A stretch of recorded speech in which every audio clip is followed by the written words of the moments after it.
Hello and welcome to the Humanity, where we do the things with the stuff for the people. I am Matt, and I almost missed the start of this because I was watching something else. Awesome, and I'm Tommy. I mean, I mean, it, yeah, there are better options apparently. So, thanks. How's it going, Spooky? Good to see you. Um, so yeah, here we are at today, already, and here I am, totally remembering how to do this. Uh, been a day, man. So. That's kind of what I've been sounding like recently. Getting over allergies, head cold, something one of my kids brought home from school. I don't know. All I know is like my nose really didn't work majority of the weekend. So now it's at that phase where it's all just kind of draining down the back of the throat and doing kind of things. So apologies in advance. What's that? I barely remember the weekend. Mm. I didn't do very much. Yeah. It's probably why.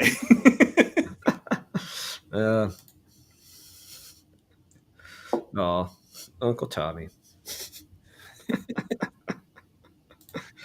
I'm glad I engender such feelings in you, but I am an uncle several times over, I think. Yeah. Man. Yeah, you've seen all of them. You know you are. Well, no, part of it is just like said me and the wife split now, like all the kids like on her side. It's like who gets to keep the. Yeah. I mean, I guess they still all call me uncle, and I haven't seen any of them in a while. But ooh, take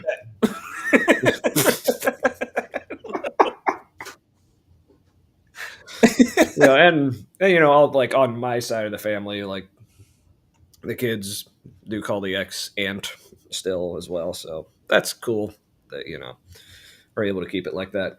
But anyway, so tonight, oh yeah, now I remembered we're doing a show, right? So tonight, taking a look at a couple videos. So last week, for those of you who joined us, you may know we made a new best friend that he doesn't, but even though he doesn't know it, Clint Byars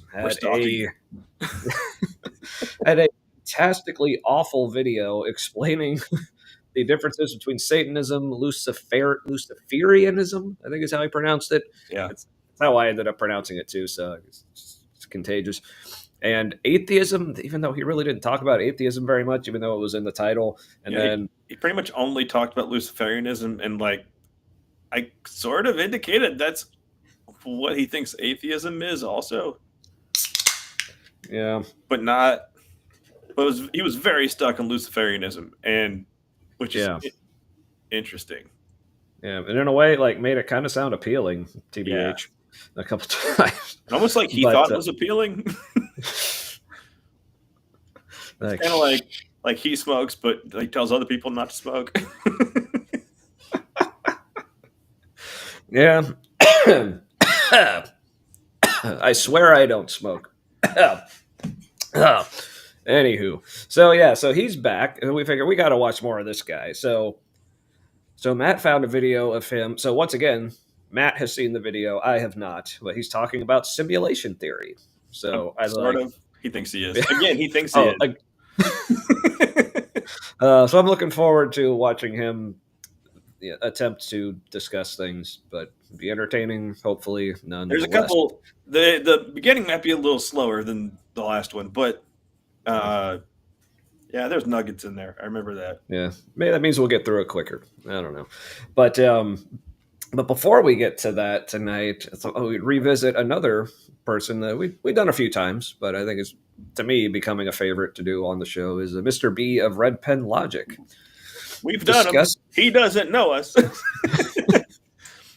We're that good. Like, call the police.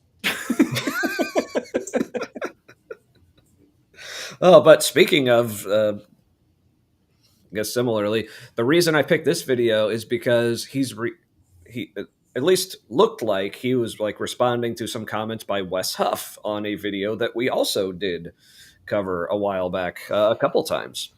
So those are some of my favorites as well. Like, what was the name of that show he was on? Did you see that? Yeah. That's good. So what was the name of that podcast that we saw Wes Huff be on? Like, Oh, Flagrant, Flagrant. That's right. which it just hit me. Mhm. Like, why I thought that sign looked really gay, the neon one, is because it looks like they're in like the VIP lounge at a gay bar. I'm just guessing, because Flagrant sounds like the name, like, remember the Golden Lion or whatever it's called down the street from Clifton Avenue? Vaguely, I remember hearing people talk about it. I guess, but Yeah, I would. Yeah, it just reminds me of that aesthetic. gotcha. All right. So we're gonna watch Mr. B talk about Wes Huff talking about the concept of God hardening people's hearts. At least that's what the video promises. We'll see how well it pays off on any of that.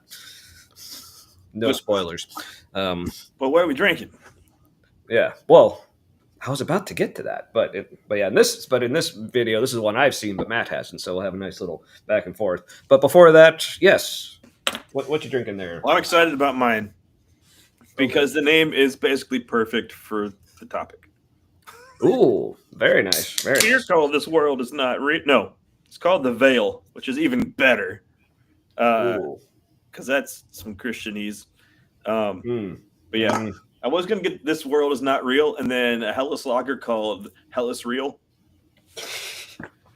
Yeah, Then I've seen that one. And I didn't get that one, but it just hit me. He's basically gonna kind of describe that, like, this world isn't real, but heaven and hell totally are. It's like, Oh, that'll be fun. Yeah. So, I don't know if he actually does that, but I mean, he still talks about heaven like it's real. And I don't know if he talks about hell, but like that's kind of implied. nah. Well, I guess we'll find out. Man cave full Oh, of neon signs. I don't. Just got The this lava itty lamp. bitty lava lamp, which isn't even all that great because if it gets too hot, it just all goes to the top and stays there. Yeah. Like, what the hell? Yeah. Come on, the I 70s. promise I will get a better one. I promised myself. Yeah, but what do you know? Anyway, so Double tonight. IPA, by the way, sorry. Oh, nice. I love those.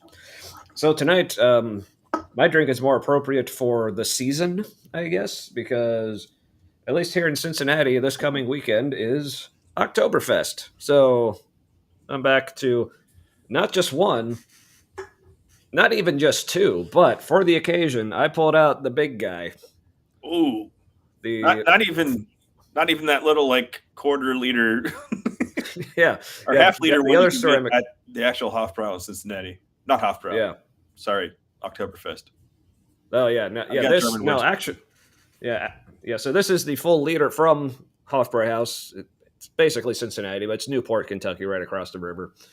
This is the full liter, so it holds 3 beers. So I'll be doing that tonight. But speaking of, I also for water tonight. This is my mug from last year's Those are great Oktoberfest here in colors. Cincinnati. Mm-hmm. I mean, I do. See, look at the people having fun. There's the Big Mac Bridge. Oh, it's very Cincinnati. Mm-hmm.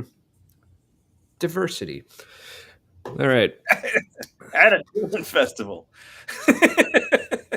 Hey. Mm-hmm. Prost. I don't know what you're talking about. Yeah, that's right. It's like I'm right back there at Hofbrauhaus dancing on the tables and about to throw up. Man. So, all right. So, but before we get into the videos, and there was another topic we wanted to discuss for the evening, which will be segued by Mr. B here. I'll show a post that he posted recently. But before that, any other just like personal life stuff? Anything you wanted to mention? Or Getting back to work is hard. Because yeah, I can't do as many hours as I was doing before because I'm still easing back into it because of the back surgery. right. So that's just been weird. I'm like not working Yeah. slash working. Mm, Not good yeah. for the ADHD. Oh yeah, yeah, yeah. I've been in situations like that. Well, not exactly like yours, but Also, super bad for the autism is people getting shot now um, and lynched. yeah, yeah. And then I don't know if you heard this one. This is like there was a mass shooting at a homeless encampment, like the day after Ryan Kilmeade said "kill them all."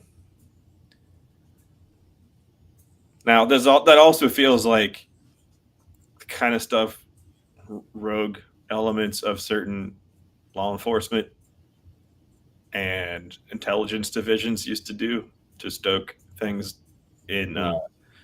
civil rights era. Oh, Thank you. sounds like you're squeezing too tight. Yeah, man.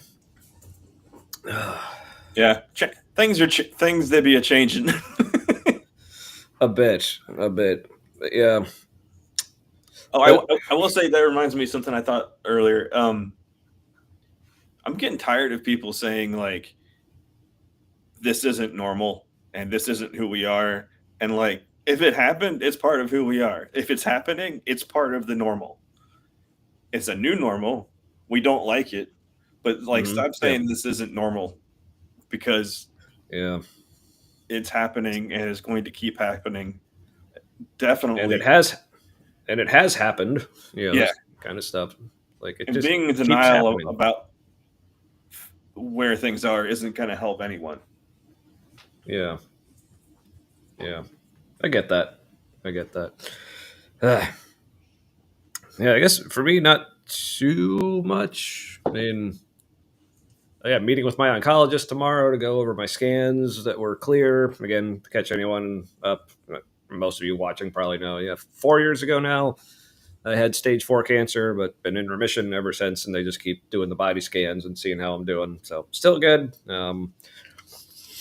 Other than that, yeah, I saw my therapist again today. There was just something she brought up that just made me chuckle because she mentioned how like she thinks I have what's it, a generalized anxiety disorder, and for some reason like today it just struck me like just how funny to me that term sounds. Like just generalized anxiety disorder, like it's like it's just kind of a, it's like your anxiety is kind of a jack of all trades. It's just What are you general. anxious? What you got? It's the polymath of anxieties essentially. Oh, the anxiety I can weave with just about anything. Yeah, one of my favorite memes like shows a conversation between someone and their anxiety. It's like, anxiety, aren't you worried? Me, about what? Anxiety, I don't know. Me, oh my god, you're right.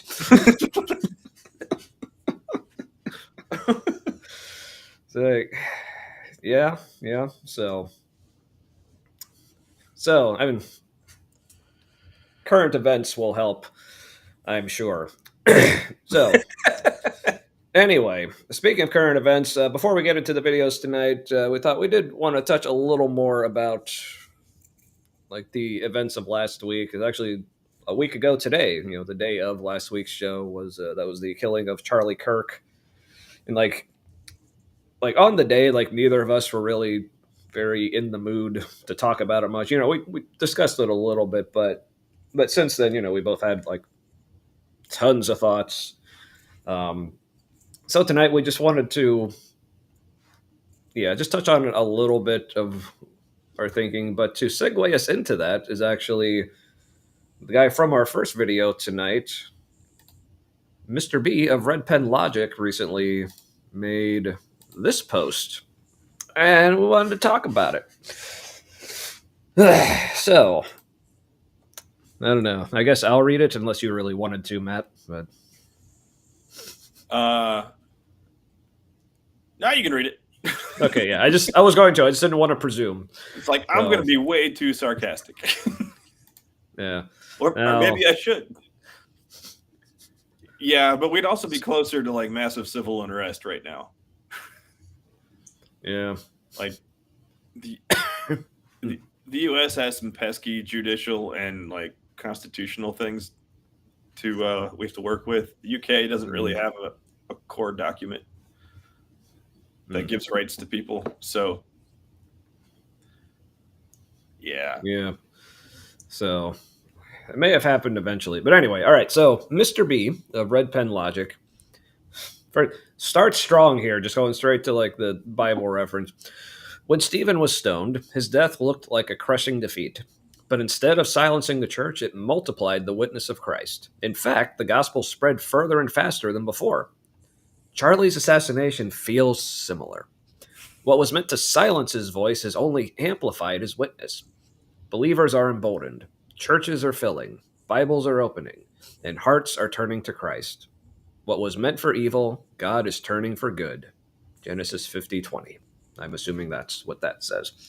So, churches are filling. they're full of something. Let's. Yeah, it's not new people; it's just old people going back who hadn't been in a while. I can Yeah. almost guarantee you, like, some people are like, this will be some people's conversion story. Oh, yeah. I mean, there's always going to be some with She things was like willing this. to die. Just like Jeebus. Um, just like Stephen, I guess. So this is, I guess, to his credit, as much as this is like copying, plagiarizing, whatever, like so many other statements that have been said. Like this, the Stephen reference, that this is the first for me Yeah, seeing this. So I but guess the overall thing about credit how there. this won't stifle the message and all that, his wife, I think this is part of the speech that she gave, um, which was hard to watch. Yeah, I didn't watch it. I just read like some blurbs and stuff from it. But, yeah. So I felt for her as a person. Oh, for sure, for sure. Um, didn't like some of the anger that seemed to be directed at people like me because we didn't do it. Yeah, that for me has been one of the most frustrating things. Like in the aftermath, obviously. Like, have you met us? We usually don't own guns. Yeah, We're or against yeah, violence except for like national defense. Like, yeah, or according to the right, even if we had them, we wouldn't even know what to do with them. But we'd just be scared of them or something. and the I don't facts know, bear this but out. It's only like what 10% of the political violence has been done by the left. yeah, and I've also seen it Seventy point out. percent has been done by the right. Yeah, yeah, I've seen figures like 75, at least like this century.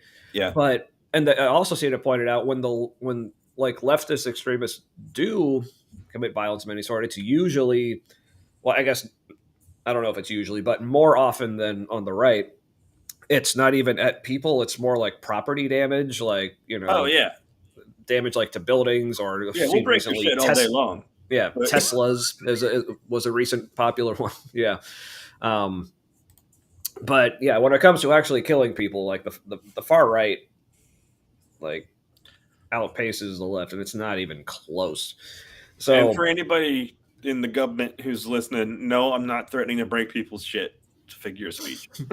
yeah, we're just saying some people on the far left, when they choose to act out violently, that's a popular And choice it's of theirs. usually a message So, like the robo taxis that were burnt in LA.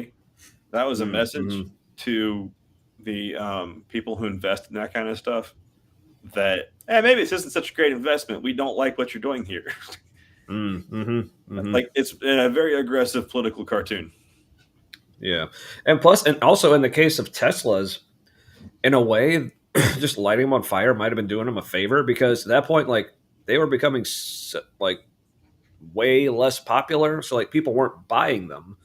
But since they were destroyed, then the dealerships could like claim insurance on them. So wasn't a total loss. They didn't have Yeah, to that just sit there with so. and that's why some people thought maybe those cyber trucks being burnt wasn't maybe that wasn't the left. Yeah, Maybe that was insurance yeah, fraud. that could be as well. But anyway, so but with the way like Kirk's death has been viewed, like it's not so it's not just that people are turning this guy into a saint or a martyr or whatever. It's also just the whole like people are still like blaming the left, even though it looks like the killer, I don't remember his name and I don't really care, um, was It was so super far smart. right. Yeah, he was like farther right than Kirk even, and that was his issue with Kirk, was like he wasn't to the right enough. So, Well, but the fact now that they're still like, oh, can you believe like, and Trump even going on TV and saying like, well, you see, like the host like asking him like, so what do we do now to like bring the country back together? And Trump basically said like, frankly, I don't care, or I couldn't care less, or what? something. Yeah, they were talking Because about there's extremism on the right and there's extremism. So they started out saying extremism on the left, I think, and then mentioned extremism on the right. And they asked it about they wanted him to say it was a prompt, a t-ball. They teed it up for him, like this is where you say political violence of any kind is wrong. And what he said about violence on the right was, I couldn't care less about that. He said normally when the right does it, it's usually because they're tired of laws being broken. I was yeah, like, which again, like I haven't heard a lot of people talking about that statement this way, but like I don't know if that could potentially constitute like a dog whistle kind of thing, or is it like, oh, yeah, they're all because yep. we talk about, oh, people breaking the law, like that's why they're angry about all these immigrants and It was trans permission. people doing stuff. The Yeah, president so said he couldn't care less about your right wing violence. yep, And now we have lynchings. Lynchings are yeah, back. yay. And now with one of those, like I haven't looked into either of those too closely, but one of them I saw at least like preliminary reports of the hanging said it looked like it may have actually been self-inflicted, but because there was no like other sign of any other kind of injury or struggle on the body or A lot something. of them had a So broken arm. yeah, well, that was it. Like I said, that I'm only talking about the one, Yeah. but like I said, it's all just like with the like people jumping the gun. Sorry, pun not intended. On the the the shooter and the reasoning behind like Kirk's killing, say like, oh, he's obviously some left wing nut. Like, just as I don't want people like getting out ahead of themselves before we have all the facts on that. Like, I want to be careful about the hangings that were in the news as well. But like I said, I haven't looked into it, so I don't even know what we do know about it. That was just like a brief little mention, like when I just did a little search. Yeah, you But heard a little bit more than I did. Or we yeah, heard a little. I think what I did was like I saw someone post about it and like, well, I haven't heard about that, so I just did a quick Google search for like the guys' names and like hangings or killings or something. That was one of the first things that came up. It was like a Snopes article about the one guy and said it looks like police are saying it looks like it may have been self inflicted. Well, But that was the as weird I'm thing. They publicly released something like it. They publicly said that they were calling it a suicide, and that was before a medical examiner had done their thing. yeah, and Ember makes a valid point here. So Yeah, yeah, trip and fall on that burning cross. I know, right? So yeah. So anyway, uh, I where were we? really hope the AI that like surveys all this YouTube stuff isn't flagging us for things just because it doesn't understand sarcasm. Oh God, yeah. Um. So yeah, where were we? Because I want to touch on this stuff and get through it because I want to get to the videos. Mhm. But so, but yeah, for me that's like the main thing about like so yeah, Trump talking about political violence on both sides and how he's like only concerned about political violence on the left. He's like, because those are the actual like extreme violent people, and like the people on the right are just concerned about lawlessness and like rule of order and rule of law and all that. But I'm like, just this year, like like how much violence have and killings have we already seen from right wing extremists? Including like so Charlie Kirk. And the same day there was that like Catholic school that was shot up by a white supremacist. The assassination of Melissa Horton and her husband, Hmm. done by a right winger. Yep. Like, but like Trump was asked about that, and like I think it was something regarding like, yeah, why he didn't order like flags lowered to half mast for her assassination, but he did for Kirk's. And when the reporter asked about like Horton, he actually was like, "Who was that?" Like Yeah. he heard the name and like he didn't even remember. Like, dude, what the actual fuck? And said he didn't even Like, think about having. It didn't occur to him to have the flags lowered, but had the governor asked him to, he's like he would have done that. Like, yeah, but and flash back to at the time when people were asking him, "Have you spoken to Governor Walz?" And he's like, and he basically said, "Why would I call Governor Walz? That'd be a waste of my time." So he's saying he's like, "Well, I would have if he asked me, but also I didn't want to talk to him." So like, yeah, he answers it both ways, so you get to hear what you want.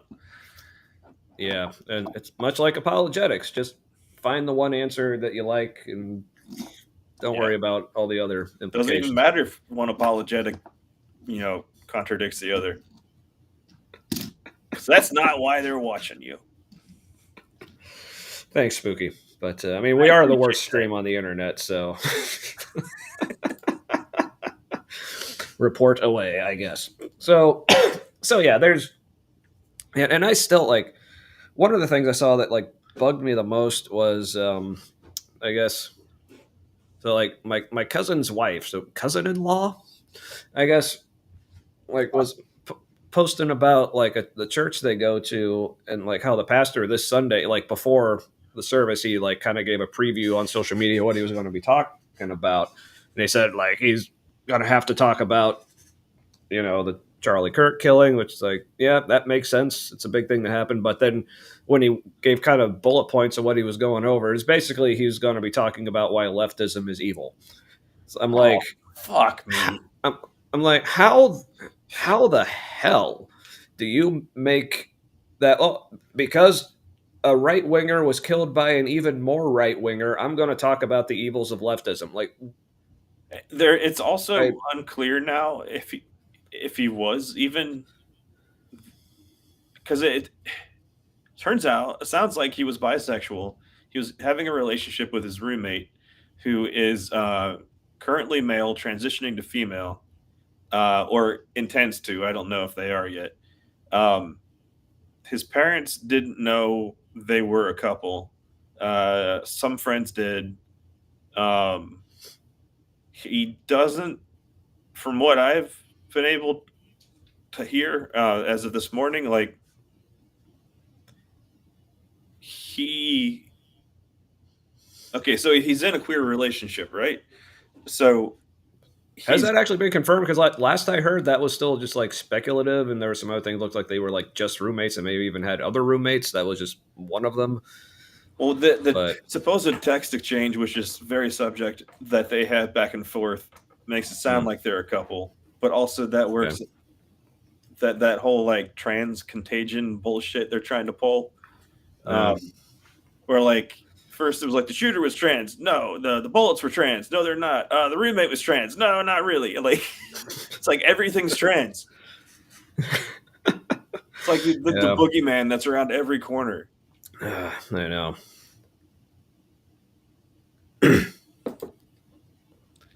So Ember says what passes for evidence about the roommate suggests he was female to male, if trans at all.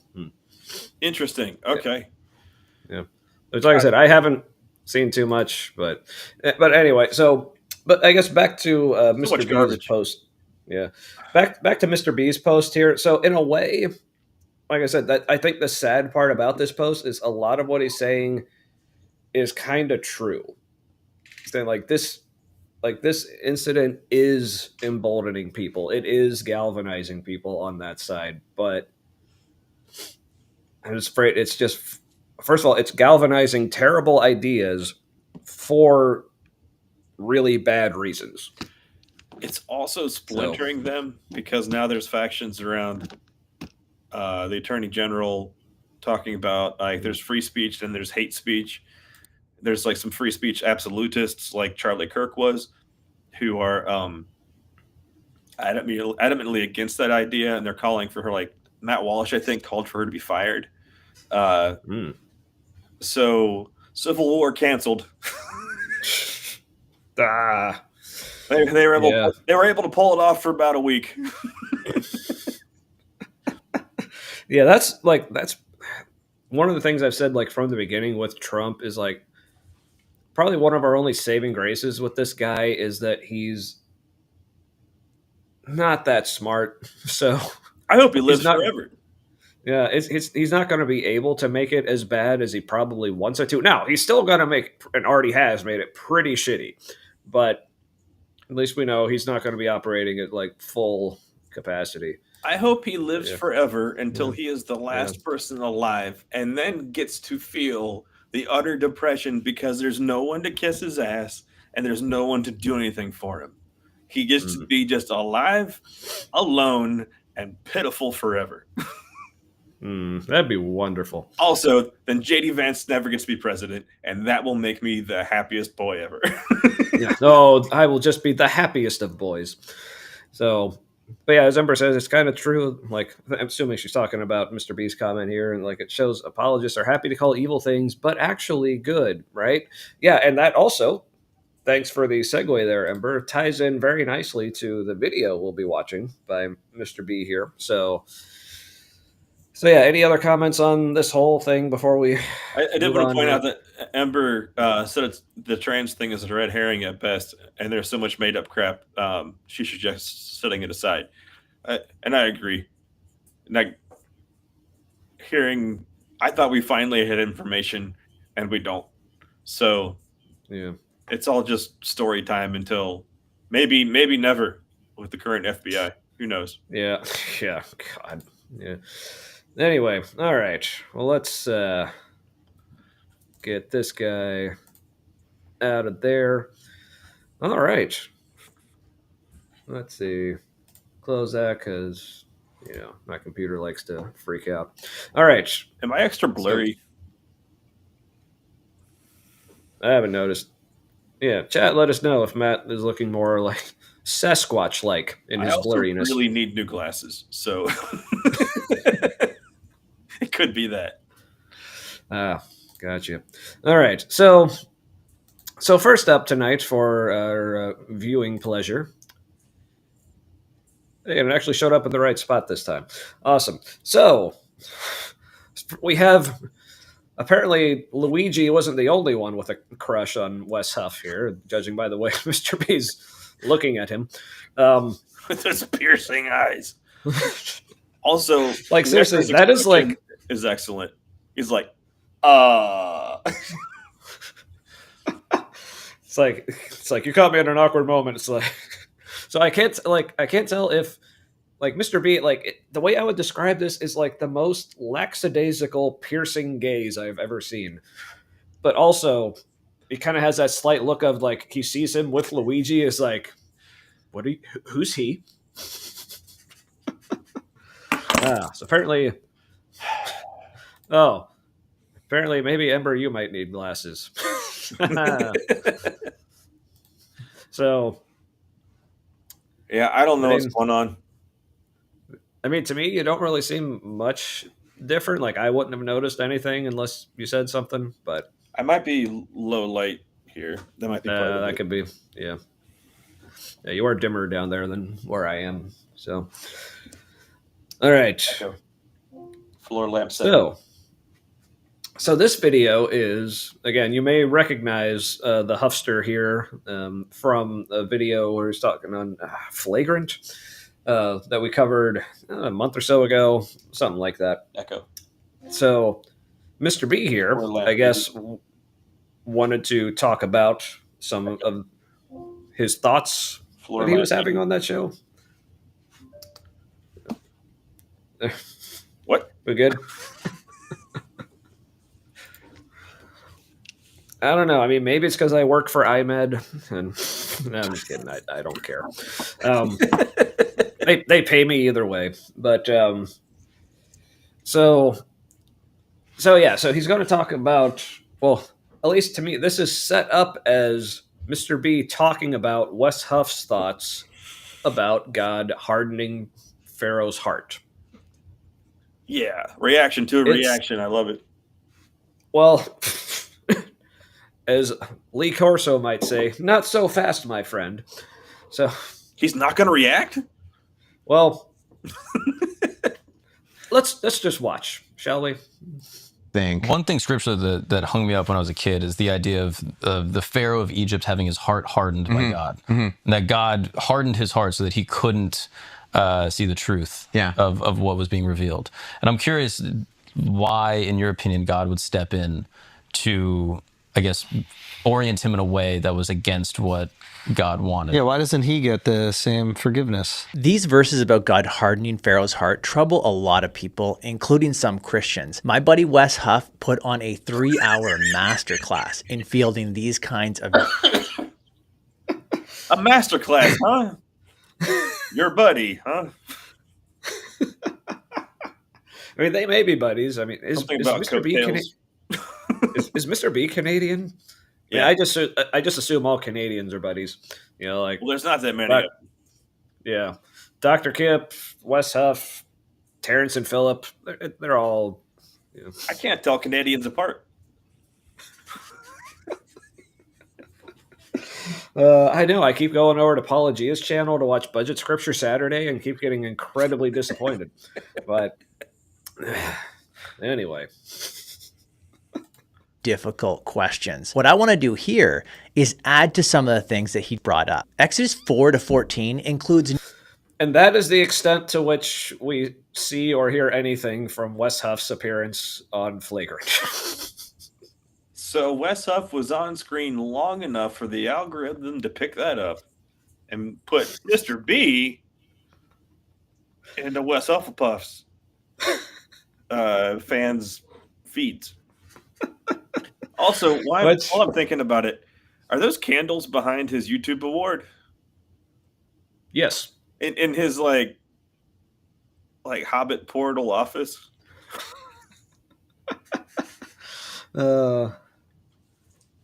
Ooh. Hey, James is back. James, I am more confused than ever now. Apologia does great apologetics. Please explain. I would love that's to true. know. Yeah. I mean, I think he does great analysis of apologetics. But, yeah. Anywho. But yeah, those are candles back there. It's like, but why aren't they lit? To corporate America / him. Even though he's Canadian. Right. Something coattails again. Oh, man. So yeah, that's all. Like, we're not going to hear any more from Wes Huff. We're not even going to hear him talk about what Wes Huff said. Like, from here on out, it's just Mr. B and his thoughts on the idea of God hardening Pharaoh's hearts, or just like the concept in general. So, sorry to disappoint, I guess. But hey, it's not me. It's that guy. So somebody's insecure, Mr. B. All right, so Matt, are you ready to hear what are apparently just Mr. B's thoughts on God hardening people's hearts? I would love to hear his definitely maybe answer. You're in luck. 19 references to Pharaoh's heart being hardened, while 3 refer to Pharaoh hardening his own heart, and 6 simply say that Pharaoh's heart was hardened. Includes 19 is add to some. I just wanted to back him up because I couldn't tell like what when he was talking about these verses, like what kind of verses is he talking about? So okay, sorry, my bad, everyone. I promise I'll actually pay attention this time. Gonna focus real hard. See, watch. In fielding these kinds of difficult questions. What I want to do here is add to some of the things that he brought up. Exodus 4-14 includes 19 references to Pharaoh's heart being hardened, while 3 refer to Pharaoh hardening his own heart, and 6 simply say that Pharaoh's heart was hardened with no clear source of the hardening. 10 references explicitly say that God is the one doing the hardening. For example, Exodus 4:21 says that God will harden Pharaoh's heart so that he will not let the people go. Read in isolation, this sounds like it's God, not Pharaoh, who's really responsible for not letting the Israelites go. Now, because that's what those words mean. Oh my God, why is this still a thing? This happens in their politics too. Yeah, it's like people are like, you're taking that person out of context. It's worse in context. yeah, I'm like, so I mean, it's like just saying you're taking that out of context or just read in isolation. Yeah, that's what it looks like. It's like that's a thing they think they can just say. Like and we it just didn't already think of that. Like it automatically just casts it out. You don't have to actually go into detail and actually prove that it means something else. You just have to put that idea out there. But they only do it on verses like this that actually make God or the faith or Jesus or whatever look bad. It's like I could go to Mr. B, who I'm sure he would love to just like quote like single verses like God is love, and I could say, well, yeah, in isolation, it looks like the Bible is saying that God is love. But if you look at other parts, like this verse where God hardens Pharaoh's heart so he doesn't release the Hebrew slaves so he can do more shit to them and kill a bunch more people, that doesn't really make it sound like God really is loving, is it? See, I can play this game too, man. Yeah. Yeah. Also, I feel like the only thing that comes to mind right now, if he's saying like the larger context is that Jesus is like God, and that's how we know what God really is, or he probably won't even do that because that's Christ-centered. No. He'll probably do Paul-centered and say some shit Paul said in a letter, and that will be why this isn't that. It must be God being awesome, and it's like you just gave yourself more cognitive dissonance with your reasoning through that. Like you opened a bigger conundrum. Oh, the conundrums. So, all right. You opened the wound, Mr. B. Let's see how far he goes. God, not Pharaoh, who's really responsible for not letting the Israelites go. Now, how can that be fair to Pharaoh? Let me offer 3 thoughts to help. Right? Let me give you 3 options that could be the answer to that important question I just asked.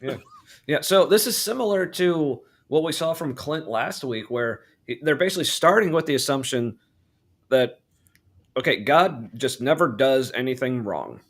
So, and again, by what we think of as wrong, like what other places in the Bible say is wrong or is sinful or whatever. So therefore, we just have to assume God never does those things. So in places where the Bible seems to be very plainly stating that God is doing those things, then we have to figure out a way to make it that he's not actually doing those things. So we can say things, well, yeah, read in isolation, that's what looks like what it is. But if you start bullshitting, then you can make yourself think that it looks like he doesn't. So let's hear. It might look like God is into essay and pillaging. But taken in the broader context, it's still those things, dummy. Yes, but taking all the dozens and dozens of verses that show God doing that very thing over and over again in isolation as a group, I guess. Yeah, it kind of does look like that. But let's hear why it doesn't. Not letting the Israelites go. Now, how can that be fair to Pharaoh? Let me offer 3 thoughts to help better understand what's going on here. First, to help better understand these verses, we need to look at the broader context. Before Moses ever goes back to Egypt, God tells him what's going to happen. Speaking out of the burning bush, God says, "But I know that the king of Egypt will not let you go unless compelled by a mighty hand." This is Exodus 3:19, and I think it's key to understanding what follows. Pharaoh is not going to let Israel go unless... It sounds like God is like, he's creating a situation because he's in charge of everything. So he allowed / helped, whatever, this situation happened where he, at this point, knows the Pharaoh won't let them go without being moved by a mighty hand or whatever the hell. And, well, that's his hand. So he's like, allowed this situation that's going to make me look awesome, where only I can do the thing. And he just sounds like an asshole. Yeah, so of course he's the hero. Like, but what I love is like, it's like, but basically what God is saying here is like, but I know that the king of Egypt will not let you go because, like, how does he know this? Because he knows he is going to harden his heart. It's like that's how I know. Like, I just remembered how in Catholic Church when I was growing up, even in the conservative Catholic Church that I was at when I was younger, they always read the Old Testament like in a more storytime voice than the New Testament. It's like when God would say these things, they would say it like it was a fable, and you're talking to kindergartners. That checks out. So, yeah, maybe that's why Catholics aren't like super serious about the Old Testament. Because on Sundays they're like, and then the mighty hand of the Lord. Like, oh, this is bullshit. Right? All right, it's your bullshit voice. Oh, yeah. Loud and clear. So, all right, so this part of his reasoning of like explaining everything is like, well, God knew beforehand that this is what was going to happen. So it's like, well, yeah, because he knew what he was going to do. I don't know. When's this bragging? Unless compelled by a mighty hand. This is Exodus 3:19, and I think it's key to understanding what follows. Pharaoh is not going to let Israel go unless God compels him by force. That's because Pharaoh's heart is already in a state of rebellion long before meeting Moses.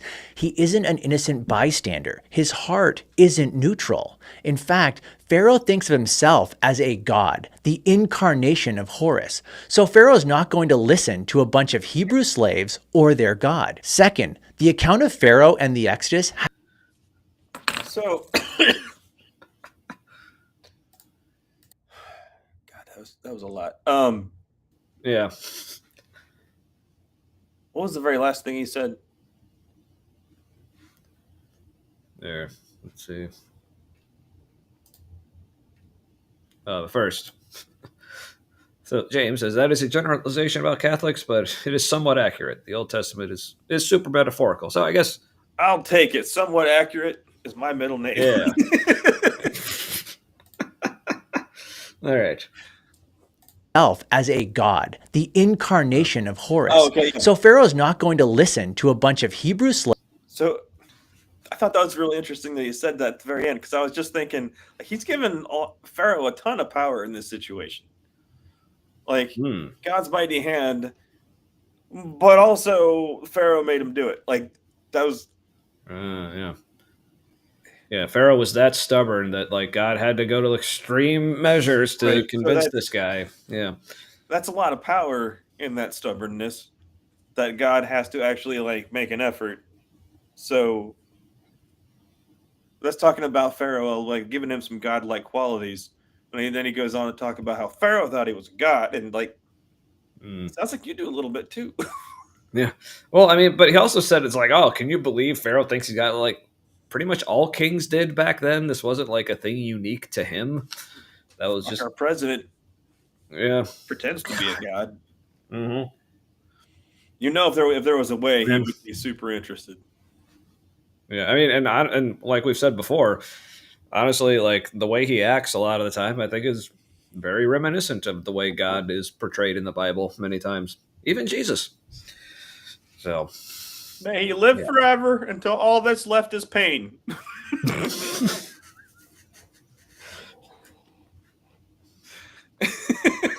Cheers.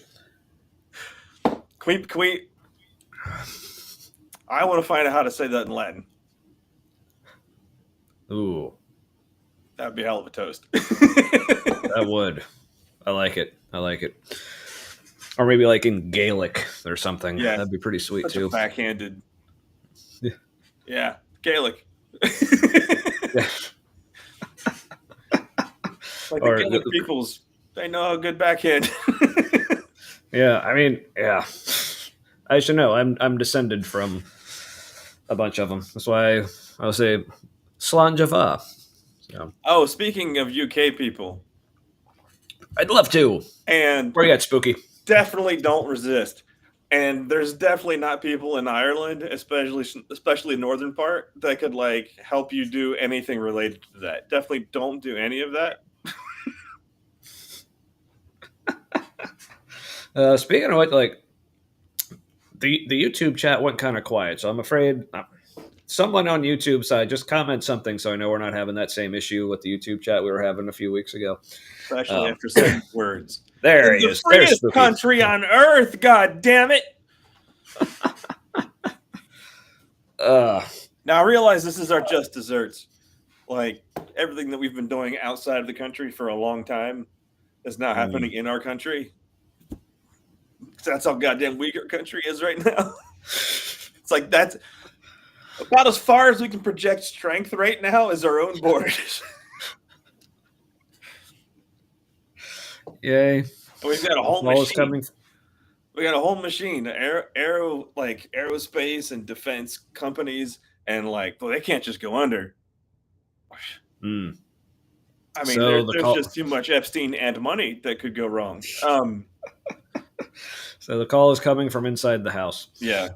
So be prepared to see your local police department in the United States with gear they have no idea how to use and no business using. right. I mean, our locals, they can barely drive their damn cars. Like, God bless them. Anywho. that's slaves or their God. Second, the account of Pharaoh and the Exodus has a greater purpose. While reading this account recently, I kept asking myself, does God... So, I want to back him up. So he's basically talking about, like, look, so as part of his defense of, like, why it was okay for God to harden Pharaoh's heart, saying, like, well, he was already predisposed, like, in this direction to, like, not let the slaves go. It's like, well, yeah, I mean, that's how, like... But we're all predisposed to sin, so what's your fucking point?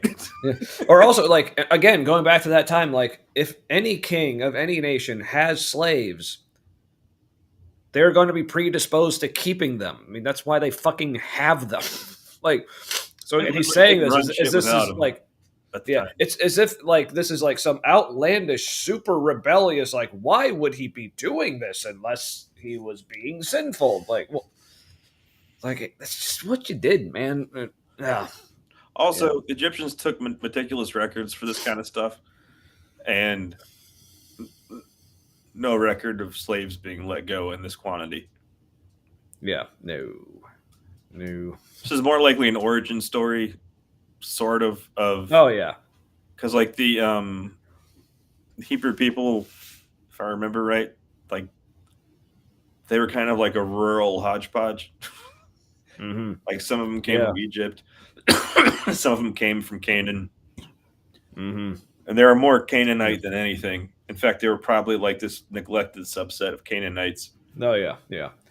I mean, also with the amount of people, I don't remember the numbers, but however many slaves that the Bible or tradition or whatever says was in Egypt was like as large or not larger than the amount of Egyptians in that area. So it's like, they're awesome. Like, yeah, so they're like no, like whatever town they said, like Goshen, like that region's like, that area could not support that many people. Plus, if there were that many slaves, and I think they said there were actually more than the Egyptians, like then they could have just taken over just by sheer numbers. Yeah. It's like, why? And also, never mind like what that caravan would have looked like. Like it would have been like just passing out of like the main gate of Egypt or whatever when they were leaving. Like it would have taken them days. Yeah. If not weeks to actually just leave Egypt. Also, but anyway, that desert they were in is not wide enough to not be able to find your way out in 40 years. Well, it's not that they that's a point that a lot of people bring up to say why the story is ridiculous, but I think the story itself answers that. It's like God was making them be lost for that long. It's not like it was as a punishment, because when they first got to the promised land, Okay. God's like, all right, go in and take them. But it's like when they sent the spies in, like the 12 spies, but like only Joshua and Caleb says, yeah, we can do it. But like the other 10 said, no, we can't because they're big and have That giant vineyards. So also the God sounds was like like, a story that might get developed and made up because like some people did leave Egypt, not that many, but some people did leave Yeah. Egypt, and then they're like, oh, we're a bunch of pussies, and they didn't like go very far. Like, we'll stay right here. And then so then after they all migrate from there, people are like, why were our ancestors there so fucking long? Like, God must, they're not a bunch of dickheads. They must be that God kept them there. Because that's something that like I see a lot of people like point out the story, like why they're saying it's ridiculous, but it's like, oh, see, this is how like stupid they were. This is why it doesn't make sense because it doesn't take 40 years to cross. Like, but internally in the story, it makes sense why they were wandering for 40 I know, years. and I know that there's symbolism with the 40. Yeah. Anytime you see like numbers like 40 or 3, 7, 12, like all kinds of numbers in there. I think there's way more to be found in, and especially the Old Testament when you look at it like parables. It's just a record. It's a record of a people over time. Yeah, exactly. That's way more interesting. Yeah. All right. So back to So point one was basically, see, God, like as far as like justifying God hardening Pharaoh's heart, saying like, well, he was already predisposed to not do this anyway. So it's almost like God. So basically, he's setting God up as like, well, look at what God had to overcome in this situation. But God knit Pharaoh together in his mother's womb, so he had a hand in Pharaoh being predisposed this way. He made that heart. So. A god, the incarnation of Horus. So Pharaoh's not going to listen to a bunch of Hebrew slaves or their god. Second, the account of Pharaoh and the Exodus has a greater purpose. While reading this account recently, I kept asking myself, does God want Pharaoh to let the Israelites go or not? If he does, why does he keep hardening Pharaoh's heart? See, yes, good questions there, Mr. B. Like, keep going with those. Like, don't give up. It's because it's Mr. B, don't stand so close to me. You're getting very dangerously close to being on our side. I'm not sure I want you here. Yeah, he's definitely one person, like, if he ever does start talking about, like, deconstructing and losing his faith, I'd be like, no, you're good. No. Don't stop believing. Just like Journey. That was Journey, right? Yeah, sure.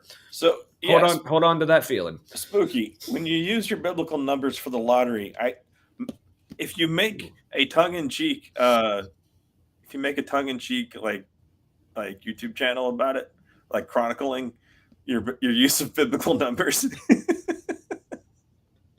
and every time you explain why the last ones didn't work, and now what you've learned from that, you're going to apply to your next selection of numbers. Yes. And see how many people you can get on board. You'll get me. That's for sure. So this whole little cult of spiritual science trying to figure out lottery numbers.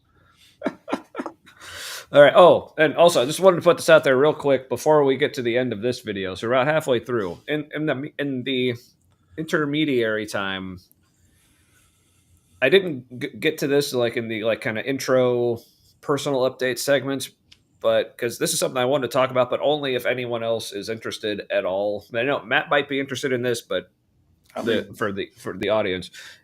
So I recently started playing the video game Hollow Knight Silk Song, and I have thoughts. So if anyone out there, and I'd love to share them, but only if anyone cares. So if anyone in the chat would love to hear my thoughts on Hollow Knight Silk Song, I'll keep it spoiler free for anyone who wants it that way. But if not, then I don't need to talk about it. But if anyone's interested, I will. No, God harden the lottery balls. Yeah, you got to change the inertia to get that ball of choice. Mm-hmm. So if anyone, if anyone cares, my thoughts on Hollow Knight Silk Song or the new Lorna Shore album that came out last week, I have thoughts on that as well, but only if anyone else cares. So, all right, let's finish this video. Yeah, yeah.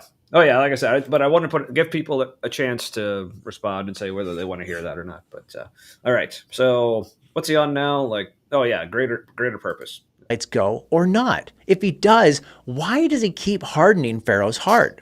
The tension isn't resolved unless you understand God's greater purpose in these events. God isn't merely freeing the Israelites from slavery. God isn't merely judging Egypt for their wickedness. Now, he's doing both of those things, but there's something else going on. In Exodus 5:2, we see Pharaoh arrogantly ask, "Who is Yahweh that I should obey his voice and let Israel go? I do not know Yahweh." What follows, like, is that arrogance, or he just, or I mean, you call it maybe ignorance? He's asking, like, who is Yahweh? It's like, yeah, and even if they're like, you can't do that, or my God says so, it's like, like, and who is your God to say this to me? Like, yeah, it's like if some like random person walks up to me and said like you have to move out of your house, like, my God, George says so. My first question would be, who is this God George? like that wouldn't be arrogant. It's just a clarifying question. It's like seeking more information. But but basically, this is him trying to say, well, see, God needed to show off, essentially, because that justifies things. is Yahweh's decisive response to these questions. In Exodus chapter 9, Yahweh tells Pharaoh straight up, "But for this purpose I raised you up, to show you my power, so that my name may be proclaimed in all the earth." Straight up. That was so unnatural. I want to see that again. No, I mean it's no made away. No, but like, no, just that just because that seemed natural from Clint. Oh yeah. But this, I don't know. Like I was kind of like flowing with like how he talks, and then he said something that was like, nope, that's not your words. Yeah. Yahweh, what follows is Yahweh's decisive response to these questions. In Exodus chapter 9, Yahweh tells Pharaoh straight up, "But for this purpose I raised you up." That's how you say it, right? Like, God told Pharaoh straight up. Right, fellow kids. But let's just read the verse here. "Up to show you my power, so that my name may be proclaimed in all the earth." Sorry, I like his Bible version, by the way. What's ESV. that? Oh yeah. What'd you say about it? You like it? Don't like it? Yeah, I like it. It fits my needs for accuracy and feel. Really? Like, Because from I want to read through it. Because from some like scholars that like they tend to not be fans of the ESV. Well, shit. I've heard. Yeah. Like I've always been a fan of the New Revised Standard Version. Oh wait, no, that's it. Okay. Yeah, no, ESV was better for when I was trying to just like read through it. And Yeah, get, like when I was a Christian, ESV was one of my favorites. But no, New Revised Standard Version. That's also the one. That's the one we used in Literature of the Old Testament class, I think. Yeah, that yeah, same here. That was my first use of that specific translation. But even though and I took that class as a Christian, but I remember reading that version and really liking it. Like it sounded like time went into it. Read like a good version for like studying like from a more like scholarly academic perspective. Yeah, for sure. But yeah, real Christians or KJV only is. Now that's like, as conservative and like fundamentalist evangelical as I was never there. I mean, we were fans of the King James, but like we also used like the NIV, ESV, among others. But yeah, I thought I read something where they're the translators of the King James version, they put in some like they weren't all like on board with the theology, and so there was some things that kind of slipped in there to kind of mess with little codes or something. Yeah, little protest, trolling perhaps. Yeah, I arranged the words a certain way. Yeah. So like they would know amongst themselves, fuck the man. All right. So, just like my shirt. Yeah. So I love this shirt, by the way. So, all right. So back, how far? There's not much of the video left. So, but yeah, this angle of, see, God had to do it because it was for a greater good, man. So yeah, let's see where he goes with this. But yeah, this is it's a take. It's a take. Up to show you my power so that my name may be proclaimed in all the earth. In other words, God's saying, when I'm done with you, Pharaoh, not only are you going to know who I am. Well, first of all, I just love how Christians always seem to think like after just reading a verse of scripture, like they need to say, in other words, they're saying like, because that wasn't clear enough. Let me tell you. But yeah, but that aside. In other words, God's saying, when I'm done with you, Pharaoh, not only are you going to know who I am, the whole world is going to know my name. In his article. Because this is the only way that God could do that. Was to make a guy not want to free his people from slavery, even though and I think he gets to this at one point, but like Pharaoh even gets to a point, if you remember, like from the story in Exodus, like partway through the plagues, I think by like plague like 5 or 6 of the 10, Pharaoh actually relents and like he's about to say, like, I'll let you go, but then God hardens his heart. He's like, no, we got to get to 10. It's like, I got to finish my list here. Yeah. I think, all right, so let me put this out there. Out. What?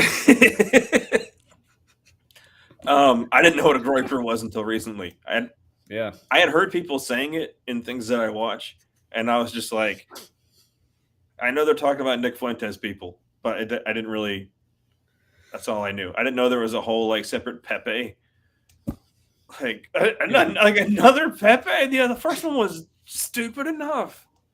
Yeah. Yeah. No, Americans are getting an education on things. Yeah. What? So what if Yahweh is real, right? But like Yahweh takes a lot of credit for like other God stuff. Like that's his deal. And so like the way this is written, it would be written this way if you're doing like ad hoc explanations, like mythologies for things, or if your God makes up after the fact explanations for things because he's not really the one who did it. Right? Yeah. Yeah. But yeah, just this whole idea of like, yeah, this is what God has to do to make himself famous. It's like you would think, like, first of all, like if God really was like the God that they say he is, that like, how does anyone not know who he is? Like, how has he failed this monumentally that some of the most powerful people in the world, like the Pharaoh in Egypt, just have never even heard of him? And it's like, yeah, it's really weird. It didn't spread outside of like the Hebrew people. I mean, because that's what I do. Like when I first moved to Cincinnati, like where nobody knew me here, like so that's how I reacted when I was like, oh, people here need to know who I am, so I just like unleashed like a bunch of frogs and locusts everywhere, and you know, and then they'd be like, oh, clearly you are the best God. You know, started like killing everyone's livestock and shit, you know. Be like, Until you took one of them and smeared it across your door. yeah, Okay. right? Because What kind of that's spirit how you science led to that? right. All right. Because that's what that was. titled Divine Hardening and the Old That What's was that? like original science, just trying to figure shit out. Yeah, I mean, yeah, because like, yeah, fair enough for them. Like, without the tools that we have now, Seemed the to knowledge go- we have now, like, yeah, Apparently, everybody was like, after things bleed, things always get better. This is like we all picked up on that across the whole world. But it's not. It's just shit just keeps happening. yeah. I mean, it's the same thing. Like in like Central America, it's like, yeah, if you start ripping people's hearts out, eventually the sun comes back. So, I mean, can't tell them any different. So. I am, the whole world is going to know my name. In his article titled Divine Hardening and the Old Testament scholar Robert Chisholm writes this: prolonging the series of judgments. Because the Bible wasn't clear enough on its own for us to understand what was going on. We got to go to this guy. Hardening and then Chisholm. For some reason, I was like waiting for the rest of that joke.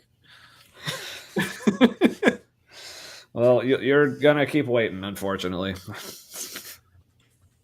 By hardening Pharaoh's heart would allow Yahweh to accomplish this larger purpose. Though Israel's deliverance might be.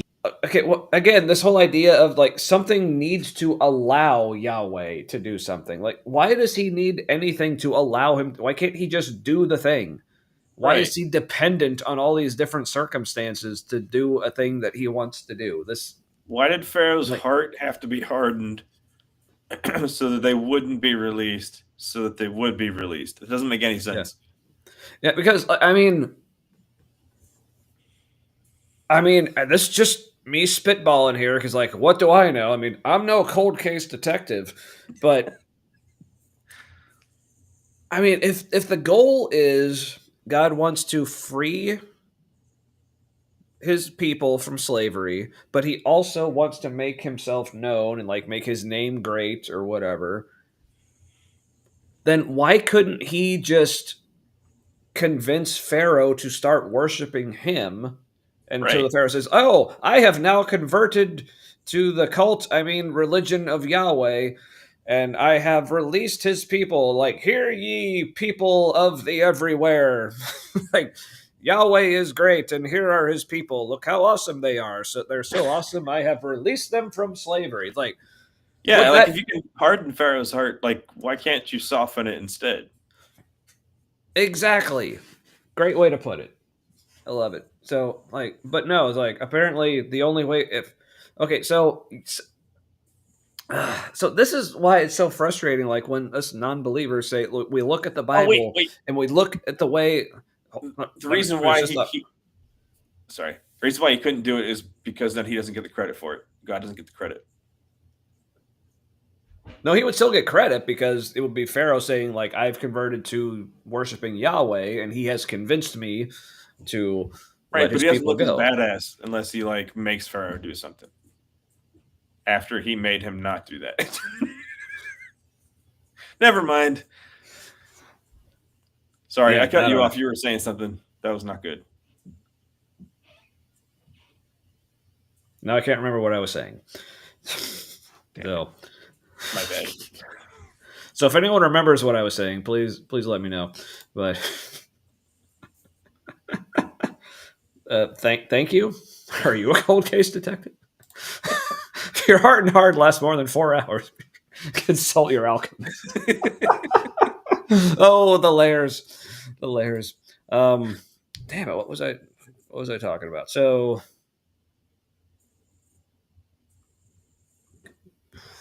hardening hearts, softening hearts.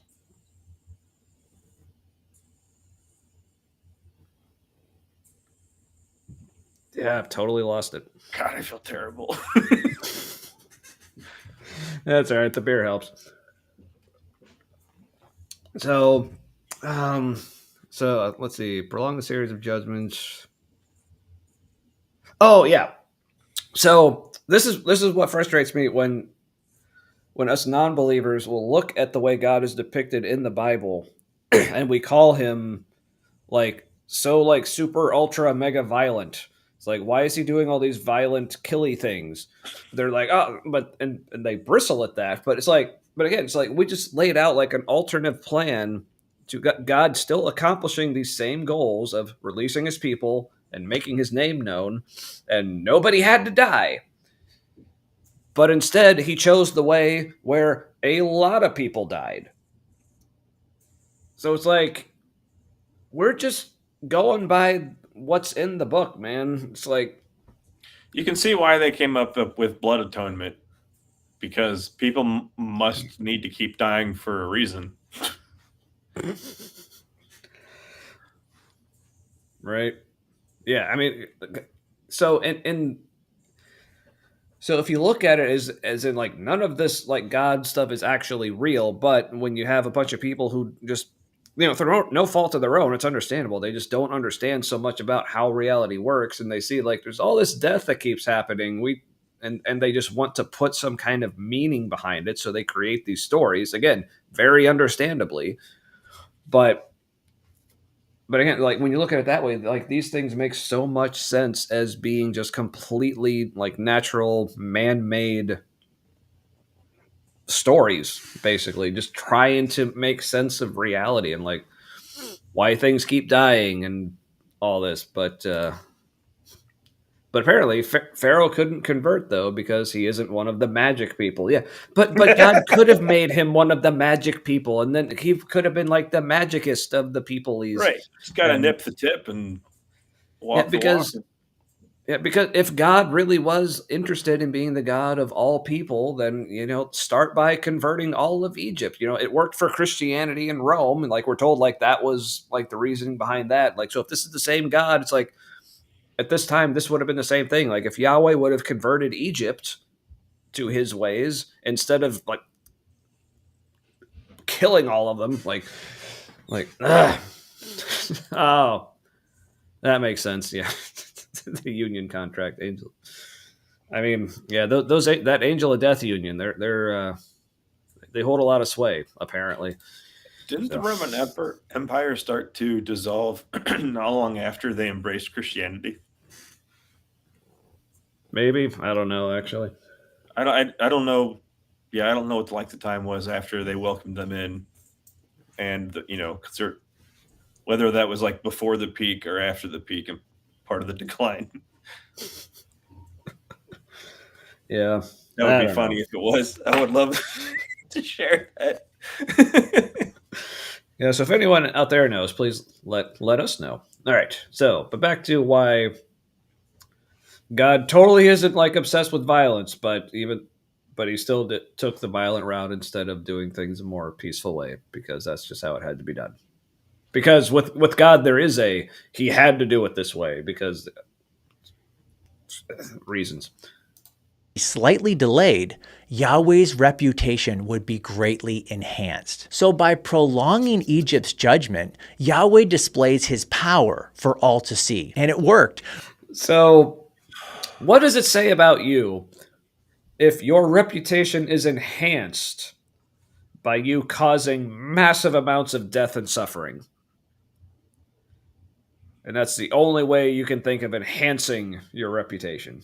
I mean, it kind of makes you sound like a villain.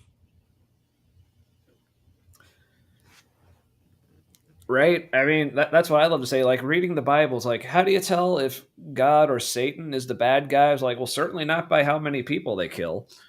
That's for damn sure. So, let's see here. If the Pharaoh Abraham story is to be believed, the kings of Egypt might be half Hebrew on the sister's side. That's a good point. Also, that's the story you would make up if you wanted to be like, yeah, we fled that, but also tapped that. Like, a hit and run, as it were. Yeah, he's like, you're not all real Egyptians anymore.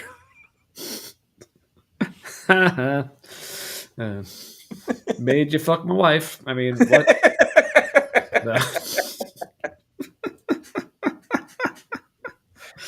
Man, so weird.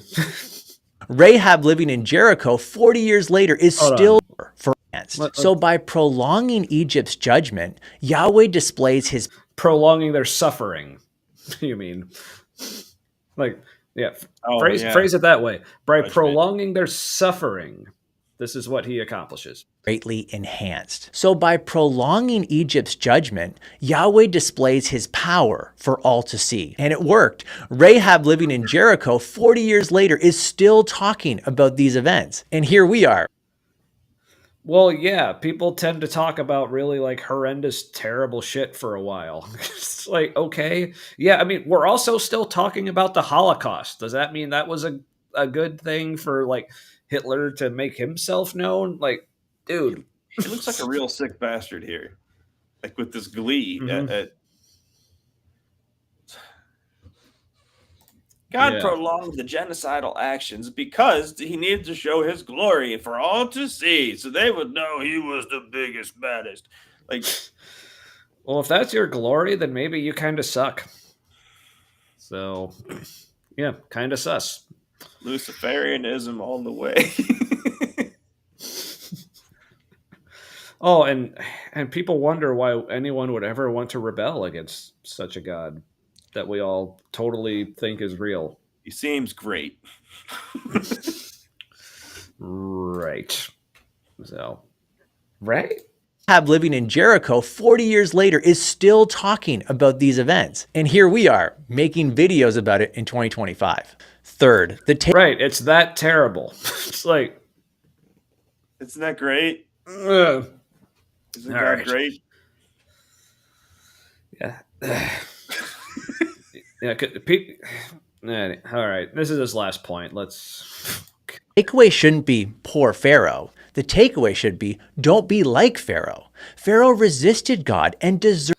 But both could be true. He's just saying deserved what he got, basically. Yeah, if you resist God, you deserve. The takeaway should be don't be like Pharaoh. Pharaoh resisted God and deserved God's judgment before God ever hardened his heart. So God did harden his heart. But it was good. Yeah, because Pharaoh did bad. Right. So if he's saying the point is that like God, in order to show his greatness to someone, like so someone who starts off the story in opposition to God. So the only way for God to show his glory is to so basically do terrible things to the person to try to convince him to come back. But that is such like that's what abusers do. Yeah. But also, it's a big power move because he's like, I can make you not want to so bad you have to. Right. That's some sick manipulation.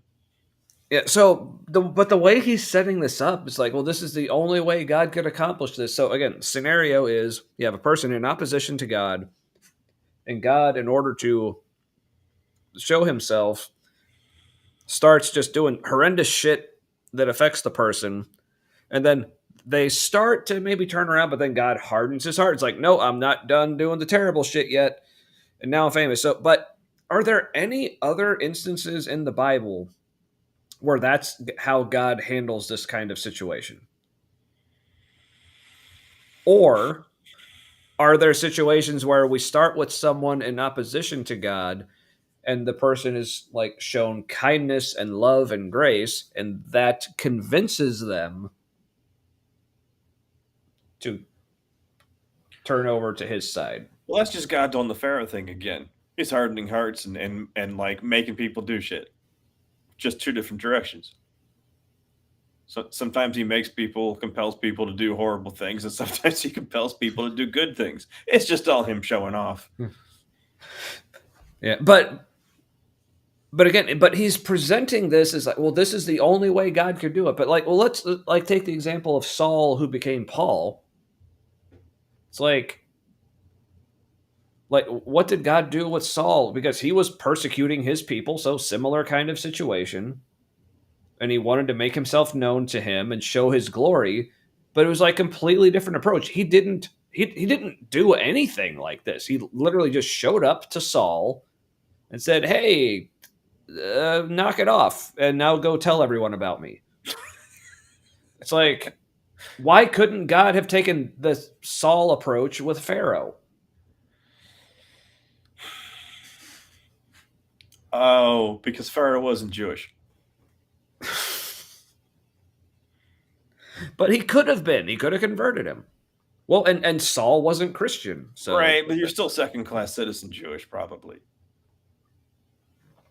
yeah. But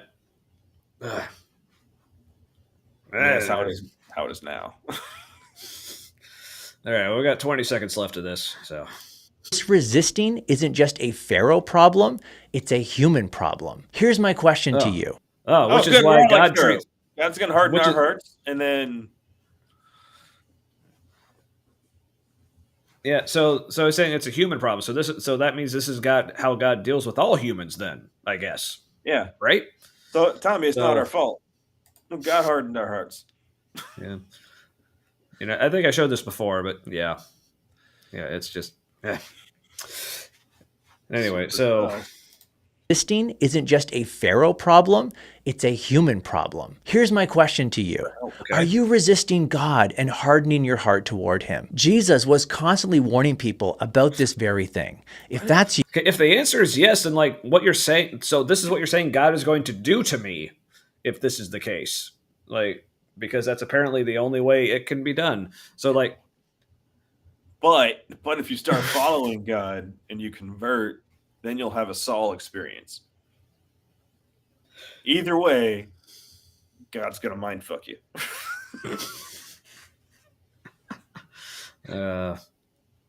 you go to God, ask for forgiveness, and ask him to give you a new heart.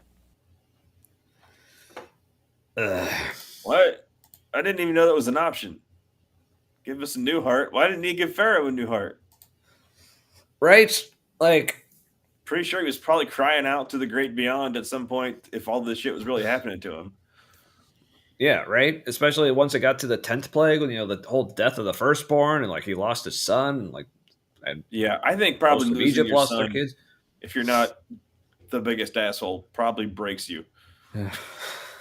And you're crying out to Yeah. whoever's listening. Right. Speaking of whoever's listening, how's it going, BS? Like, is God preventing you from repentance like Pharaoh? What are you going to do? I mean, yeah. Ghostbusters.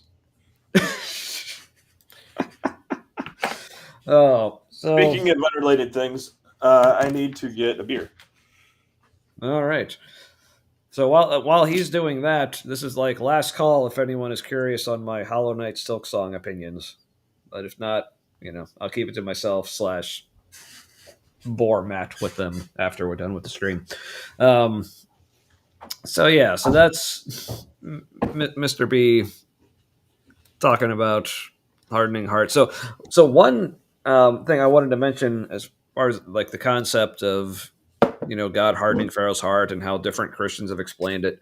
So Matt, do you remember the Greg Boyd explanation / excuse for why God would do something like hardening Pharaoh's heart? Oh man, I know when you say it, I'm gonna remember. I don't right now. Yeah, so I remember at the time, I think I thought, yeah, that's a great explanation, but I think there was still like a part of me like on the inside that I was like trying to like repress because I still wanted to believe so bad. Yeah. That was like, that actually doesn't make sense, but I'm just gonna make myself think it does because it feels better. So, and I don't know if this is originally Greg Boyd or exclusively. I'm sure a lot of Christians will or have expressed it this way. But because like Greg Boyd, his big thing was about like having our free will and like God is love and love doesn't violate your free will. It doesn't force you to do things. So, but we're presented with this very clear passage in the Bible where God hardens someone's heart, which makes it sound like God is basically denying them their free will, basically solidifying them and like, no, you are going to be like this. And it's like that's God forcing them to do so. But his explanation or excuse or whatever was saying like, well, see, the only reason God did that is because he knew Pharaoh wasn't going to change his mind anyway. So he was just hardening his heart in the position or posture or whatever that the Pharaoh had already chosen for himself. I was like, okay, but if that's the case, then why even bother hardening his heart? What's the point? Yeah, God Like, sounds if he's redundant in this story. yeah, it's like, I'm the god of redundancy. yeah. And evil shit. That's accurate. So yeah, so that was when I was cower at my foot shooting and and evil shit. yeah. He just calls all to repentance. Almost. It's like he was so close, but yeah. So I was curious when I was watching that if Mr. B was going to like approach it from that angle at all. But like it's like he kind of did when like in his first point when he was basically saying, well, this was already its position that Pharaoh was coming from. But yeah, I mean it really makes God come across as like so petty and cruel that it's like, Yeah. like, okay, either Pharaoh just is this completely rebellious, anti-God, evil, whatever you want to call it, person that he is not going to change his mind. He is not going to let his people go unless God forces him. Then, okay, if that's just who he is, then yeah, there's no need to harden his heart because he's just going to do that on his own. But if he was going to change his mind, then hardening his heart in the position of not changing his mind and not coming to repentance seems so counter to almost everything else we're told about this God. Yeah. So at the end of the day, it just makes no It's almost damn sense. like that's what was going to happen anyway. Right. Yeah. God of redundancy. But yeah, God of redundancy kind of makes sense considering he gives us all the laws twice, yeah, and ends every appearance with "I am the Lord your God," yeah, all the time. I mean, and then there's two different accounts of like the kings of Israel and like First, Second Samuel, First, Second Kings, but then like second verse same as the first and first, but not quite the same in First and Second Chronicles, and then 4 different Gospels. So yeah. Just got to have all those redundancies. I wonder how many of those times where he was saying, "I'm the Lord your God." The Lord was a stand-in for Yahweh or something because they couldn't write it out or whatever. Mm. And so that would be, if that's the case, that would be weird because that's like God's going, "It's me, Yahweh, your God. Have we met?" Like, yeah.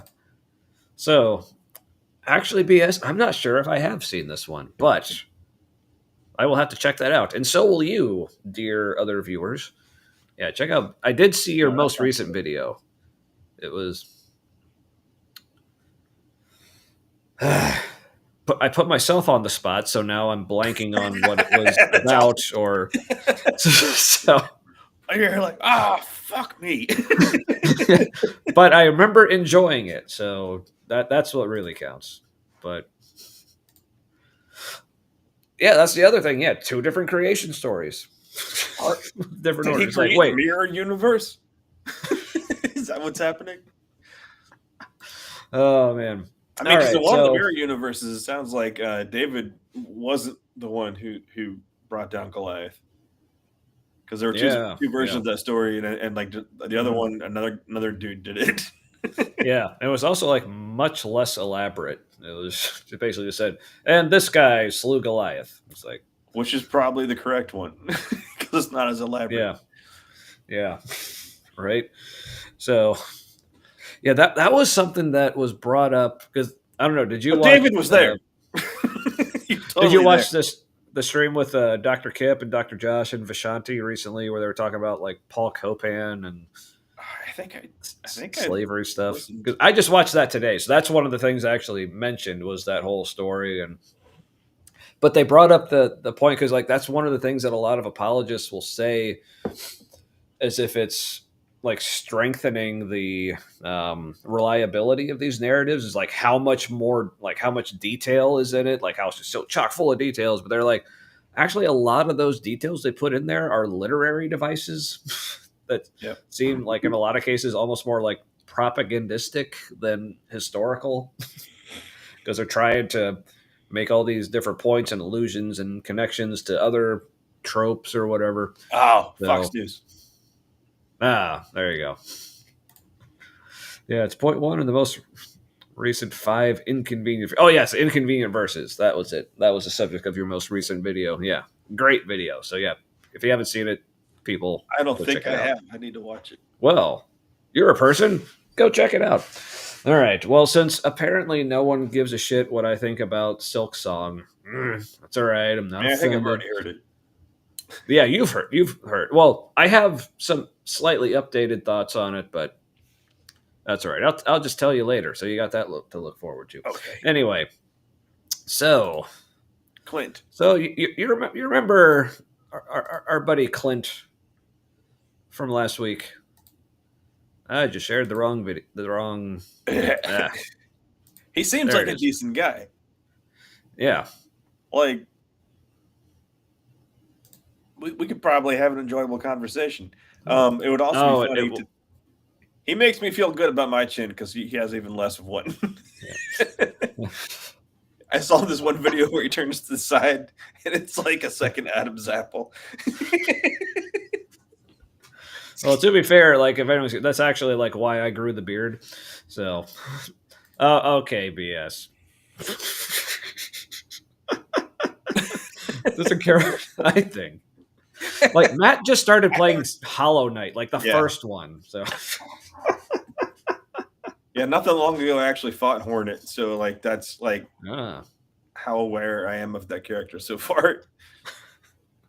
Yeah, playing as Hornet is pretty fun. You actually get like a lot of her moveset from that fight, or all of it, I think. Yeah, excellent. Those are good moves too. Good distance. Yeah, including like throwing the little spiky balls and the whole thing where she just like jumps in the air and like all that like thread just kind of whips all around her and But you can totally bounce on top of her and like swipe down with your sword. I found that out by accident because I was like, oh fuck, and I like jumped out of the way. I'm like, I'm on top of her. Why is this working? Like, if you're getting hit by the thread, what's happening? But yeah. Anyway, so yeah, a lot of things about like her character. She has so much more versatility than the knight from Hollow Knight. But I will say, so far, I'll just say this: I think I still prefer Hollow Knight. Silk Song's a great game, but you don't know. Well, if you've heard of the video game Hollow Knight, which it's kind of like an artsy platformer, like a Metroidvania. It is not a Pokemon. Basically, it was an indie game. There was a release, I think, in like 2017 or something. It was essentially made by like 2 guys, and it sold for like $15. But it is like one of the greatest video games ever. Like I don't know how 2 guys pulled that off. Yeah, but I guess the team was 3 people, but one of the people on that team was just doing music, and also the music for that game is fucking fantastic. But it was actually one of the main things that like initially like drew me in because like Matt, you remember when you first enter like the first like main area, like when you drop down that well, crossroads area, the Forgotten Crossroads. Like as soon as I dropped down there and like the music kicked in, like I was like, I'm in. This is that moment for me was like one of the biggest things that made me fall in love with it. All right, but speaking of fall, this my second beer. Yes, it's called Root Beer Float Stout. Ooh, it's like 6% alcohol, which is decent. But yeah, it's like a root beer. It's like a root beer float stout. I know, it's super impressive, isn't it? Mm-hmm. Yeah. So I think judging by the levels, I think I'm almost on my 3rd drink. I think about here, so I still got a little bit of my 2nd left. I just started. Man, and I blew through all of that in just that little short, like 4-minute video. We still got like 19 minutes of Clint, so we'll see how I do. So let's go for a little bit in the beginning. Yeah. Okay. So again, this is a video that Matt has seen, but I have not. But yeah, it's our old buddy Clint Byars that we were first exposed to last week for an interesting video. Like, we were very entertained. Even produced like a nice little short And that I we were think very he's fond of. almost But definitely in a basement because the paneling doesn't go all the way down to the floor, which is exactly what you would do if your basement floods now and then. Also, his mic stand looks even longer this time. yeah, and it's a slightly different angle because this is kind of like, from the side, where last week was a little more head on. So that like painting or whatever was like, it wasn't even directly behind his head. It was kind of almost directly behind his head. So it was, and it's still kind of crooked if you look annoying at the background. Yeah, or not. yeah. I mean, it's still off center. Yeah, yeah, a little bit. But now, like, we got the old stars and stripes in view there as well. They look dirty. Yeah, looks like people bled on it. They tried to wash it out. Yeah. Ugh. Anyway, all right. So tonight he's going to be talking to us about simulation theory. So, and quantum physics. Oh dear. Like he's an expert in quantum physics, right? So he's going to like know what he's talking about. He's going to right? Deepak Chopra all over us. It's going to be great. All right. Well, I guess we better get this started then. So, if you clicked on this, you must be interested in the simulation theory. What are your thoughts on it? You can comment below. I'd love to hear what your theory is, what you think about it. Yeah. So I did watch like the first few seconds. I will say right off the bat, like I get the vibe that like this is something that, like, he's like genuinely like interested in and like curious about. Yeah. So like from that aspect, like it's giving me good vibes like so far. It's like, oh yeah, cool topic. Let's talk about it. See your thoughts. But I didn't really go beyond this, so I guess we'll see. He's definitely given me I tried mushrooms once vibe, at least once.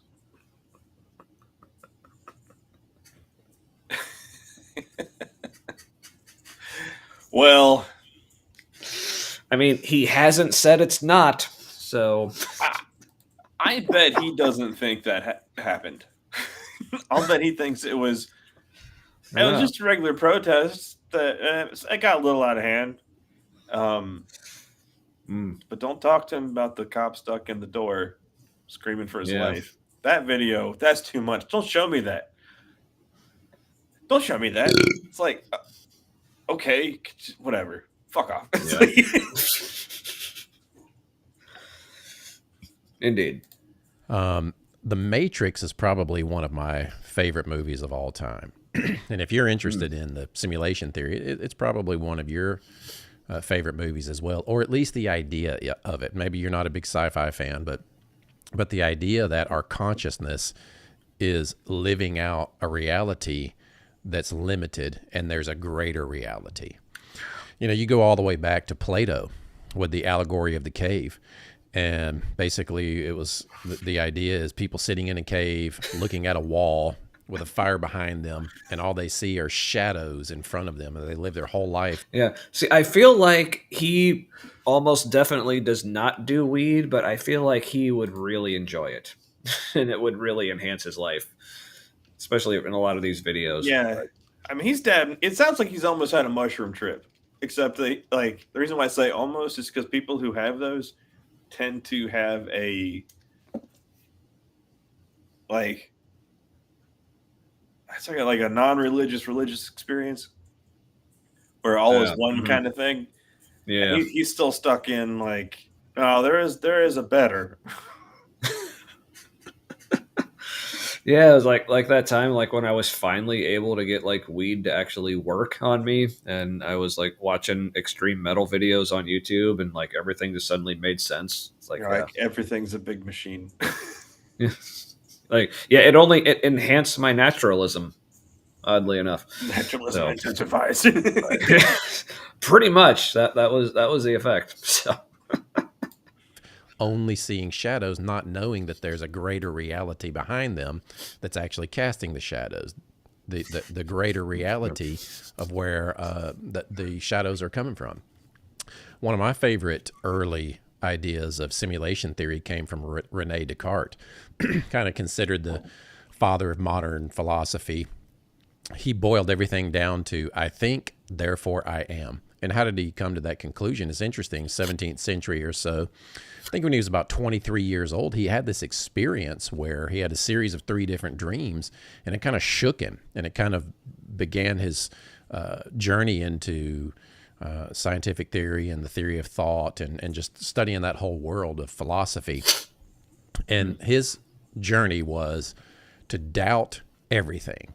And he came up with this idea of an evil genius or an evil demon that's creating a reality for him, or specifically, as he called it, deceiving him about You don't everything. say. So he kind of launched into. Yeah. Man. It's like Clint, I think you're describing your religion from the view of an outsider. Like, do you realize that? Maybe slightly. Yeah. Also, I believe him when he says that, like, he's read some of their stuff. Yeah. Like, he just sounds like he's genuinely interested in philosophy and stuff, which is why he's even more interesting now, honestly.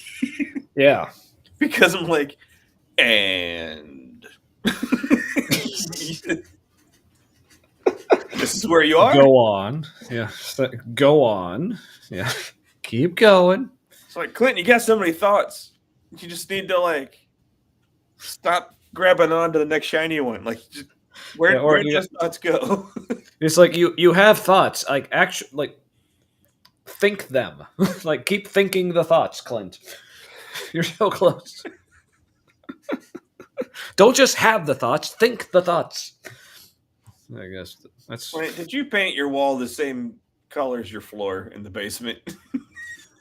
It's like basement floor paint gray. Yeah, that's what it looks like. You can definitely see, like, down here, like, yeah, that transitions right into the same color right there. So it's not extra to get a different color, Clint. They don't charge you more for color. Gray is color. it's a choice. It's a choice. So. But good work with those common boards you got from Home Depot or Lowe's back there. Yeah. Put some decent stain on them. They're not supposed to be stained, just FYI, because they look modeled like they do now. But, like, I appreciate the effort. That took some time. Yes, that was definitely some work. So this journey to question and doubt everything and reduce everything down to its simplest form, and he ultimately came up with this idea.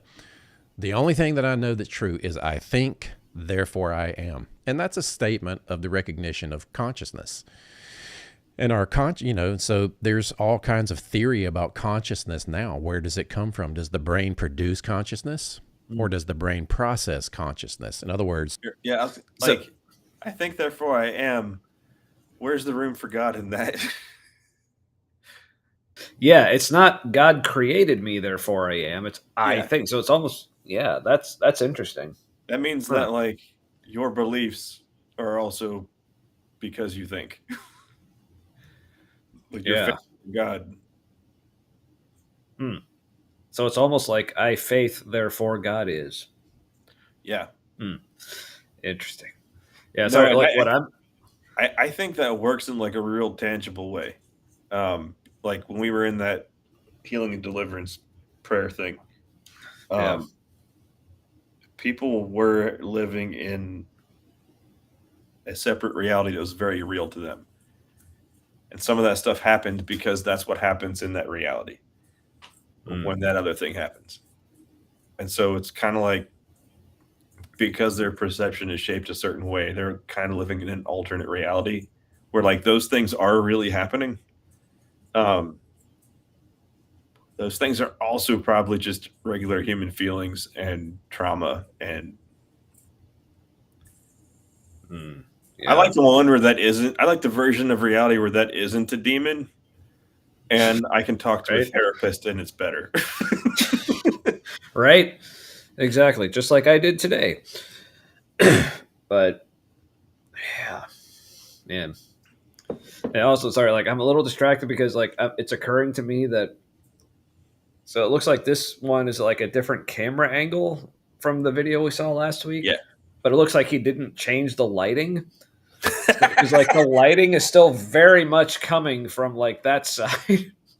But he just moved the camera over here, so now it's like basically anytime he's gesturing with his right hand, he's like casting like a huge shadow over his face. But anyway, like, And that's an interesting from below kind of light too. yeah, it definitely, yeah, Like it's pretty close and it's also low. yeah. It almost seems like it's pretty much no higher than like eye level for him. It might be a little lower. Now, okay, you might be wondering, our lighting isn't great. Right. What gives you the right to comment on his?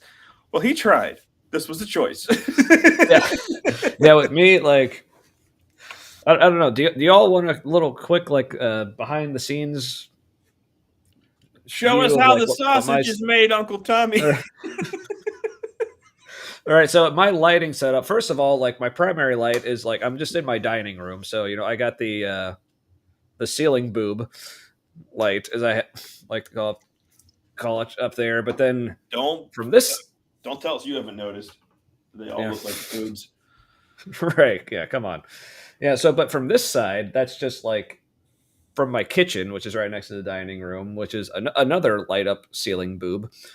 But like, but how are you so lit from this side? It's like, well, I just got like this really basic, just like little, like it's literally just like a lamp you get from like Target or something. I thought you were a ceiling light. Well, I got both. I got the ceiling light and that lamp, and from the kitchen. So, all right, now I gotta and my little candle back there too. All right, so. now I gotta show my space. Yeah. Right. It's not impressive. Okay, I have Legos over here that my son gave me because I didn't have enough of that when I was little. I told him once and he thought of me. Oh, that's really cool. And then over here I have Hot Wheels cars that I bought myself. Shut up. And and then various paraphernalia. Yeah. And that's cool. Like my son actually down here. Nice. Yeah, my son actually like he enjoys like making me Lego. He hasn't in a while, but he's made me a couple Lego things as well. Like years ago, like he made me. He put some Legos like into like the shape of a heart, and then he made like a Lego. It was supposed to be like Mario, like at the top of the flagpole, like from the original NES game, like when you clear an area, you jump to the top of the flagpole thing and like slide down or whatever. So he made me one of those. It's just like a Lego dude on top of a little pole thing. But yeah, they're still like he's basically gave them to me like, here, put these on your nightstand by your bed, and they're still there like years later. So that's cool. Our sons are very similar in a lot of ways. Well, yeah, and this was like a little different. Like there's a Lego store, like a Lego collector store north of here, like old downtown Sharonville. And I only had one Blacktron Lego set. It was a little tiny one. And he's like, why don't you have more of those? And I said, well, that's when I wasn't really like into Legos anymore, and money, blah. So he found me like one of the biggest Blacktron like Lego sets. It's like pre-assembled, and he bought it, and it's like an official one. Wow, nice. Yeah, I was super touched, but like I'm autistic, so I was just like, thanks, or I really like this. Yeah, and he's like, yeah, I know. My wife's like, you should be more excited. He really picked that up for you. And I'm like, I know, and now I'm angry because you're just like, have the feelings. I'm like, I had the feelings. We shared a moment. You just didn't see it. Yeah, it's like we understood it. Yeah, like I remember, like I had a moment with your son, like the last time I was at your house. Like, well, yeah, you were there. It's like when I came over, like he was like coming downstairs, so like you wanted him to come down, like say hi because I was there, but like he came down, and he said something like, "Oh, well, this is an unexpected visit" or something like that. And so I just said, "You're welcome," and he goes, okay, just like keeps on walking. And I was like, I felt like we just had a moment there. That was good. So Yeah, that was the moment where he pretends to be uncomfortable, says the okay thing, not because he's actually like thinking okay, but that's what's funniest, and so that's why he did it. yeah, and it was funny. So I appreciate it still. Anyway, so Clint's looking bored with us talking about things. So. Is your consciousness greater than your physicality? Is your consciousness in another dimension or Hold on. originating from another place being filled? That was a big leap, just because he was. Is your consciousness outside your body? Is it in another dimension? It's like, whoa, just one thing at a time. Yeah. Like there are plenty of things outside my body that are not in another dimension. You know, I'm like, willing to follow him a little on the "is it outside your body" thing, just because it's just unclear sometimes if consciousness is localized. Yeah, and I guess just to, like, cards on the table or whatever, like where I'm coming from, like I call myself a naturalist. Like I've been called a materialist or physicalist by some folks. Like I'm not as big a fan of those labels, only because I just have to get pedantic about things. It's like I recognize there are things that are in existence that aren't necessarily what you would call material, or matter or whatever, but I'm just of the opinion, like whatever it is that exists, like I don't think any of it is supernatural. No. Now that's not to say that I am absolutely convinced that there is nothing supernatural. It's just that I'm just not assuming that there is, and I have yet to be convinced that there is. So until such a point that I am convinced that there is, I'm just going to operate as if there isn't. Because, I mean, once I left Christianity and any kind of faith or religion or spirituality at all, and just started living my life of the belief, opinion, whatever you want to call it, that the natural is all there is. I mean, that's been working, so I don't really see a reason to move on from that. I don't feel like there's anything missing from my life by not believing in the supernatural. So but obviously if I ever am convinced of the supernatural, then yeah, sure. It's not like I'm opposed to the idea out of principle or anything. I'm just don't think it's there. So that's where I'm coming from. So when I think of things like consciousness, again, I am by no means an expert of any sort on the topic, but that's from what I've heard, oh, well, good. Maybe he'll change my mind then. But yeah, but where I am on consciousness is just from hearing from other people who are experts. But I know this is a topic where there are plenty of people who are experts on the subject, but disagree, wildly. But when I hear from those who are experts and do think that consciousness is just an emergent property of completely physical and natural processes, I'm like, okay, from what little I understand, yeah, sure, that makes sense. Whatever. Yeah. So, but again, I operate under that, and it's worked. So, yeah, I just wonder whatever. if there's is there a nesting doll of consciousness? Yeah. If this level of complexity makes a certain amount, kind of consciousness, and that we have that experience of that, is there something?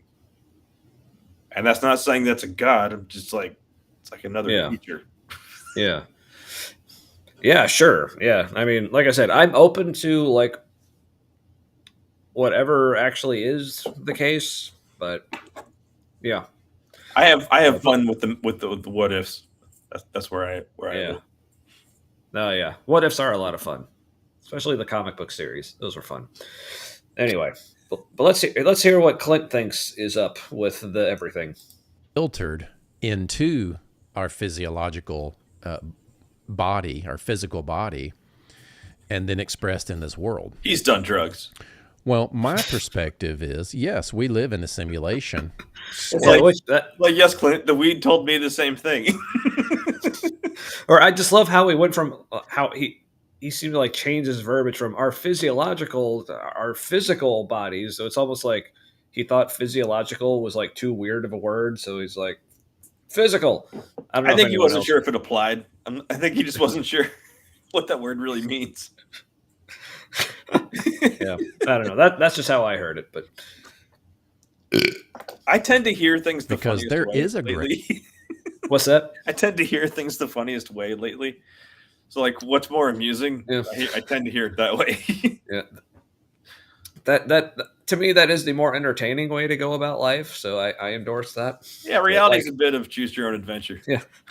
Yeah, I mean, like I was mentioning earlier, but when I talked about my therapist telling me I probably had like generalized anxiety disorder. Of course, I took that the most humorous way possible. It's like, oh yeah, my anxiety. It's like it's nothing particular. It's just kind of everything. It's a polymath. And then you're My like, anxiety. so what you're telling me, therapist, is that deflection is a thing also? Sweet. All right, let's go. Greater reality. And the greater reality, and I'm just going to jump right into this, is the kingdom of God. Oh, If we're just gonna jump right in, almost 3 minutes later, he sounds like us. yeah. Oh, he wishes. So, yeah, that's all right, Clint. One of these days. All right. So, And the greater reality, and I'm just going to jump right into this, is the kingdom of God. The place where ultimate reality himself exists. Oh, God man, defines envious. himself. A little bit. Ooh. A little bit. Ooh, Clint, you intrigue me. man. So now I'm wondering, like, the more I listen to Clint, like, I'm curious. 'Cause like I said, like my journey through Christianity, like, grew up extremely fundamentalist, then ended up like universalist panentheist, and Mhm. as far as like in Protestantism anyway, like I was never into Catholicism or Orthodox, but at least in the Protestant branch, I hit pretty much everything in between. Like I was all over the place, like at one point or another. So for me, and this is just like a new game I just invented for myself, it's like listening to different apologists and trying to figure out, okay, at what phase of my Christianity would I have been a fan of this guy?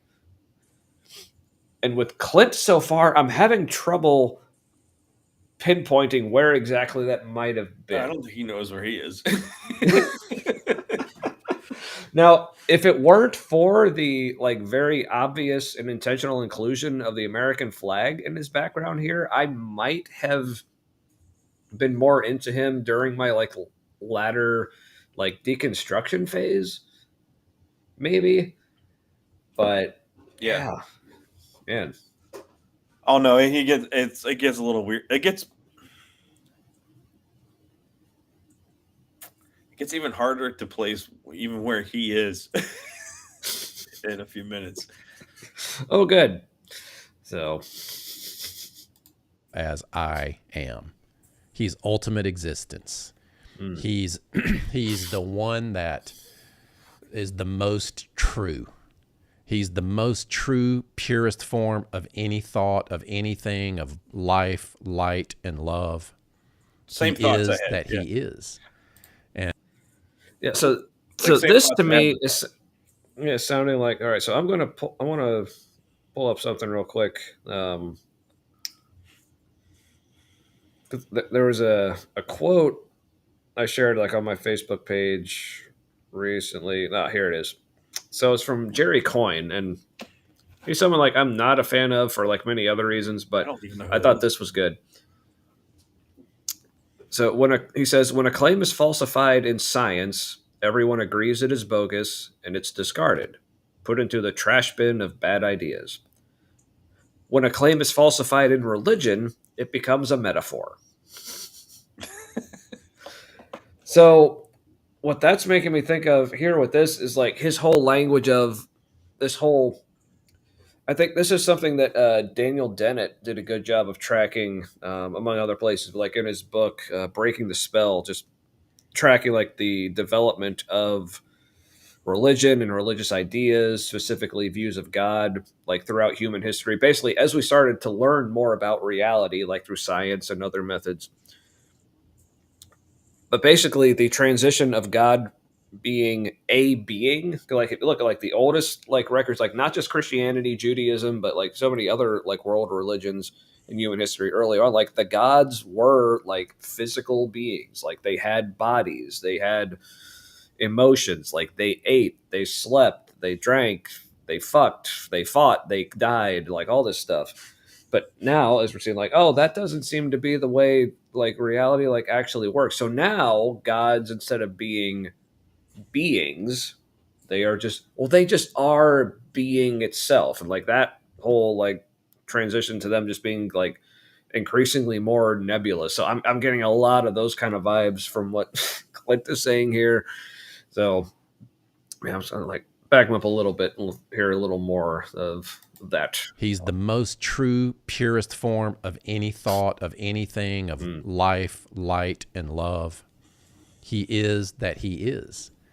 And in the story of the Bible, God tells Moses, and he self-identifies, I am that I am. He's ultimate truth and reality. Now, is that what that actually means? Like when he says "I am that I am," like does it mean all the things that he's saying it means? Like I honestly don't know, but I can see why he's going there, and I think he is. I think he has started deconstruction. oh, Clint, buddy, it's like call us sometime, man.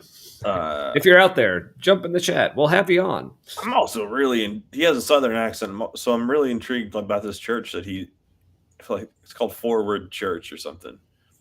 Yeah. I'm thinking Tennessee, maybe. Is that? Do you have any idea where he's actually from? I would say Kentucky or Tennessee, but like it's somewhere not far from a major city. That's the vibe I'm getting. Yeah. So maybe like Nashville or Memphis area, perhaps. Yeah. Yeah, because they wouldn't tolerate this new age bullshit. He's like, yeah, but ultimate truth. No, he tells ultimate truth. He ain't the ultimate truth himself. No. But it sounds kind of blasphemous to say he isn't, but it sounds kind of weird to say he is. Yeah. So why can't you just say what everybody else has said before? You and all your metaphors, bullshit. The highest form of existence. And so we have come out of that. Our consciousness, whatever our state is when we leave these physical bodies and go into that spiritual dimension, and even that dimension is an emanation from him. It's more true, it's more real, it's more everlasting than the... Okay, the phrase that keeps coming to mind with like literally like almost everything he's saying is citation needed. It's like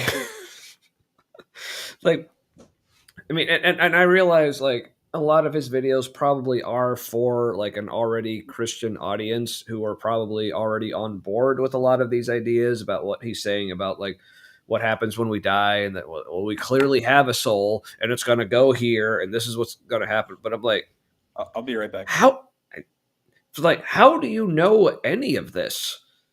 Yeah.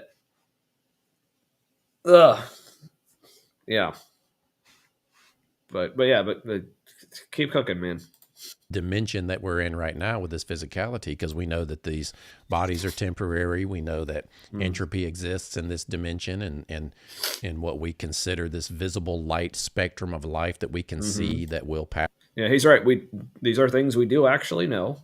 To what extent we can know anything. But yeah, sure. Yeah, entropy, death is a thing that happens. Things are temporary. Sure. Yep, I'm with you. Pass on.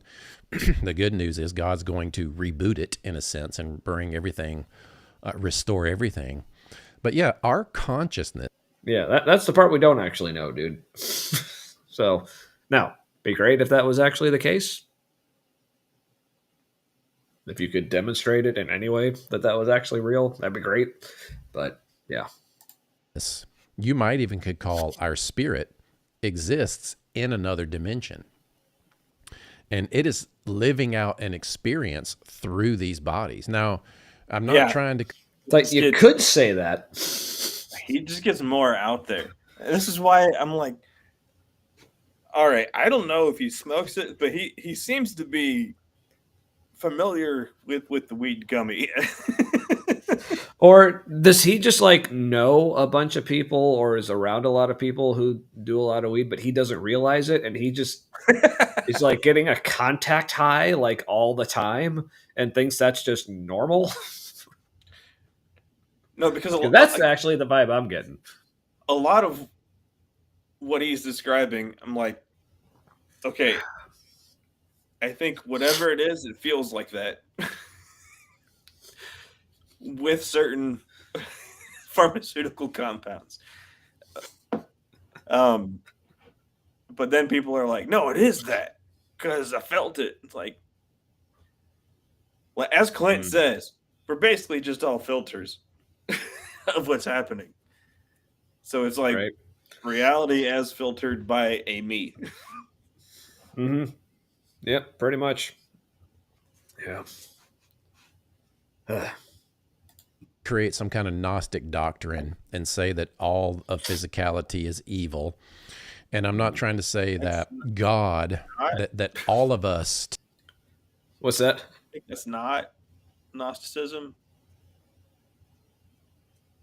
That all of this is evil. Like demigod or the demiurge is kind of an evil figure. But I don't know if they say that like all of this is evil. Like, yeah, existence. I don't know. I'm honestly not super familiar with Gnosticism. Yeah. So, yeah. Clint is. All right. Tell us what's up, Clint. Together, living out our shared collective human experience is God. Now, I hold to a more traditional Christian view. Do you? That, Trinitarian view, Father, Son, Holy Spirit. But what we are comes from God. And we are independent, free will consciousness. Consciousness is. Which, and I don't want to get too sidetracked on this, but this whole idea of like that what we are comes from God, like that for me is one of my biggest issues in regards to things like the problem of evil. Like, because even if you are to say like, well, evil exists because of our free will, okay, but if we come from God, who is all good, and he is like the thing in which we live and move and have our being. So like he is our source. He is the reason that our everything is a thing. Then where do our evil thoughts and desires even come from if we come from him? Like that makes no sense. From us because we're bad. But how? Because we come from him. And how can we have free will? How is it possible? Like, okay, when part of the body has free will, that's called cancer. So I don't understand. Yeah. Why he's. Yeah. Because one of the and again, I don't know where Clint is on the whole like literal like creationism versus like evolution like question, but one of the biggest issues they come with, like they think it's an argument against evolution, but it's really more about like abiogenesis, which is a completely different topic. Maybe not completely different. They're kind of related because it's about life. But anyway, with abiogenesis, they'll say like, well, how can life come from non-life? I'm like, okay, well, if we came from God, how can evil come from non-evil? Like, same problem. Yeah, you eat dead inanimate shit all the time. How are you still alive? This is a dumb question. because on the more like naturalistic view, like thing X comes from not X like all the time. Like fact, how do you make if you don't have a particular vitamin, which is like a compound, it's a chemical compound, you can die. That's non-life. So life from non-life. Like B12, you lose your mind and die eventually. Yeah, I mean that's like we literally like we make things from not that thing all the time. I mean, like beer, like all the ingredients that go into beer, none of them are beer. Babies, literally not the thing. Yeah, a new thing. Right? Yeah, I mean, you make a phone. Eggs and sperm alive. But like you make a phone from non-phone things. You make a shirt from non-shirt things. It's like no, how Tommy, can you make cake? Always shirt. Yeah. mean, that's like asking how do we get cake from non-cake? The cake is a lie. That's how.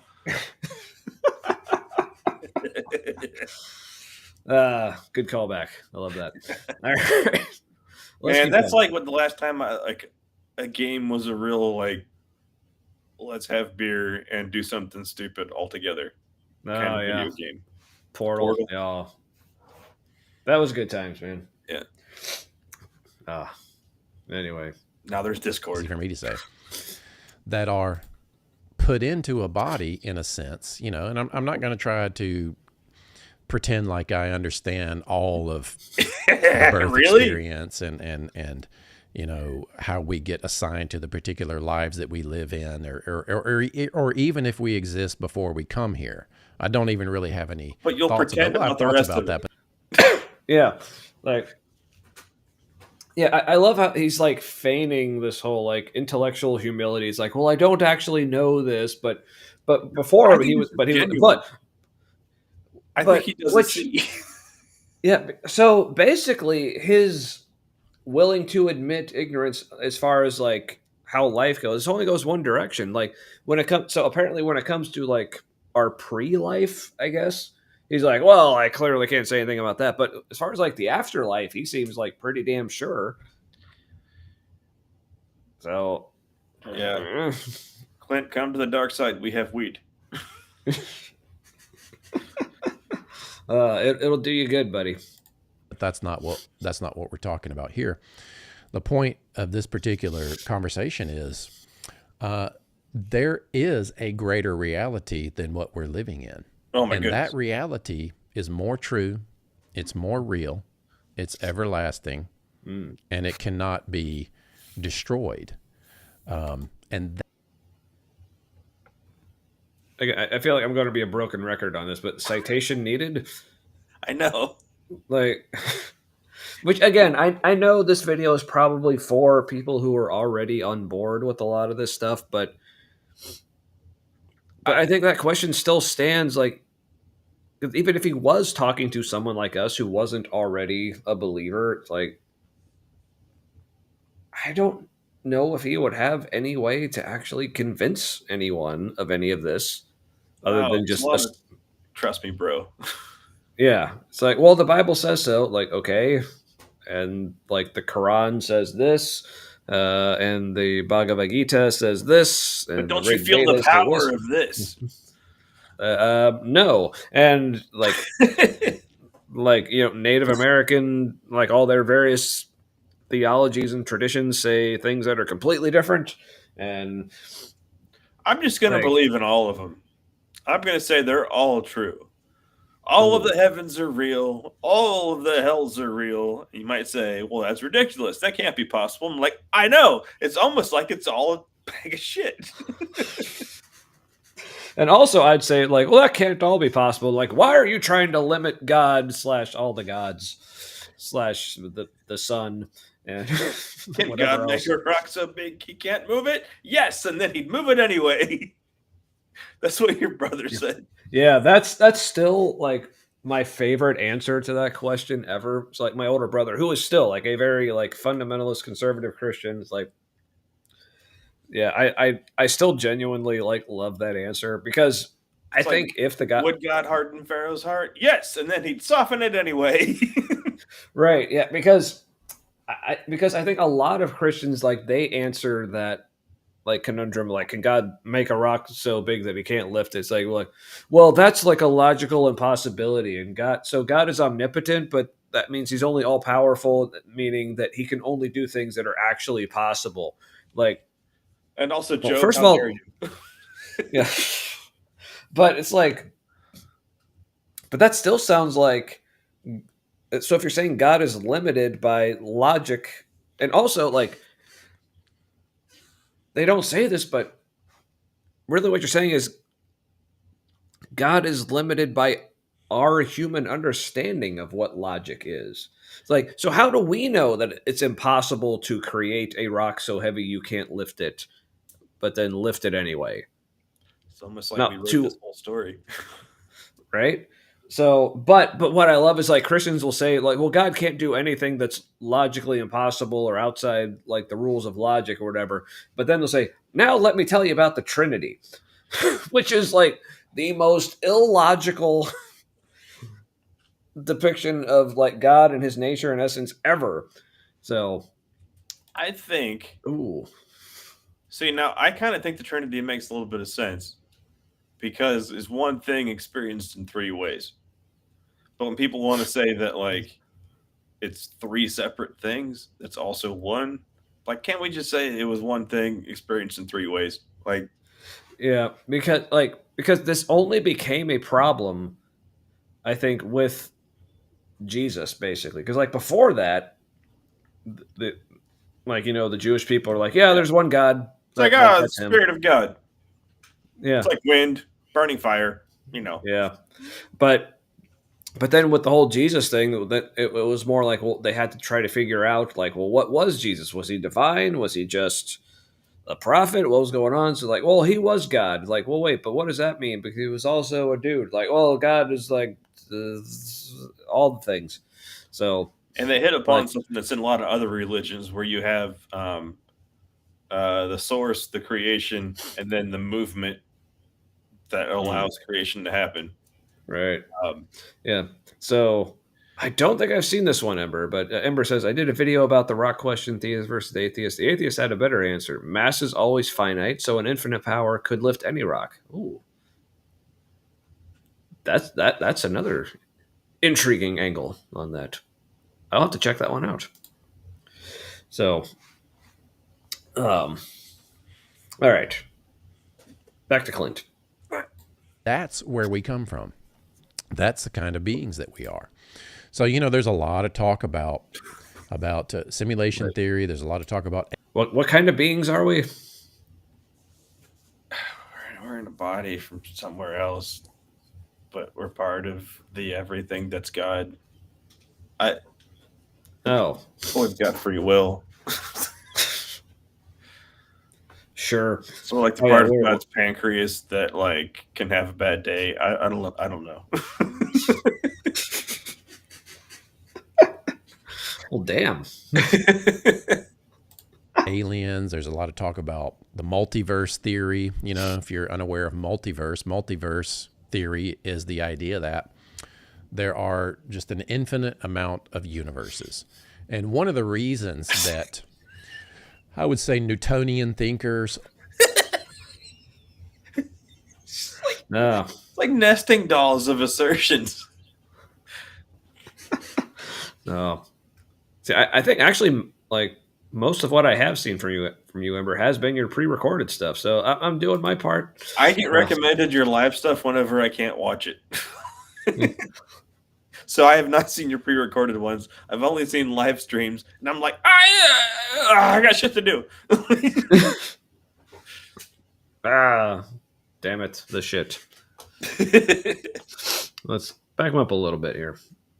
is the idea that there are just an infinite amount of universes. Multiverse theory. And one of the reasons that I would say Newtonian thinkers or scientific thinkers, maybe even people that don't believe in God, So they come to the conclusion of multiverse because it's a mathematical equation.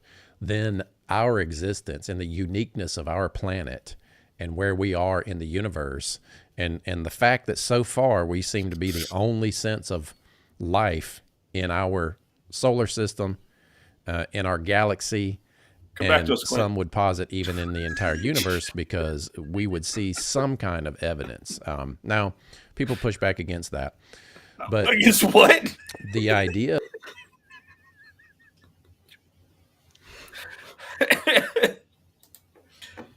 you got some thoughts there, Matt? Hey, Clint might be special needs, and I say that being special needs.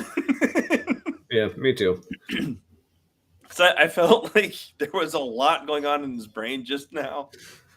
That was really only coming out a little bit because it wasn't making sense. But it looked like he felt he was sharing himself. No. So I think Clinton has a lot of thoughts that he's Yeah. has a hard time sharing. Poor guy. Again, he should try the weed. Might facilitate some more of that. But That the multiverse giving reason to why we exist is this. Multiverse theorists would say, sounds like ancient Esther and ancient alien theorists really say. does. Multiverse theorists say that we're just one of an infinite amount of universes. And so it makes sense that in one of those infinite amount of universes, that there would be organic processes grow, cellular life grow into what we are as human beings. So it's just the odds. You know, you got all these chances out there. Of course, there's multiple universes out there, and so we're just And also God. Yeah. Clint. yeah, but see, here's the thing. Like, I don't think because this is something like because again, as I try to say, like I am not at all an expert in any relevant field to these questions by any stretch. But like when I hear people talk about like how against the odds it is, or like how astronomical the odds would be for this one universe, this one instantiation something of reality to happen the way it did, it's like it's just the odds are just so astronomically large that so that's why like with things like the multiverse theory, it's accused of being almost just kind of like an ad hoc where it's like, well, we can explain away the odds by saying, well, there was just like an infinite amount of universes, so of course one of them was going to be like this. But I'm like, Sure, it's that like could be true. but I mean, but even if there was only one universe, it's going to be a certain way Mhm. that the odds are like billions and trillions and however many zeros to one that it turned out this way. But I mean, it had to be one of those. So Yeah. I think a lot of probably times like when bubbles one within the other. but here's the thing, like with odds and like statistics and like what are the chances of this happening? You know, like I think a lot of people. So when they hear things like, so take like a 6-sided die. It's like, what are the odds that like when you roll that die, it's gonna be a 3? Okay, it's 1 in 6. But I think consciously or subconsciously, I think when a lot of people hear those odds like 1 in 6, it's like they think in order to get a 3, you're gonna have to roll it 6 times in order to get a 3. It's like, no, you could just roll it once and you get a 3.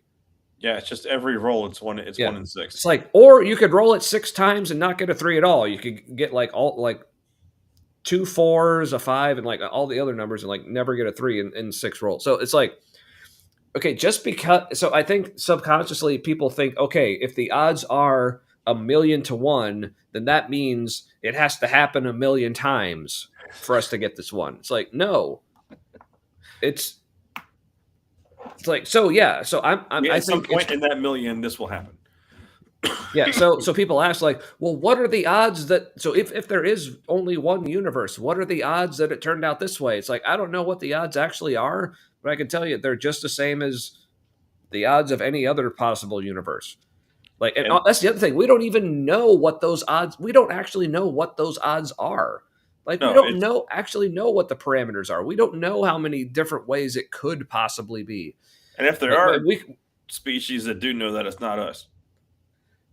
Like they'd have to be like in the whatever we're inside of, because you would need knowledge beyond our universe, I think, to get that.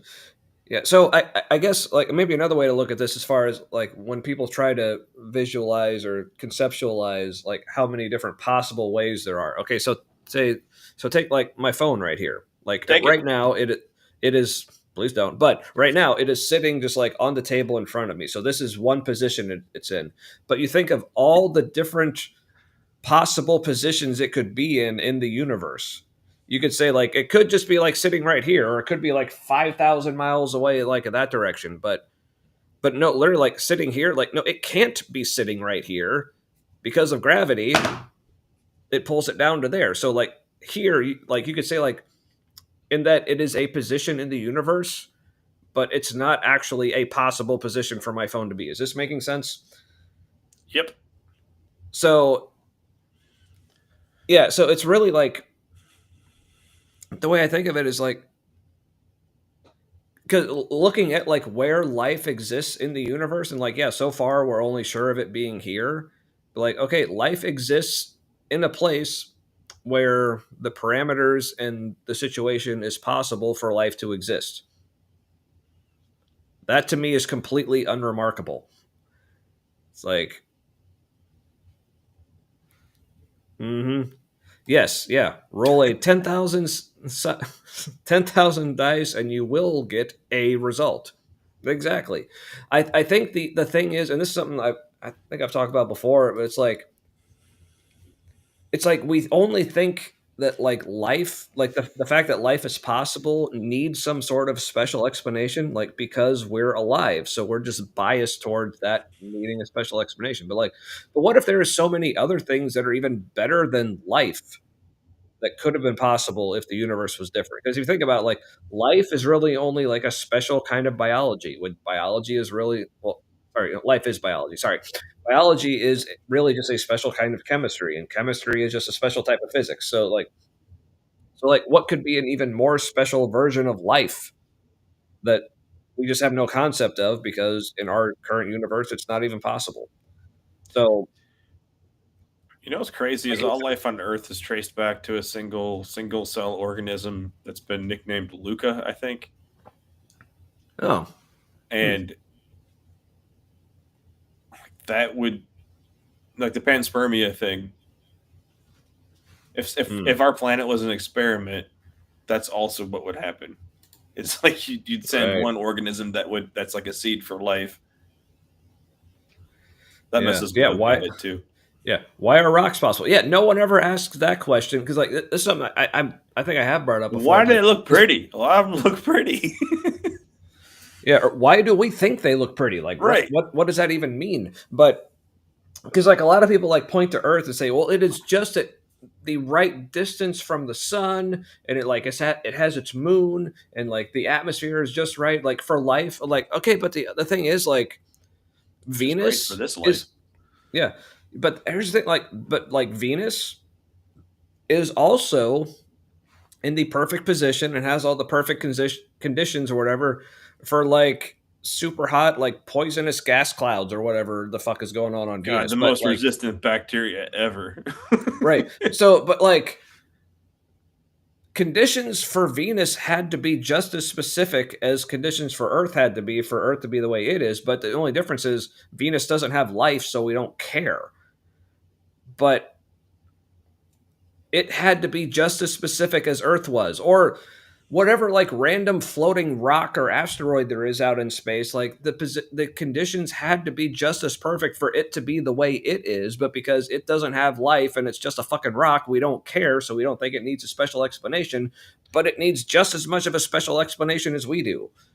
Well, So- angelic giants, that's what. Yeah, but see, Oh, did we click on the same thing at the same time again? Yeah, we did. Yeah, everything in the universe is made of gas. So why are there rocks? Because some gas, when it solidifies, it's a rock or something. Well, it's just the rocks are the part of the gas that condensed into rocks. It was dense enough, whatever the rocks are made of. Yeah. But then some of them are made of lava.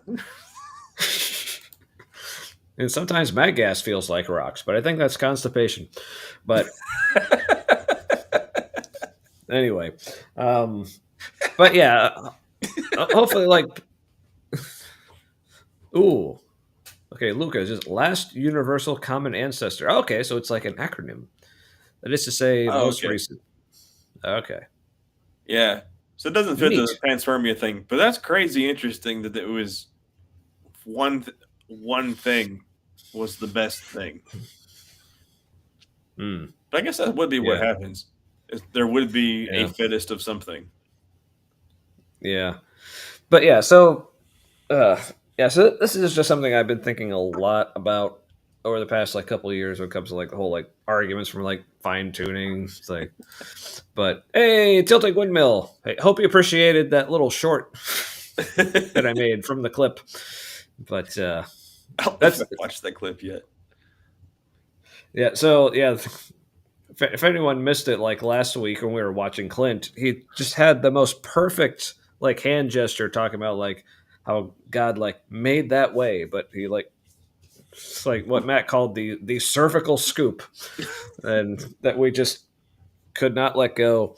He does have one coming up where he like he goes like this, and you think he's gonna go like whoop, but instead he misses. It goes right between these two fingers, and he kind of like glances down, like you realized he flubbed it, and I'm like, it's for the best, Clint.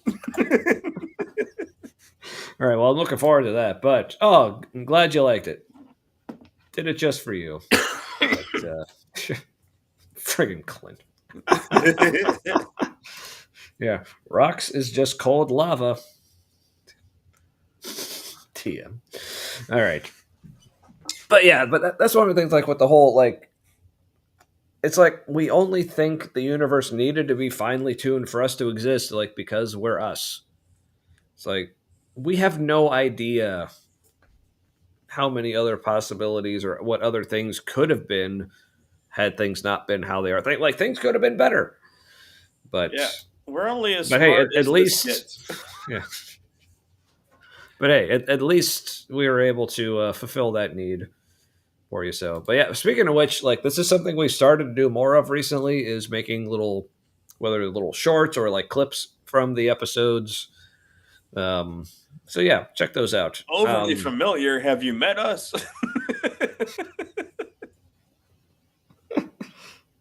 Oh, that might have been for Ember, I think. But yeah. Oh, okay. calling her dearest. But hey. I mean, you're the only Ember I know, so you are the dearest Ember to me. So anyway, so all right. Chance, the lucky ones, with the odds are us existing because there's an infinite amount of universes. So there's probably a better way. I said that a little bit clunky, but here's the reality. Yeah, we do live. You're in good company, Clint. I'm like clunky is my first language, actually. So, hey, we're gods. We'll get used to it because we fucking like you. And you're gonna like it. So, I mean, yeah, that sounded aggressive. I'm sorry. We love you, Ember. A simulation, in a sense, it's real and it's true, but there's a greater reality. And see, this is why we have to let Christ change it. Oh, what a coincidence! I'm my kid's favorite dad, and my daughter is my favorite daughter, and my son is my favorite son. Man, love how that all works out. That's why you only have two. Because and Matt is my favorite friend, Matt. Oh, there you go. But that's actually saying something. So anyway, God's dimension, it's perfect light. He himself is perfection. And for us in our state, which is sinful and dark, but yeah, looked like he was totally making like you might even could call our spirit. I want to see that motion again. Totally looked like he was like mimicking like taking a hit there. Good news is God's going to reboot it in a sense and bring everything, restore everything. But yeah, our consciousness, you might even could call our spirit, exists in another dimension. Did I like skip ahead somehow? In what we consider this visible light spectrum of life that we can see that will pass on, where we are in the universe, and the fact that so far we seem to be the only sense of life in our solar system, in our galaxy, and some would posit even in the entire universe, because we would see some kind of evidence. Now, people push back against that, but the idea that the multiverse... I don't even know what he said. Yeah, I somehow like... the video ended up skipping like several minutes back, and I'm trying to remember like where we were. Me too. This sounds familiar, but also not. I don't know what that means. Let's see. Go back a little more. A Is lot this of talk about the multiverse theory. You know, if you're unaware of multiverse, multiverse theory is the idea that. So I already talked about there this. are just an. I felt like we were a lot farther. There's multiple Sorry, universes out there, and so we're just by chance. Okay, this is familiar. Yeah. You know, the lucky ones with the odds are us existing because there's an infinite amount of universes. So there's probably a better way. I said that a little bit clunky, but here's the reality. Yeah, we do live in a simulation in a sense. It's real and it's true, but there's a greater reality. And see, this is why we have to let Christ change us, because in God's dimension, sort of.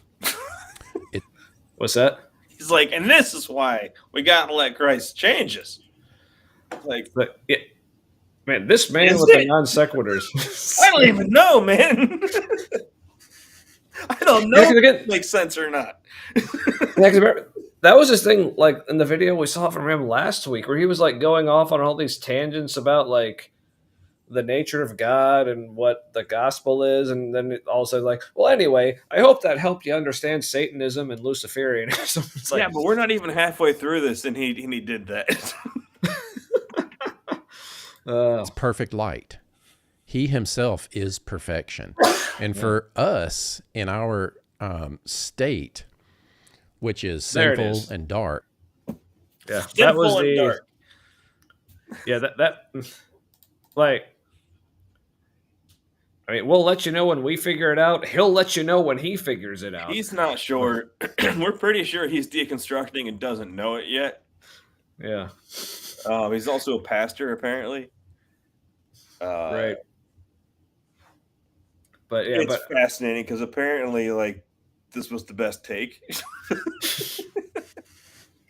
But let me know if you see the like almost subconscious like little toke motion. No, I did. He just did it right there. He in was our like, state, sinful, which is sinful and dark. Yeah, because we've chosen that path for ourselves, and it's not just affected your body and your worldly life; it's affected your spirit too. See, we are dead in our sins. What we are at our core, you could call our spirit, our inner man, the eternal aspect of ourselves. You got some feels there, Matt? Just Bible needed, dude. You're a pastor.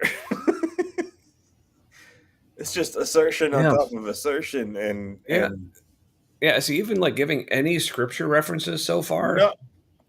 No. It's all stuff that like universalists might be into. Yeah, which is again like I still can't place like at what point on my Christian journey from like fundamentalism to more mainline to like charismatic evangelicalism to deconstruction to whatever. It's like I wish I knew at what point I would have been on board with this guy. You see what happens when the congregation isn't really listening, so he just keeps feeling validated. And so, like, he's a pastor. No news is good news. Still employed. His congregation is unaware. Is that where we are?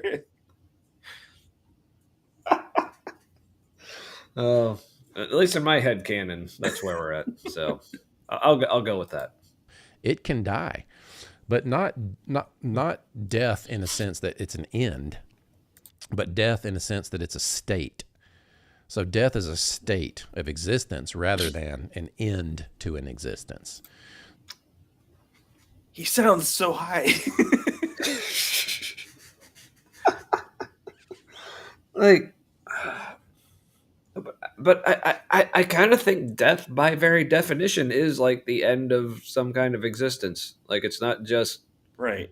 You're definitely not who you were. If there is, it's like when like a tadpole becomes a frog, we don't say that's a death. Like when a caterpillar becomes a butterfly, we don't call that a death. You know, like it's a change of existence or a form of existence or whatever. Like, but like death is like, nope, you don't exist anymore. Like that's what death is. All I know is That's why whatever we have a word for it. is happening when you die, that's the last and sort of eternal experience you have. That's what I think probably happens. If there's nothing after, Right. then from your perspective, your last moments internally are what eternity is. Okay, now here's a quick thought, and hopefully this doesn't sidetrack us too much. Famous last words, but so basically, ever since like kind of almost dying myself, and then like deconverting and like losing all faith or belief or whatever in any kind of afterlife. Like I am currently of the opinion, like once you die, it's like lights out, nothing, like ever again. But I'm thinking about like, what if, like, if there is something to like our consciousness, like surviving beyond like the death of our body. But like when most people talk about that, it's at least whether it's in any kind of like religious context of like heaven or hell, or just like you're just like you go back to being one with the universe and it's all like bliss or nirvana or whatever.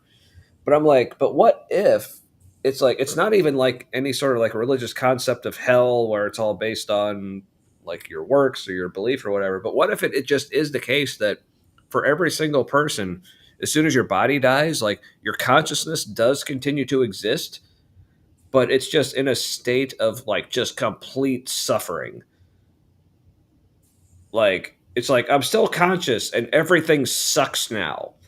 Like how do we know that's not the case? Only the bad people go there, you see. No, but like really, like if you think like your consciousness survives and goes anywhere, like why would so many people default to, oh, but wherever it goes, it must be good? It's like, well, what if it's not? Yeah. And the idea of eternal suffering, that's like the old Sheol kind of like grave kind of, it wasn't exactly suffering forever, but nobody was having a good time. That kind of thing. Explains a lot of Jewish comedians, honestly. Good point.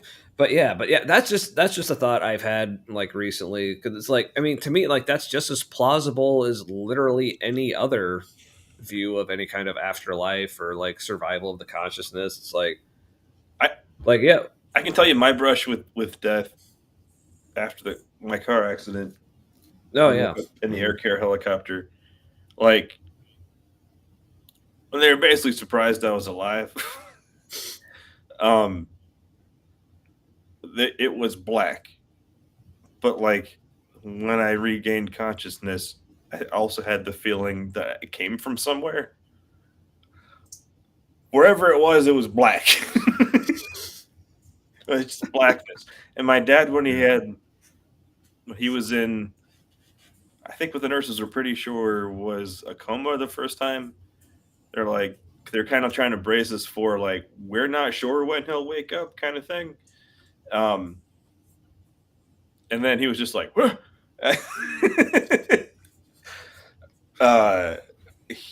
my mom said that he told her that he was scared to die after that because it was just black.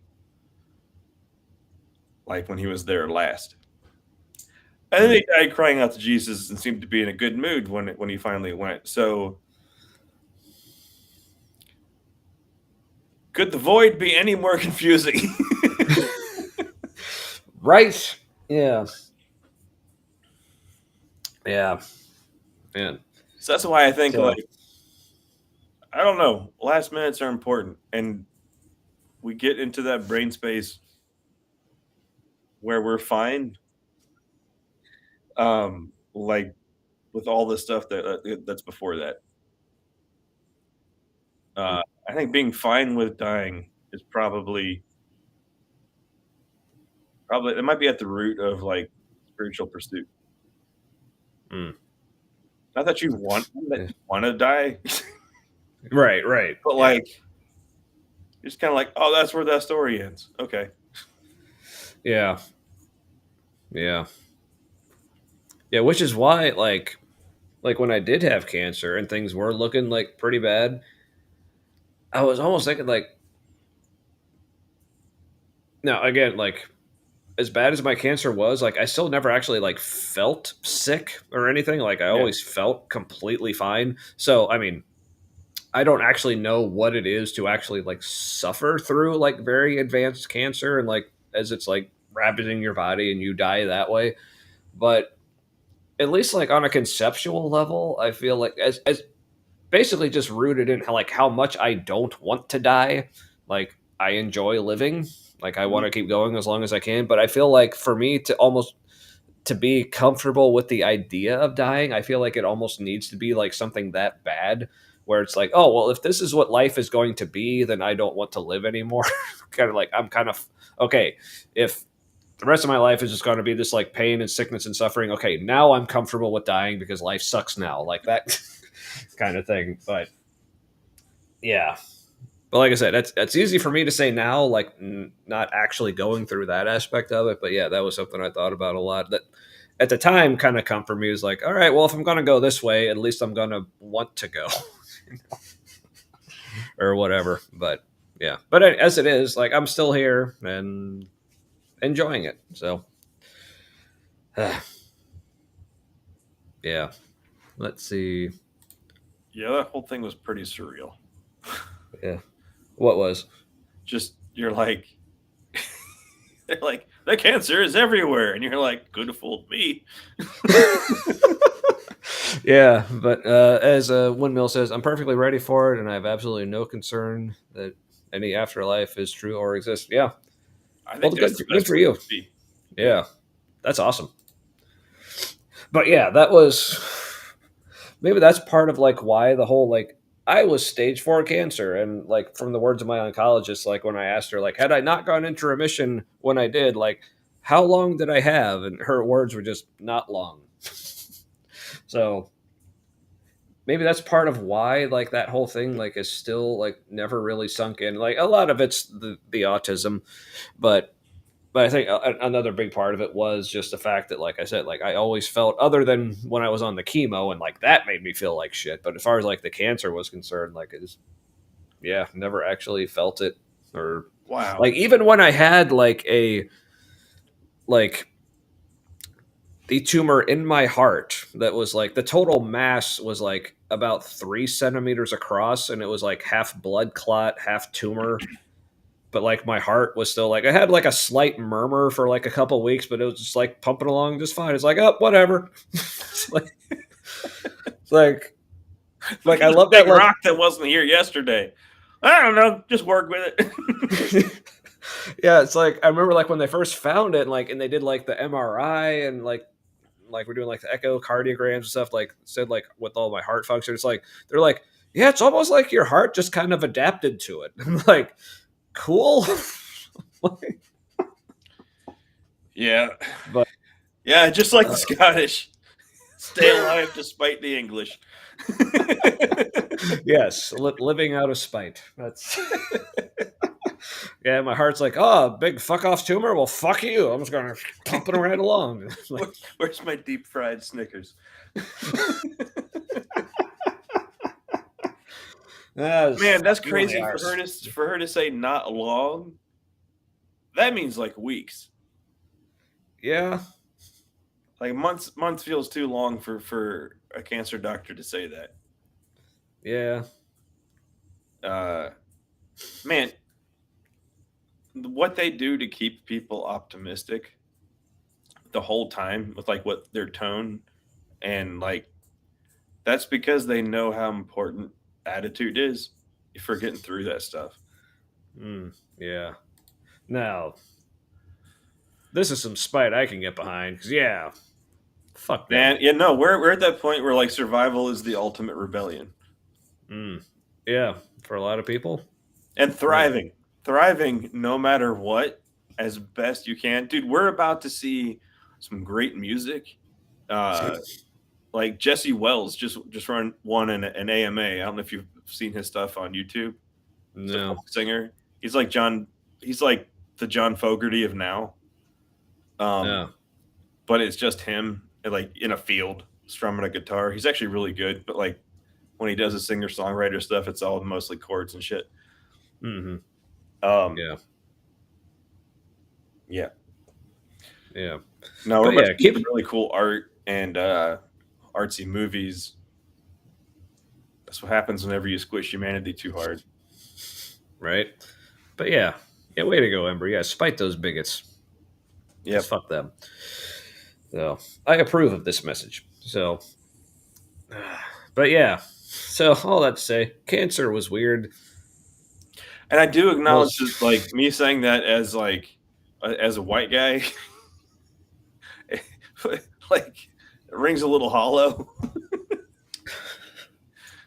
Like surviving is the ultimate rebellion. You're like, yeah, because it's hard for you, huh? Yeah, I hear that. yeah, right.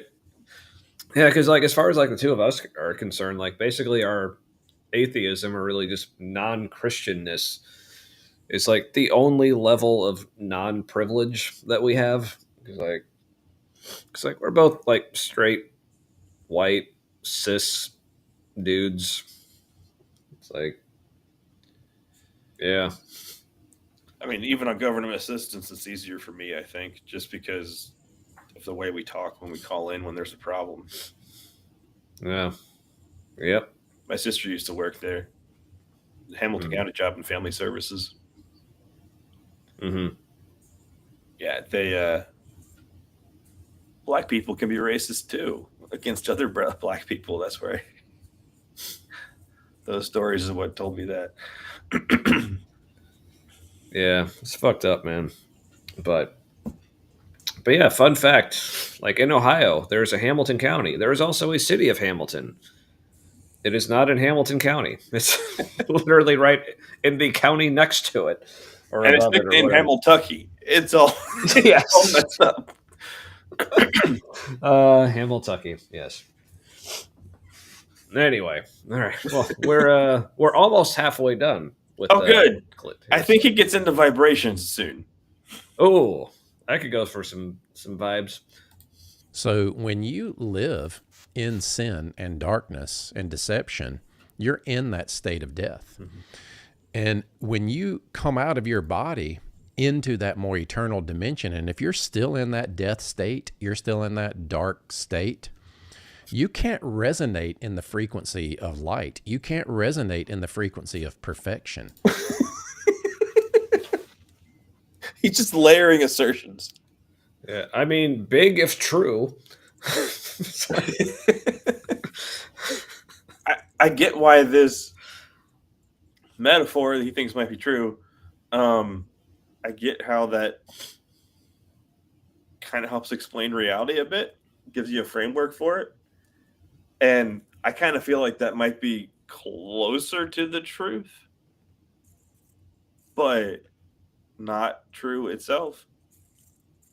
Because this kind of frames it like this is like a consequence of a rhythm that's happening. Mm. And that makes sense to me. Because it's weird how everybody seems to kind of fit into a pattern of things that happens over and over again. There's like an 80-year cycle for certain things, like innovation and hardship, basically. Right. So somehow all of us doing what we think is our own thing still creates this pattern that repeats. Right. Yeah, on certain levels, yeah. Mm. So he's weird, man. Apparently he's reading some dangerous things for his profession.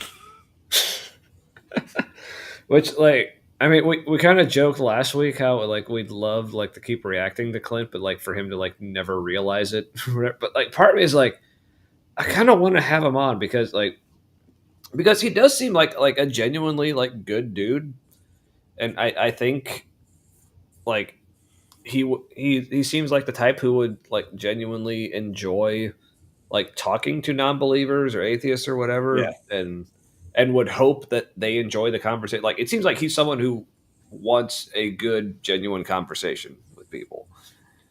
But I would love to. Yeah, just But I guess to like I'll like allude to like how you keep talking about like it seems like he's deconstructing but not realizing it's like but so I guess my wish is that he would have that genuine conversation with himself. You know? yeah. I think we could probably do a lot of damage just by um, talking with him and asking a lot of what and why questions. Yeah. Like get him to like talk it out and see how many times we could get him to go. I just don't really know, and And I'd be like, so he can right? hear himself say several times, "I just don't really know." Mm-hmm. Yep. Yep.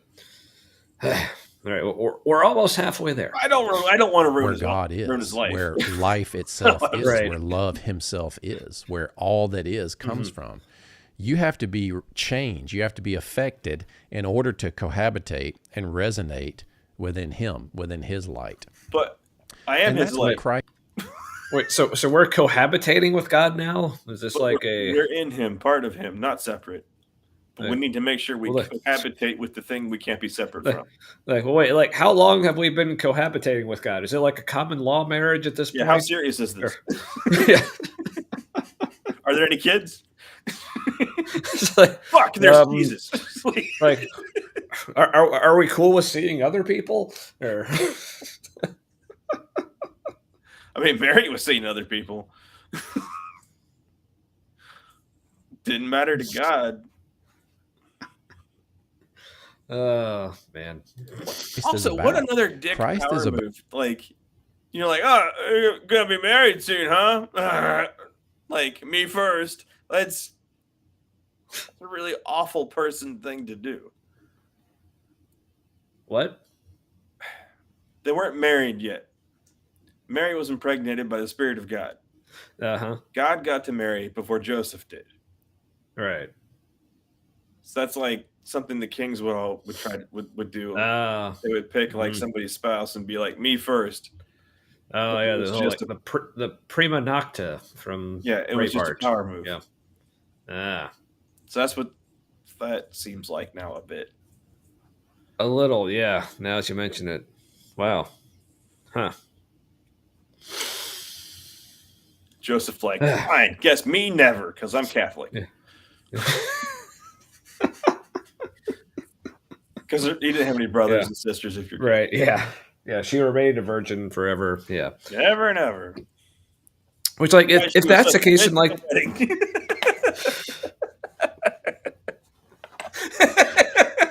Chauvinistic. the musical. Yeah. Anyway.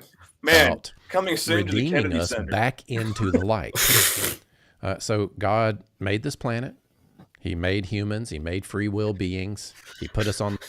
Which was widely regarded as a poor move. But or this whatever the planet line and is. gave us dominion over this planet. In a sense, we have sovereignty over our own selves and our own lives.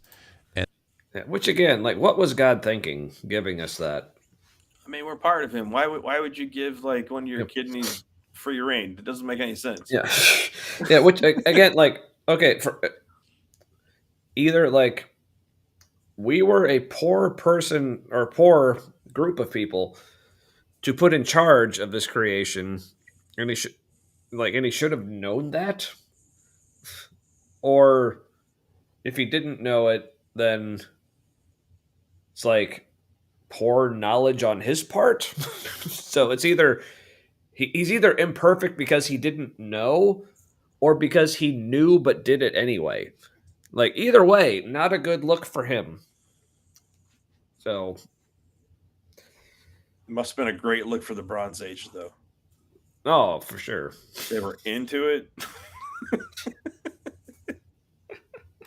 And then how we live in this life matters because there is a sense of morality in the perfect light that we cannot get ourselves into through right behavior. We have to be changed. So he gave. So you can't get yourself into a sense of perfect morality through right behavior. But wouldn't perfect morality be right behavior? don't you have to make a choice to behave?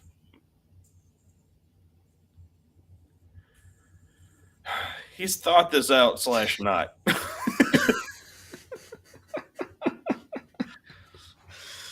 Yeah, the math ain't mathin', dude. Us dominion, and we chose our own path. We chose Pause it for a second. to judge. His journals must be amazing. I mean, if we're getting what he's thought through, my word.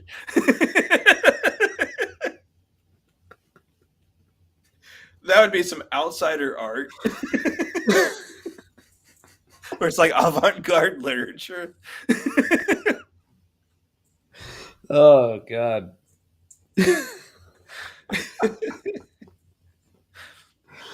Oh, I want to read it so bad. Oh. Good and evil for ourselves, and we've all sinned, which kills us spiritually. And so therefore you have to be resurrected, and you can't do that on your own. I feel like this is the Church of No Bible.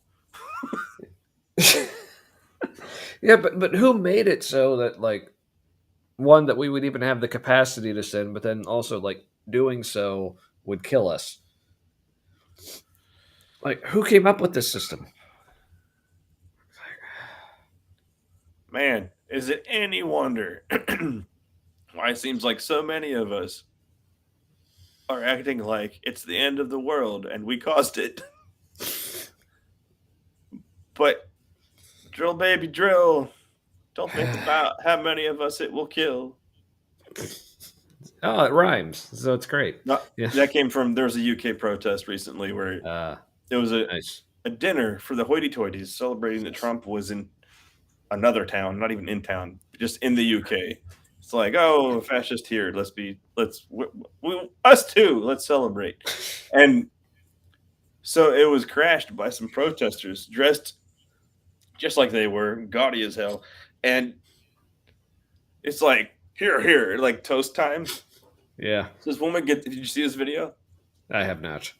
This woman gets up and starts talking about how great Donald Trump is. And like pretty quickly, when you know it's a protest video, you can pick up on what she's doing. But like most of them didn't realize, and she like slid into like really slamming Trump about fascism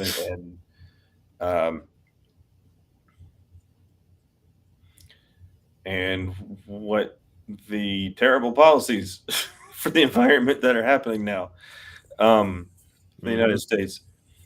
And they'd been like chanting drill baby drill in the room because fucking rich white dipshits. And Yeah. And so they changed, I like this. They changed it to a drill baby drill. How many will that kill? And so now everybody at the dinner who are probably rich donors now have that in their head. Everybody who saw that video, who are going to get it in their feed because it started out glazing Donald Trump and ends with that slam. And so now anytime people who have seen that video, when they chant drill baby drill in their heads or out loud, they hear in their heads, how many will that kill? Nice. Yeah. Well, good job. Bunch of smarty smarts. We'll get you. Right? All right. And that's what Christ did. God, in a way, in a miraculous extension of his love toward humanity, limited himself to become human, and he entered into our darkness.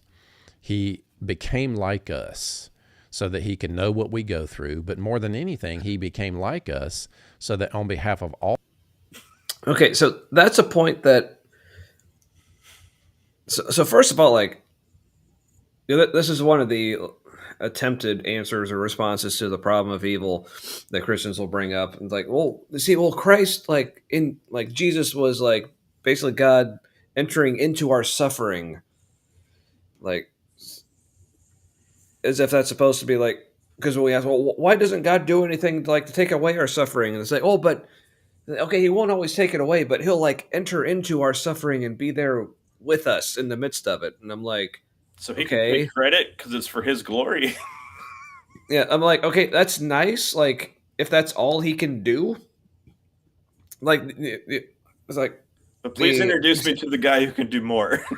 right, yeah, because like the example I always come up with, like again, going back to my experience with cancer, like yes, like vast majority of people in my life who were super supportive, like friends and family, like yeah, none of them were like doctors or whatever. So when it comes to like me having cancer, like they couldn't actually do anything about the cancer, but they could and did, in droves, like show up for me just to be supportive and like to be there for me and like in my suffering, as it were, and which was great. But when I went to my oncologist and like the other like doctors and medical professionals, like I went to them because they could actually do something about it, which, ostensibly God can do something about our suffering.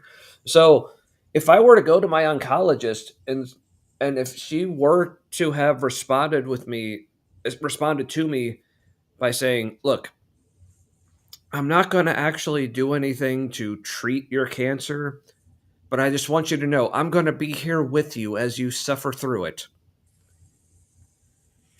Neat. I would Next. like I wouldn't have been like, "Oh, that's so compassionate of you that you're coming down from your position as this like almighty oncologist who can treat all this stuff whenever she wants, like to just be with me and understand it." Like, no, my response would have been, "Get fucked. I'm getting a new oncologist." Like, how is that supposed to be comforting? For like the almighty God who can do anything to solve all of our problems with not even the snap of a finger. He doesn't even need to snap his fingers. It can just make it happen. And for it's like, "Oh, but he understands our suffering." It's like, so fucking what? But then the other part of this is, and they say, "Oh, he became human so he could understand what we're going through." So basically what you're telling me is, for all the millennia of history before the incarnation of Jesus, God didn't understand us? Like, is that really what you're saying? That before Jesus came to earth, God had no idea what we were going through? Well, he had to become us, you see. Right, but you're saying before that, and before he did do that, like what are you saying about God? That he had no idea what the fuck he was doing or what he was dealing with or how to do anything about it? Like, Yes, again, like but don't apologists, ask, like, but also no. yeah. That's the answer. Exactly. So yeah, that drives me fucking crazy.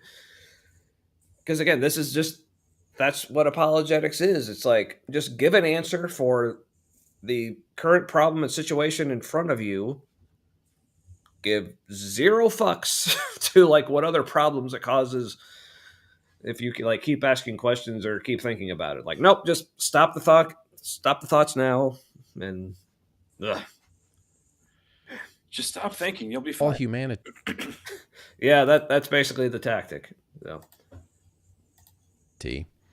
he could face and destroy the power of sin and death and darkness and deliver us from darkness, from the See, so and also like God can't do any of this just as God. No, he's Like, got he to do has it to as become Jesus. he has to become a human first, and then he can take care of all this stuff. Like, You got to do it as a guy who didn't clearly call himself God. right? Ugh. He never said, power of "I darkness am God." and He from the always, power. like, at best, it was like, "If you've seen me, you've seen the Father." Peace. Deuces. Of that death state. And so it's not, to me, it's less of a religion and it's more of a yielding to a being that is the ultimate being that likes me and loves me and wants me to be with him and enjoy life in his eternal realm, life in his kingdom, wants me to be with him. He wants to even be a father to me. Man, first of all, like I love Clint, but like waiting for him to like finish sentences so I can pause sometimes is excruciating. By But the time and he gets I'm there, he said 5 things.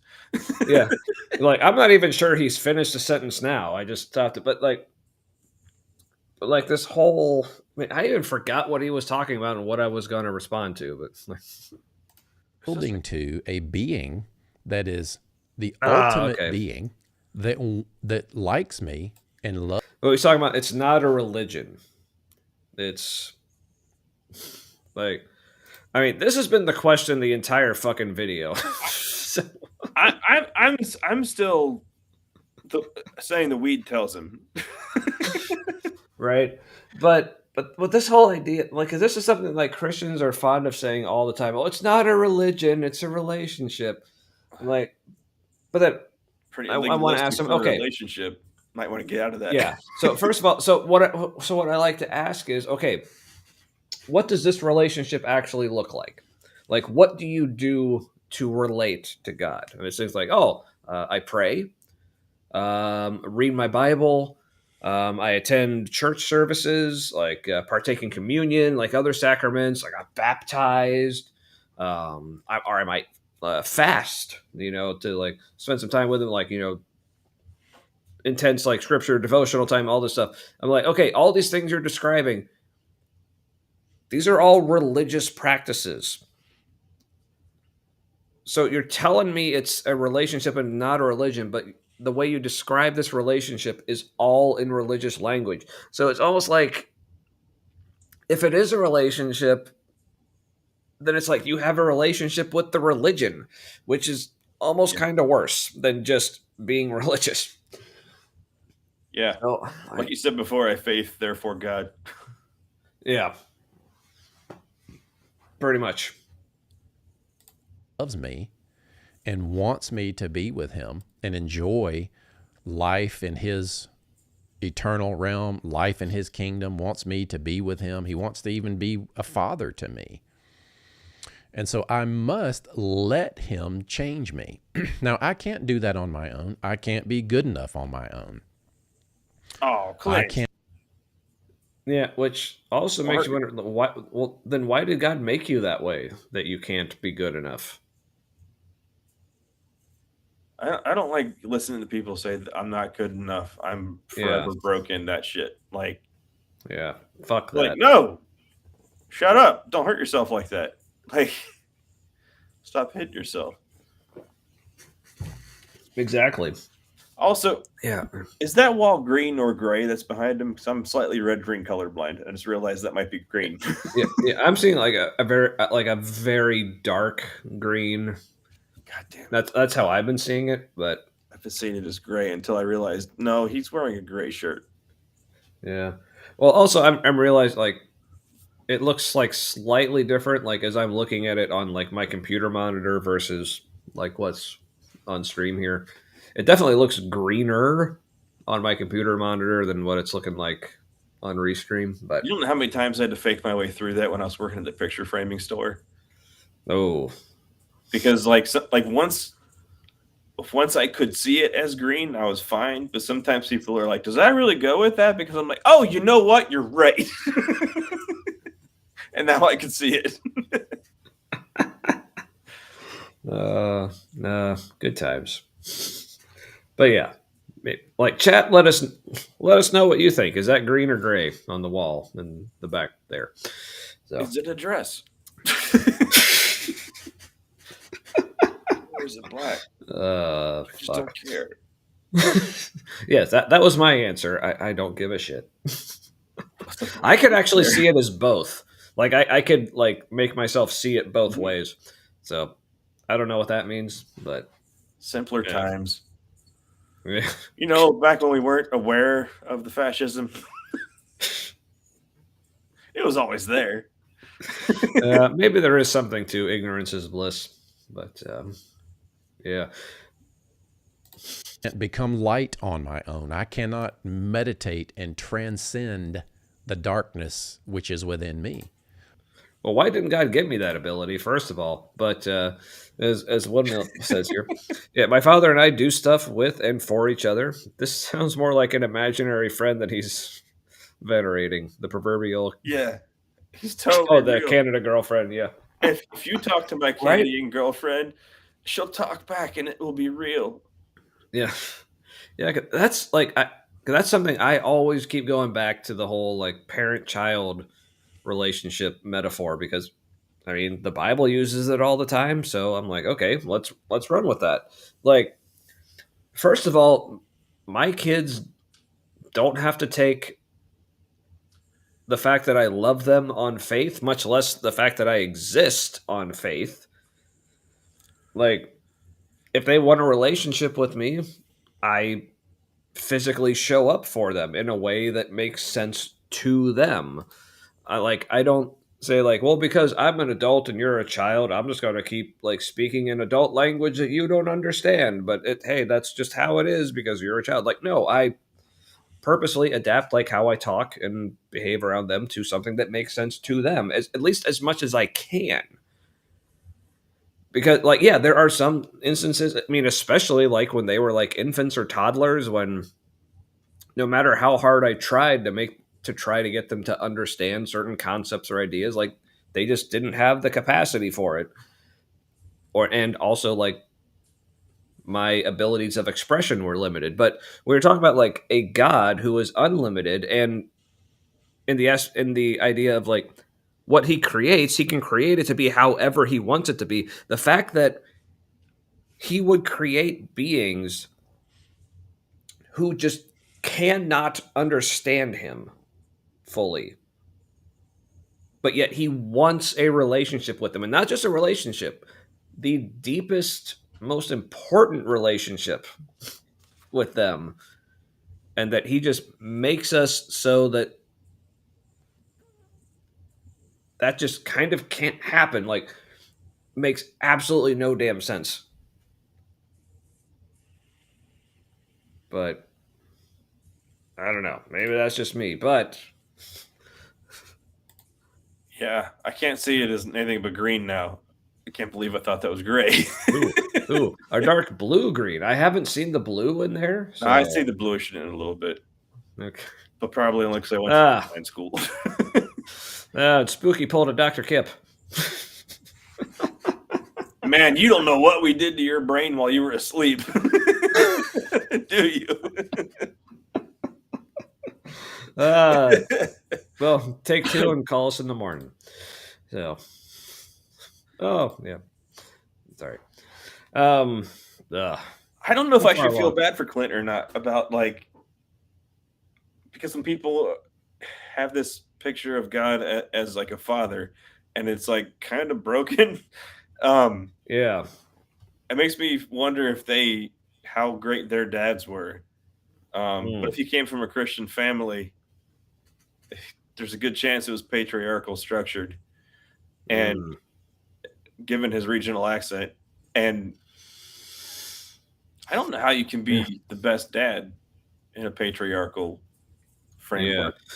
Oh, speaking of which, okay, so this is going way back to the start of the show during our more like limited, like Charlie Kirk, like aftermath conversation. So, but it's like related to this, like, because one of the things that people point out, especially in terms of like why we shouldn't be talking bad about him, like it's like the dude just died. It's like he's like he had these like, young kids. He was a husband. And, like people say, like, oh, you might not agree with his opinions, but like he might have been like a really good father, really good friend, good husband, whatever. But someone pointed out, like specifically to the claim of him being like a good father, like he is on record saying that because like he has kids, and like someone asked him about this directly, and I think it was on the that Surrounded show, like on the Jubilee channel. Someone thought like asked him like, okay, so if you had like your daughter was like 10 years old and was impregnated via the R word, because if you're 10 and you're impregnated, it's the R word. There's no other way that happens. Like, would he force her to like carry it to term as opposed to having an abortion? And he said, yeah, that baby would be born. So if you're telling me like this guy's a father and he would force his 10-year-old daughter to have a rape baby, how good of a father are you really? I hear that Also, he's the best dad his kids have ever had. So, and I'm not defending him from saying those things. Also, like, his kids probably thought he was the best. So that's what kids always think. Oh yeah, absolutely. Yeah. Yeah, so that's Which is yeah, so that's terrible. not yeah. So that's just more like yeah. No, I hear you. Like, I told my mom today, who's a big like anti-abortion person. We were having a conversation, and I was like, I need to know that if I do something like uh, have abortion pills on hand because I have a daughter who has special needs and intellectual disabilities, which means that she's like way more likely to be assaulted. Um, like, I need to know that if I have like abortion pills on hand because my daughter is more likely to get raped than other people in the population, that you're not going to report me once that becomes illegal because they're working on it. And she said, "No, I wouldn't do that." Also, she has to deal with. She wouldn't want my daughter to be forced to carry someone else's baby because we don't know that, like, when that's even possible, if she'll even be able to understand exactly what has happened. So she wouldn't want that to happen, and the only alternative is an abortion. And so now there's a time where she is at least not sure what she would want.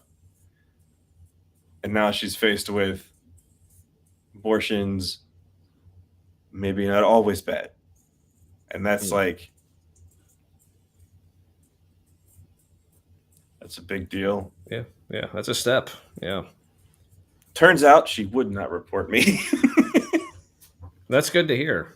But but would probably hate herself. yeah, well, baby steps. But yeah. Yes, that's Windmill's thoughts on old Charlie there. So Man, the Bronze Age Yeah. must have sucked. Okay, if that's like, they're like, what a good dad. What a good dad. Yeah. And like, mm-hmm. just like, apparently if you just don't kick your kid all the time, you're a good dad. Like, what the hell? Yeah, but you gotta kick them sometimes. I mean, Right. Oh that's yeah, just- yeah. because then you get to show your glory by Right. making them do it anyway. Like, Yeah, if Mr. B is to be believed, yeah, that's too many B's. man, people Anyway. went through some shit to get where we are today. Mm-hmm. Like, there was a point where that was like key to Yeah. our survival, and that's why it happened. Yeah, but now we think that's the way it must be done forever. Like no, Wait, what's a that's movement? not how. I think referring to like your mom and like her. Oh no, it's a big Shifting. deal. Yeah. Yeah. Can't say certain things out loud still. Like, my bad. Yeah. Hey, Did I do No. a fascism? I didn't know. Jeez. All right. Well, we still got well, hey, we're over halfway. Oh, Let's. But he made a way through Christ for me to receive what he did for me, because Jesus Christ shed his blood. And now why blood? Not because God's an angry pagan God that needs to kill somebody, but you got to remember the life is in the blood. So what Jesus did was he poured out his life. He resonated perfection into this dimension as a path. So it's not that God needed Jesus to die. He just needed him to not be alive anymore. Right. That's nicer. So again, it's ask yourself, who came up with this system that blood needed to be shed? Apparently, God, because everybody dies. Okay. I just want to back him up a little bit because there was something he said. Made a way through Christ, which is within me. But he made a way through Christ for me to receive what he did for me, because Jesus Christ shed his blood. And now why blood? Not because God's an angry pagan God that needs to kill somebody, but you got to remember the life is in the blood. So what Jesus did was he poured out his life. He resonated perfection into this dimension as a pathway for us to enter into that perfect light. What? I don't know, but he is very sure. Like, this makes sense. Actually, I'm not sure, because when he goes blood, he gets this look on his face like, "Fuck, that's all I had." He's like, "I don't know where this is going." Yeah. All right. So I know we got to get through this, but I'm probably going to back him up maybe like even Clearly, a all little more stuff than I that he has did. thought through outside of this. What's that? It's clearly like this is all stuff that he's thought through outside of this video. Like he's trying to relay something that a conclusion he's come to. Mm-hmm. It's not quite so normal that he's able to explain it yet, but All right. Moving on to the unleaded. This is the Go Brewing non-alcoholic Sunshine State Tropical IPA with mango and peach. So mango and the peach. Yeah, going to the non-alcoholic because I don't want to feel like shit tomorrow morning. So I can't decide. And it's tasty. Can't decide if I want to feel like shit or not. All right, so I guess there was something in the way that he phrased this that made me, but I can't remember what it was. So I backed him up quite a bit. Hopefully this was enough. Enough on my own. Okay. I can't become light on my own. I cannot meditate and transcend the darkness which is within me. But he made a way through Christ for me to receive what he did for me, because Jesus Christ shed his blood. Oh, yeah. So the fact that he had to make a way for me to receive what he did for me. It's like, again, if you're God, like, if you want something to happen, like, can't you just make it happen and say, hey, I did a thing. Isn't it great that I did the thing for you? Yeah. It's like, but no, that wasn't good enough. Like, God had to do it in such a way that, like, again, something had to die. And always with the blood. Yeah, again, like, they obviously they don't put it in these words, but the way they present it, it's almost like the power of blood magic compels is you stronger. Yeah. Brewing fruit beers. That's something like me and Matt used to do, home brewing. That's something like we've been talking about for years. Like, oh yeah, we're definitely gonna start doing this again. Fruit beers are tricky if you're using like real fruit and shit. Like, because the sugars are hard to manage. Mm-hmm. Mm-hmm. You never know what you're gonna get. Yeah, I don't think we ever attempted that, did we? No, we were kind of pissed at fruit in beer for a while. That's true, but unless it was Belgian, made by monks, and then we're like, sweet. But that's because you were. Yeah. I still wasn't as big onto those, but yeah. But anyway, so yeah, this whole idea that any kind of phrasing like, well, God had to, or this was the only way God could do it. It's like, according to who or what? Like, I thought God was the one making all the decisions. Like there should not be any, well, God had to. Like, God doesn't have to do shit, at least the way you explain them to me. But no, for his story to work, though, God has to do certain things.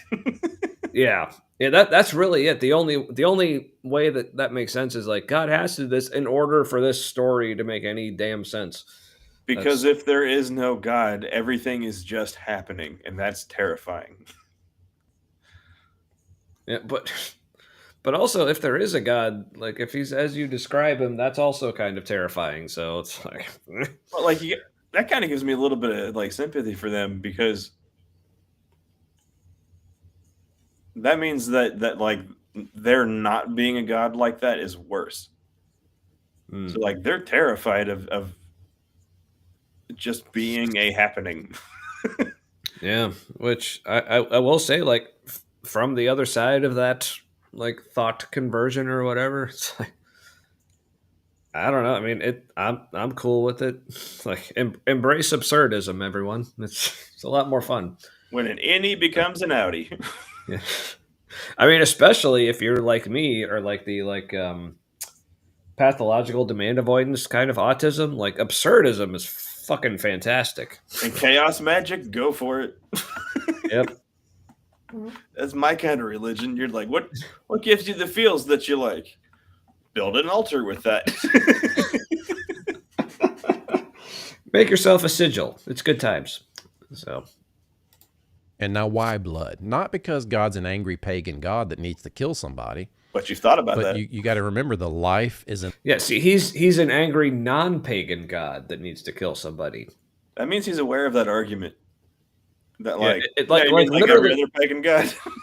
yeah, like literally the only word that actually changes in this scenario is the word pagan. He's like, he's still an angry god that needed to kill someone. He just happens to not be pagan because that's from your frame of reference. That's not pagan. But Didn't pagan just mean anything that wasn't Jewish? How'd that go?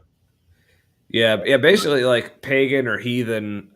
Pagan might have been like a little more specific to like certain like tribal religions or something. I don't know, but That feels a bit more Yeah. Roman. yeah. So maybe that was that time period. Mm-hmm. in the blood. So what Jesus did was he poured out his life. He resonated perfection into this dimension as a pathway for us to enter into that perfect light. Why do we need a path? But also couldn't Jesus resonate perfection into our dimension without dying? No, because of the blood. Like no, but couldn't you just like the incarnation itself? Wasn't that him resonating perfection into our dimension by just existing here? And if Why did we're all we have part to of kill God, him? then aren't we just resonating God back at God? Right? It's almost like Jesus was a motif in a story. Almost. And Man. that's why they didn't describe any human characteristic of him whatsoever, because they're like, hey, not real. Real guy? So this story, not real. Other ideas. Almost as if. Yeah. See, if you know if you have a visual of what the electromagnetic spectrum is, you know, you have gamma rays on one end, radio on the other, and probably all types of frequencies and radio. Probably. And also, I'm pretty sure that's not the spectrum. No. I think radio's closer being in the middle. Yeah. Yeah, I think it's more like gamma to ultraviolet or even like beyond. I don't know. Gamma does some like crazy shit. It'll give you some really messed up like spiritual experiences and also give you cancer. Yeah. Can confirm. It's some tricky shit. Yeah. Oh, so Ember says my apologist training suggests the death part was needed to complete the cycle so the energy could fully resonate or something. That sounds like apologetics. Yep. Yeah. You've done well. If you keep asking what or why long enough, you'll get to the or something. Yeah. That's apologetics ends with a lot of ellipses or something. A lot of C below. Wavelengths that we don't understand, resonant frequencies, but we can only see a very short aspect of the electromagnetic spectrum that's visible. Okay, that is true. All right, so the original meaning of the word pagan stems from the Latin word paganus. I don't know. I just see the word anus, which referred to a country dweller or villager or a butthole, apparently. I just think of Minecraft mean- villagers, and they just don't have Oh. mouths. They've got weird eyes and maybe a nose, and they're always trying to sleep in my fucking bed. I haven't played Minecraft in forever.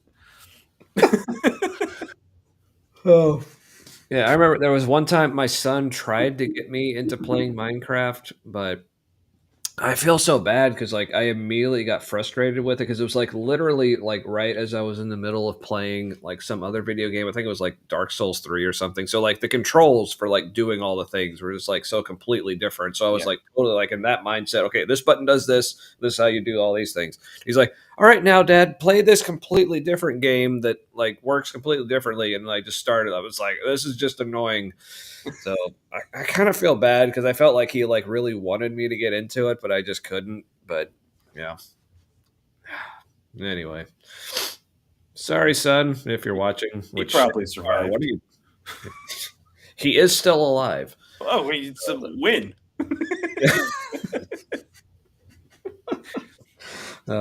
But I know we still get along. So yeah, and he's a teenager, and we get along. So yeah.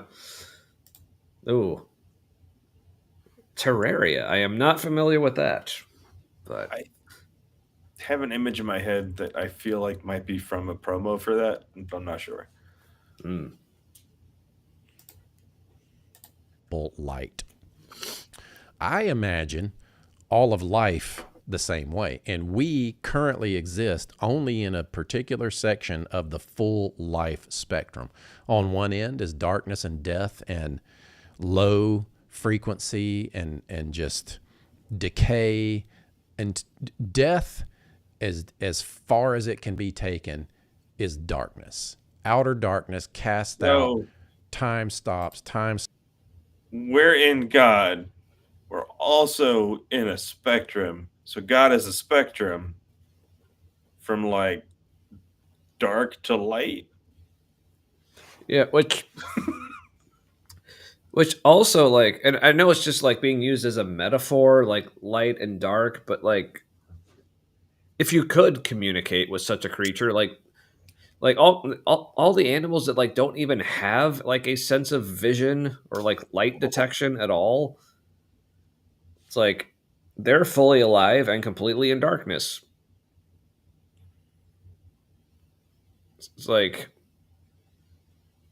yeah, so, but also like this has struck me as like, oh well, I can make a comparison from like, so well, light is a spectrum, therefore life also is. Like, no, that doesn't follow. But not gender or sexuality. Right. Reasons. Oh, but hey, Fox is here. Welcome. Somebody else's stream just let out. Yeah, Terraria has more Cthulhu mythos references, so hell yeah. Ooh. What?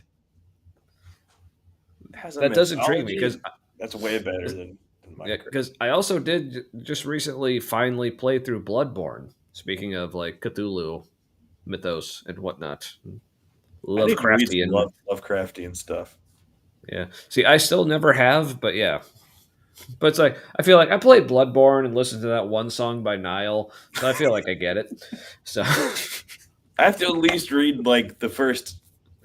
I don't even know if there's more than one like instance of Cthulhu as like a character.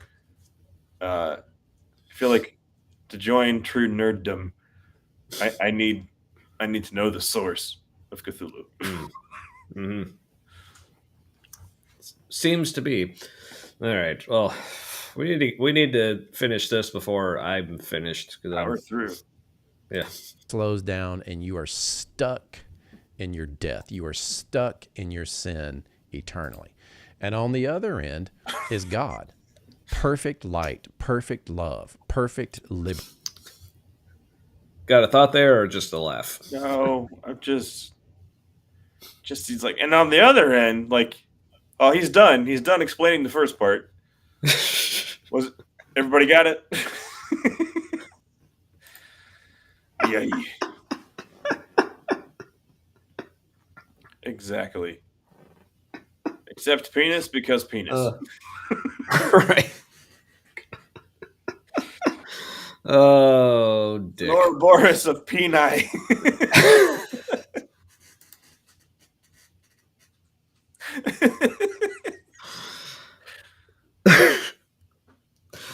I wish. I mean, it's called the Great Omnom. In him is autonomy. He is the ultimate sovereign. He is the I am. And he wants us to be with him.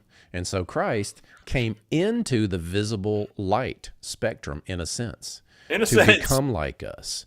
To make Yeah, except for all the animals who can't see, then I like how he throws in a little innocence kind of comments here and there, because yeah, I feel like that's where he's realizing, yeah, it's not this. I mean, it's like this. It must be, because like I feel better and whole as a person when I think these things. It's like, but wait, there's more, Clint. Oh, but just back to this real quick.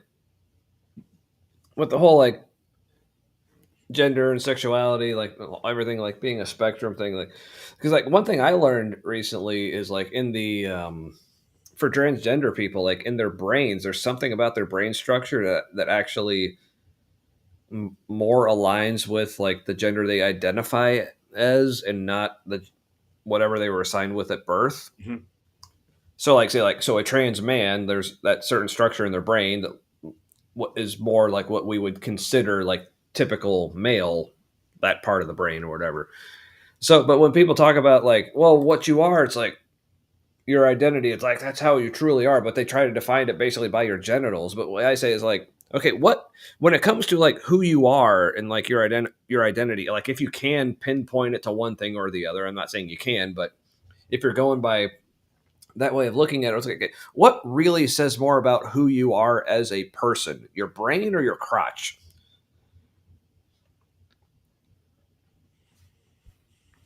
So anyway, I don't know. When you're super shallow, you retreat, I guess, all the way back to your dick, and you're like, it's all I have.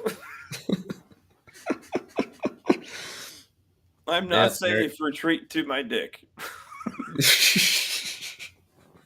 all right, is that the next short that we need to make a clip of? Anyway, Hosted by Ben Shapiro.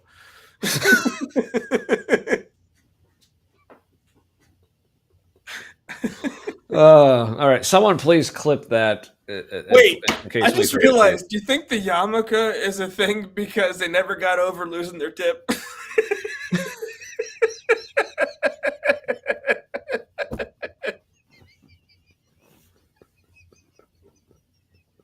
I don't even know if that's anti-Semitic.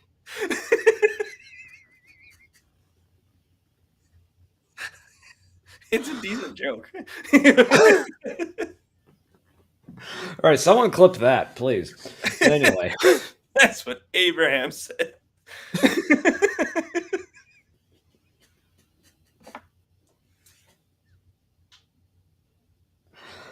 all right, I'm gonna try to make it through the rest of this, but no promises, everyone.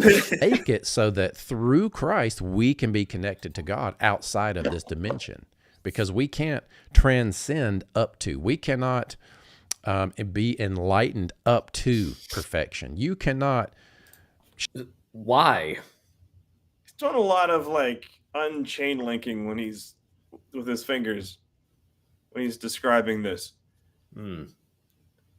This is supposed to be like the coming together moment in his head, I think, but he's doing a lot of pulling apart stuff with his hands. Yeah, it's like, again, I keep getting stuck on how it's like, oh, well, God didn't need someone to die. It's like, no, but he created the system where like we just can't get to this place that we need to be. So in order to get us there, someone needed to die. That's like how is that different?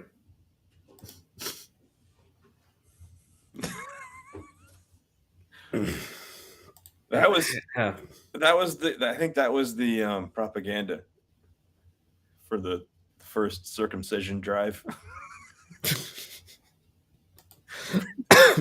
It was like Oh, I wish. it's like a synagogue like campaign. You know, they have like the church campaigns. Mhm.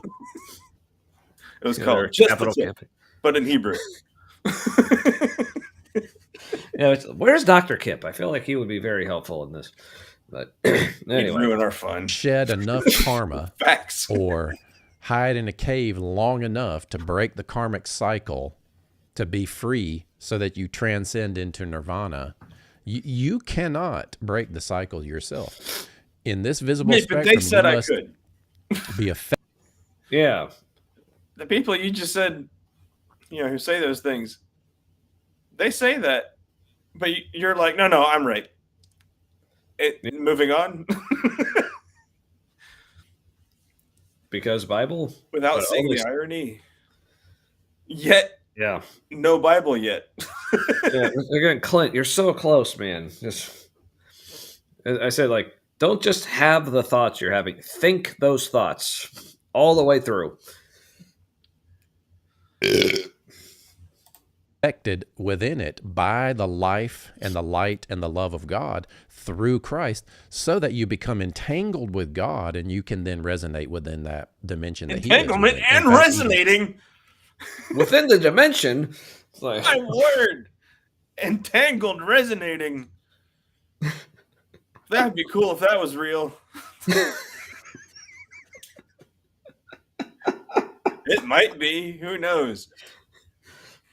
yep, would be cool, He but does say at some point, I don't know if he's already said it, where he's like, and if you understand quantum, and he's like, this. And I'm like, really? You think you understand quantum shit? Like, even the people who know about it, they're still like, yeah, spooky action at a distance is kind of. There's still a spooky part we can't explain. all right, let's continue powering through as much as we can. in Him. And this is what Jesus prays for us. In John chapter 17, Jesus prays that we would be Hey, he's finally talking about the Bible. as one with God as He is with God.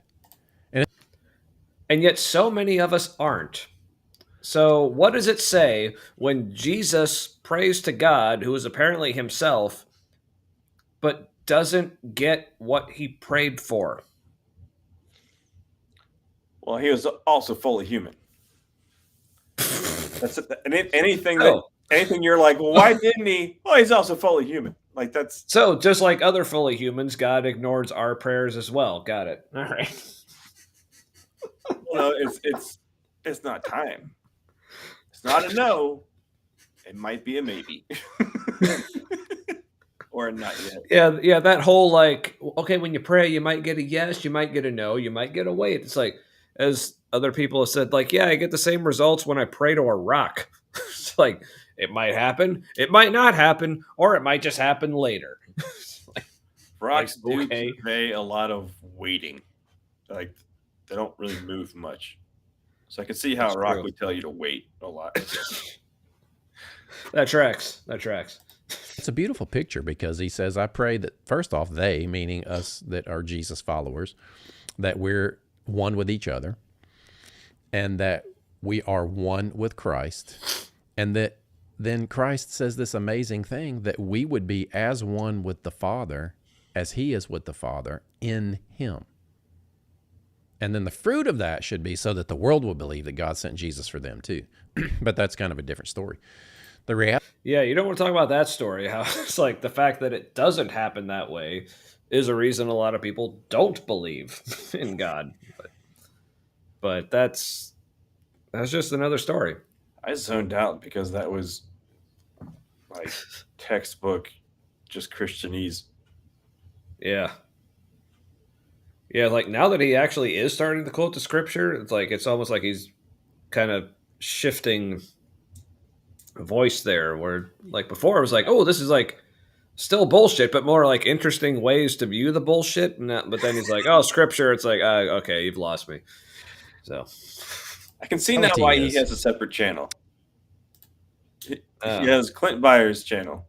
And then he's got his Forward Church channel. I think that's the name of his church.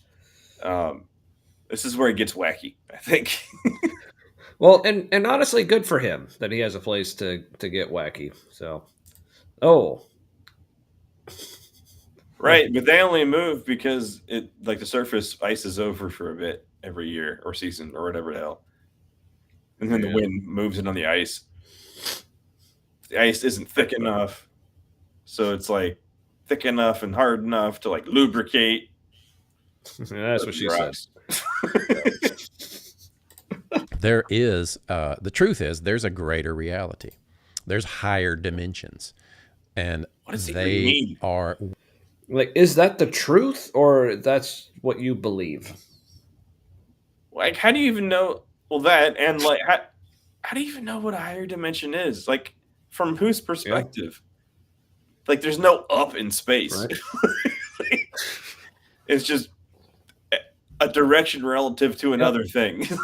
Right. Yeah, that's why they say, like, in space, like, doggy style and reverse cowgirl are the same position. And why is it always higher dimensions are better or more enlightened? How do we know ours isn't more enlightened? And like, the smaller or more pocket your dimension gets, like, the smarter everybody is. Who the fuck knows? Did you catch what I just said, or did No. you just, like, Because I would have thought you would have had some kind of reaction to that. No, You want me to repeat it? My ADHD heard English words, didn't process them. So Because I think you dig this. So, like, because talk about, like, in space, like, there's no up or down or whatever. So that means in space, doggy style and reverse cowgirl are the same position. yeah. Yep. See? There you go. where God lives. And I pray that you begin to discover, maybe you're on a journey, maybe you don't really believe in God, maybe you've been hurt by religion, maybe you don't understand the Bible. Wait, these are the two options.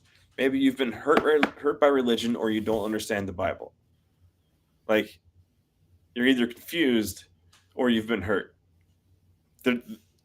What about the option where you're not confused and don't want it? Yeah. Because, again, it's like, just real briefly, this whole, like, well, you just were hurt by the church, or you were hurt by Christians, it wasn't God. Like, I think that is such a bullshit dismissal of what people go through. Because what do you mean just? Yeah, because first of all, like, okay, even if they say, because if they say, like, well, it wasn't God that hurt you, it was just people. Like, okay, but God still let it happen.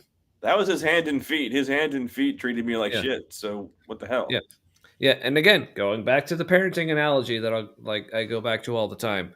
Like, if my kids, like, if they hurt someone and I just let them and I don't do anything about it, like, yeah, sure, you also blame them, but you also say, oh, Dad, like, why didn't you do anything? Like, you're a shitty dad for just letting them do that. So if if the people that my kids hurt, like, were angry at my kids for hurting them, yeah, but it would also make sense for them to be angry at me for not stopping them when I could have stopped them.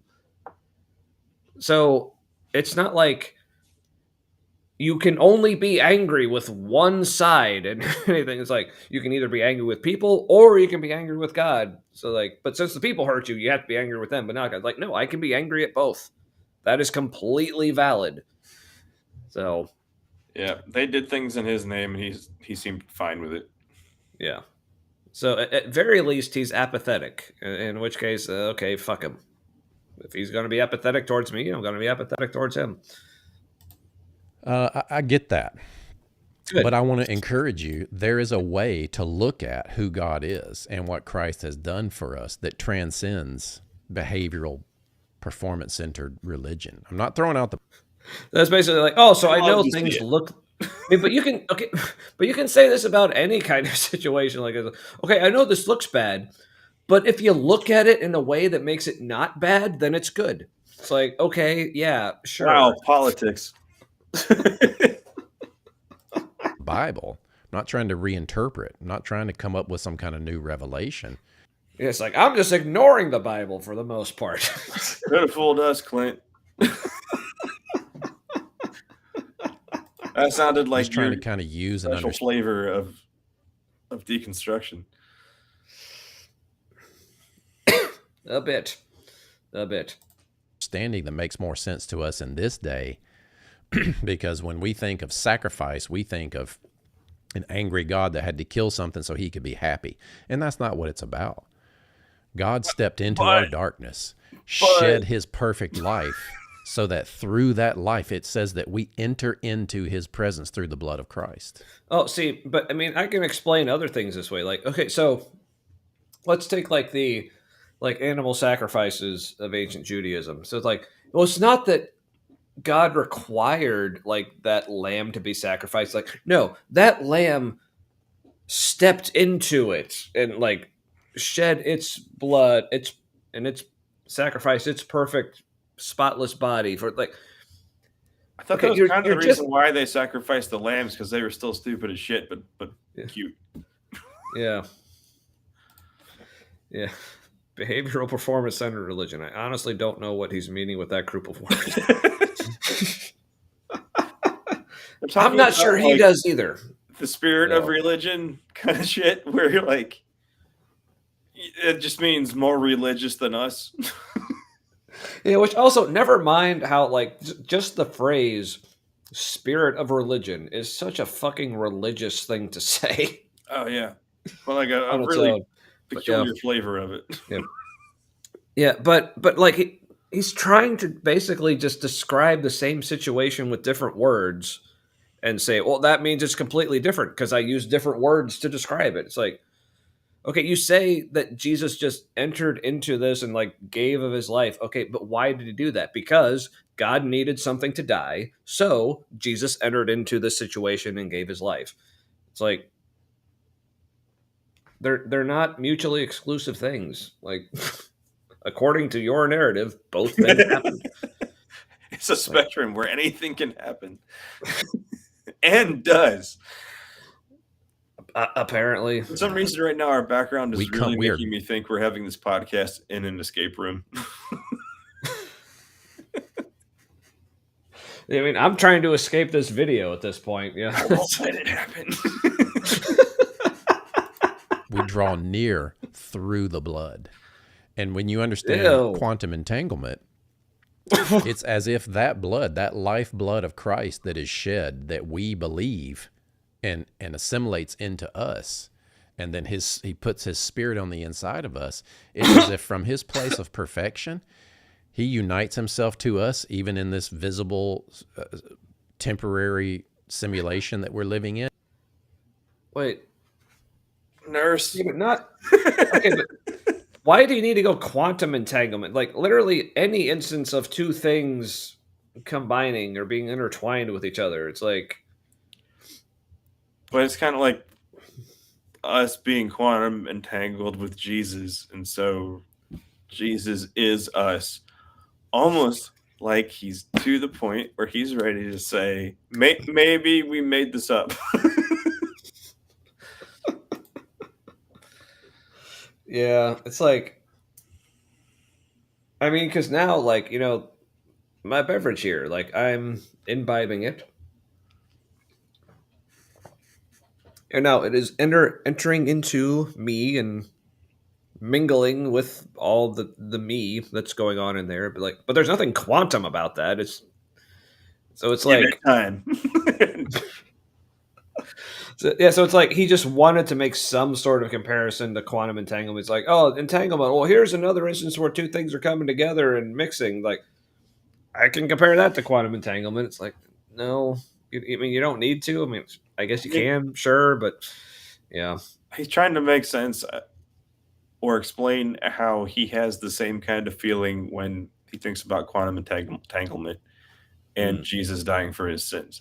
Like he has this similar feeling, and so like he's tying that together. I think like one reminds him of the other. Yeah. Also, how is this talking about simulation theory? I don't know. Atheism what? Like the last video. Yeah, it's like I hope that helped explain Satanism. It's like, dude, what? Absolutely comes up with the title before he's done his thing, and there's obviously Kind of like us. no script or notes. So he is a lot like us in that sense. But we don't earnestly end with like, I hope that explained to you the difference between. It's like, we're like, nah, that went everywhere. Yeah, definitely. Yeah, the should probably not. Yeah, let's not should that. No, this guy's just shoulding all over himself. And in it, we're connected to him so that when we die, we transcend. And to be absent from the body is to be present from the Lord. To be absent If from you've the been body. born again, if you've let him cleanse you, if you've let him sanctify. I see. I don't. He's telling a different story with his hands. Yeah. His fingers are like. I think this is like the kind of.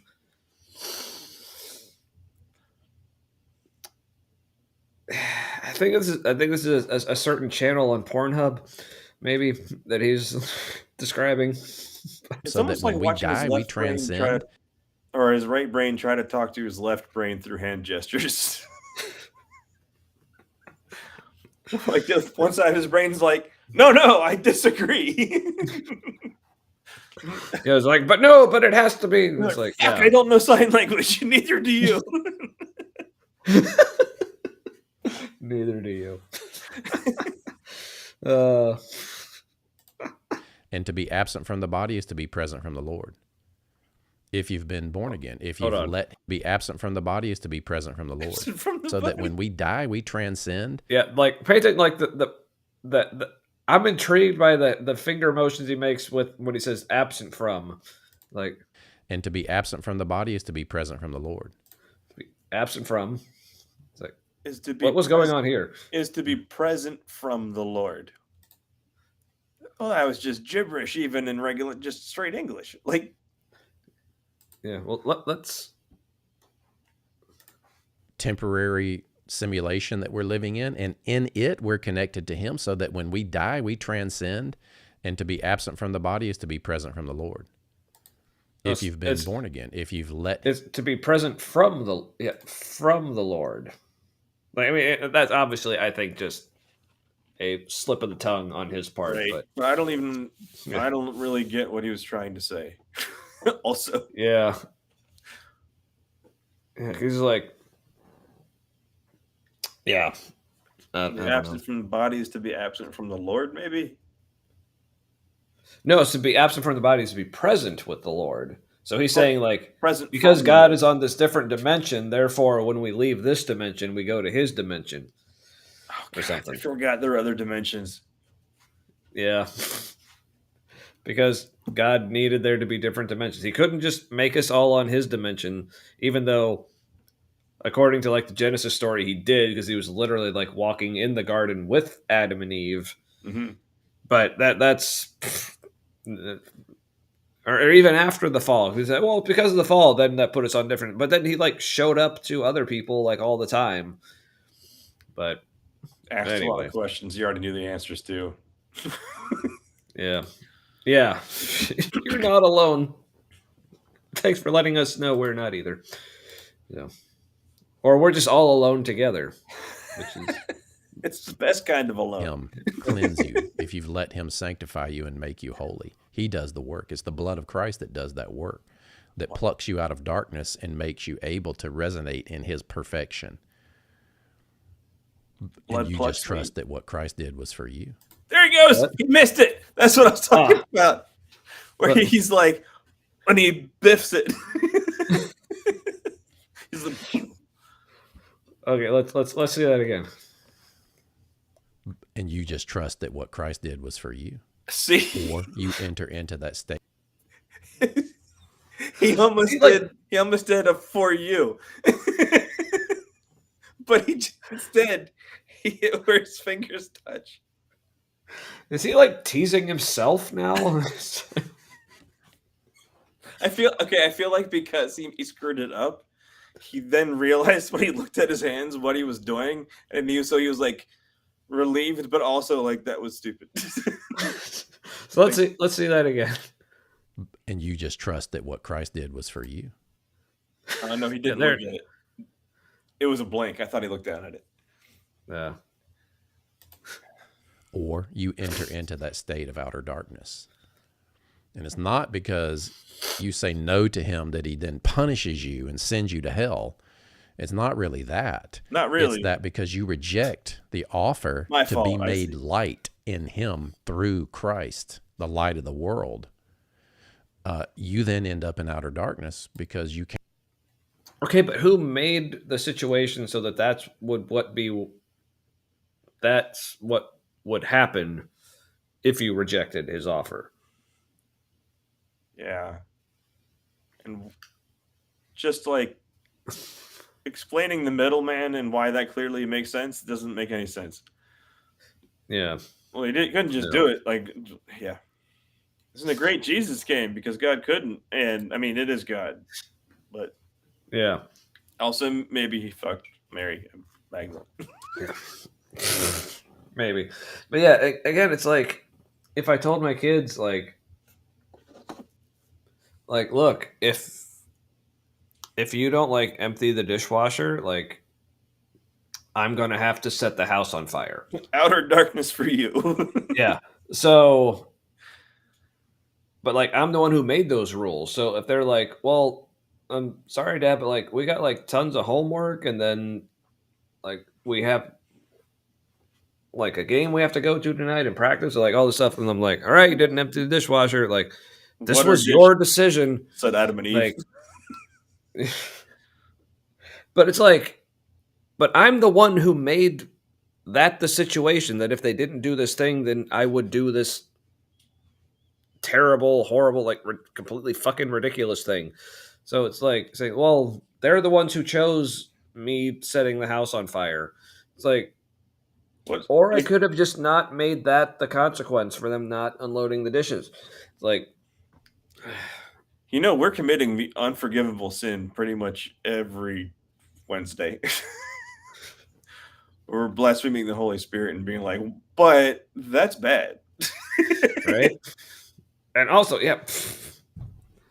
I mean, look, dishwashers work in mysterious ways. Like, you can't just expect them to, like, prove themselves to you or, like, how they work or that they exist or anything. So, just gotta take it on faith, man. Yeah. But what's important is one of those says you go to an afterlife with 40 virgins. Right. Or I set the house on fire. Yeah. So, or 40 raisins. It's unclear.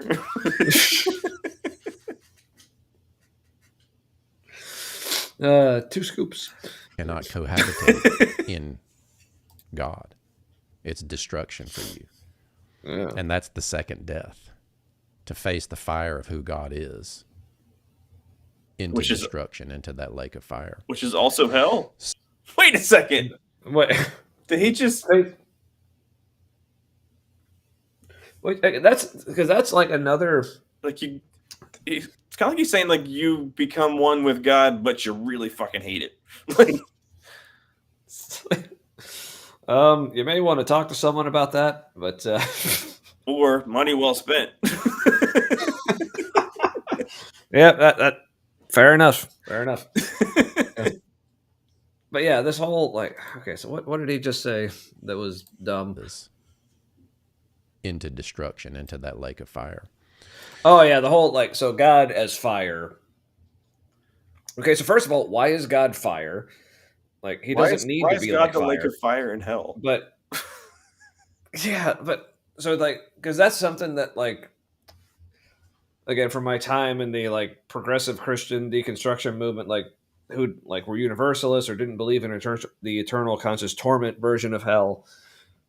They're like, oh, but there's all these times where the Bible talks about like the unbelievers like being sent into fire or whatever, and they're like, oh, well, that's just God's like refining fire, and like it's a fire of His love. So, but if you're open to it, then it's like then it's like a refining fire. It's just burning away all the impurities, and it's just like this warm, loving thing. But if you're opposed to God and His form of love, then the fire just burns you and like completely burns you away, because everything is things that need to be like refined away, and all of you, whatever. Like I feel like I'm rambling at this point, but like always. But I'm like, or like God just doesn't have to be like fire or burn you at all or make you so that there's anything impure about you or set up any kind of system where that would be necessary. It's like, again, this seems like a symptom of, well, the fact that we could make a metaphor, that means it's true. Like, or it's just a bad metaphor. It doesn't describe reality at all.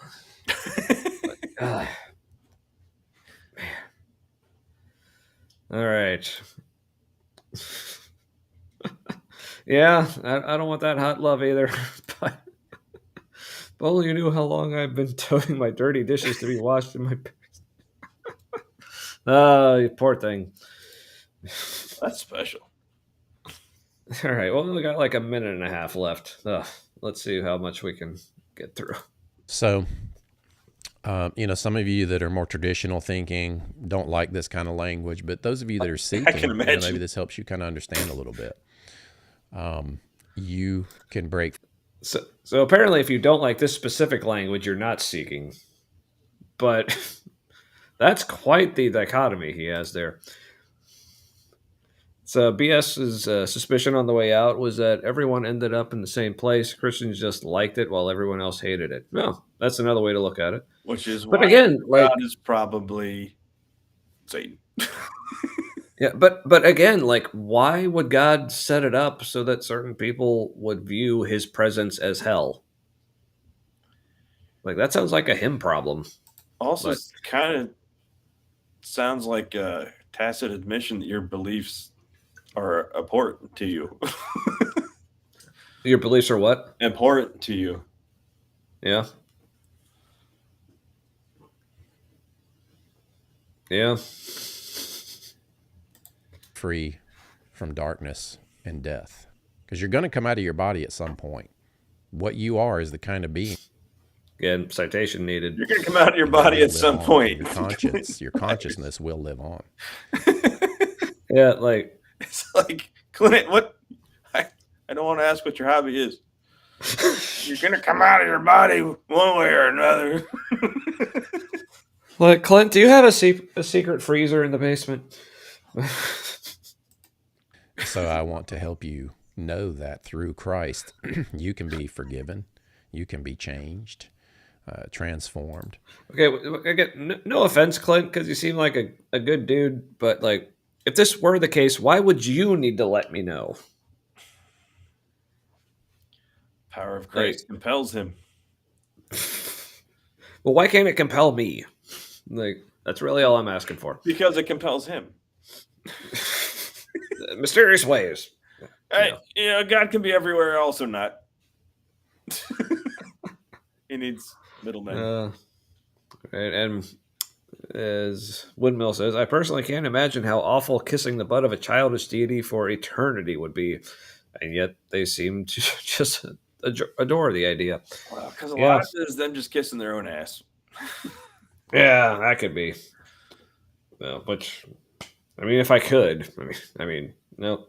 That's how the religion is. Like, you can be given the both partners kissing the ass of the other one, glazing the other one up. Like, God's like, you're my chosen people and you're my precious bride. And then we're like, oh, you're the best. And also he's like, you're a whore. And we're also like, well, why did you forsake me? And it's an abusive relationship from both sides. Yeah. Yeah, man. Dirty. Yeah. If you look at the OT God behavior, it kind of screams God's issues. But what do I know? Yep. I mean, I'm no cold case detective. Also, probably true. Yeah.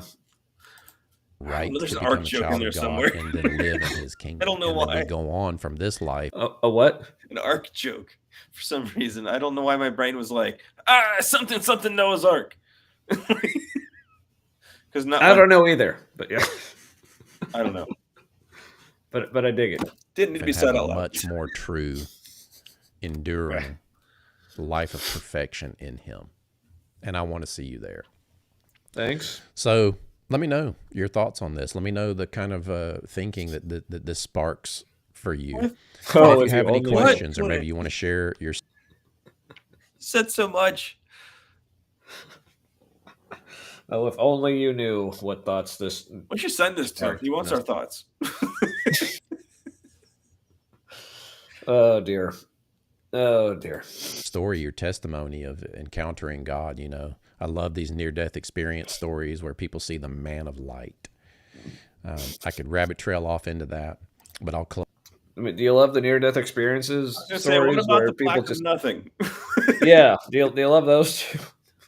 Like, why do some people get the Man of Light and other people get like the Black of Nothing? Yeah. Or other people get like just whatever god or deity or whatever makes sense to their culture that they grew up in. Yeah. It's like, I mean, your religion that you have is kind of in your DNA a bit. a bit. Close this one out here. Thank you so much for clicking and watching. Let I me know clicked your a thoughts bunch. and comments. I love to be active in the comments. I want to hear your thoughts and engage with you. Uh-oh, So look out. thanks for clicking, and keep moving forward in every area of life. God bless you guys. See, I like the send off. Keep moving forward. Yeah. That's also the name of his fucking church. So Yeah. So I like it a little less. forward But- church. Not progressive. Fuck off with your liberal bullshit. Right. Oh man. But yeah. You want those babies born, and then no money for them after. But man, I do like Clint. Like I said, he just seems like, Yeah. aside from the Christianity thing, like he seems like a good dude. But yeah, It's like, he could do more for people than just teaching them how to tread water theologically. right. All right. Well, say goodnight, Clint. Like, Clint, Well, get a God, he probably already has. I was gonna say like a counseling degree or something, but like, yeah, do something where you Yeah. can help people for real. Yeah.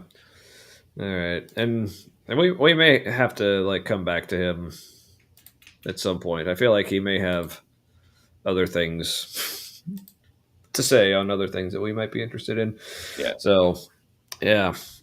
Man. Well, that was something.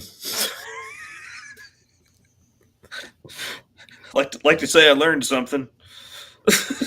I do like to say that. Yeah. That is true.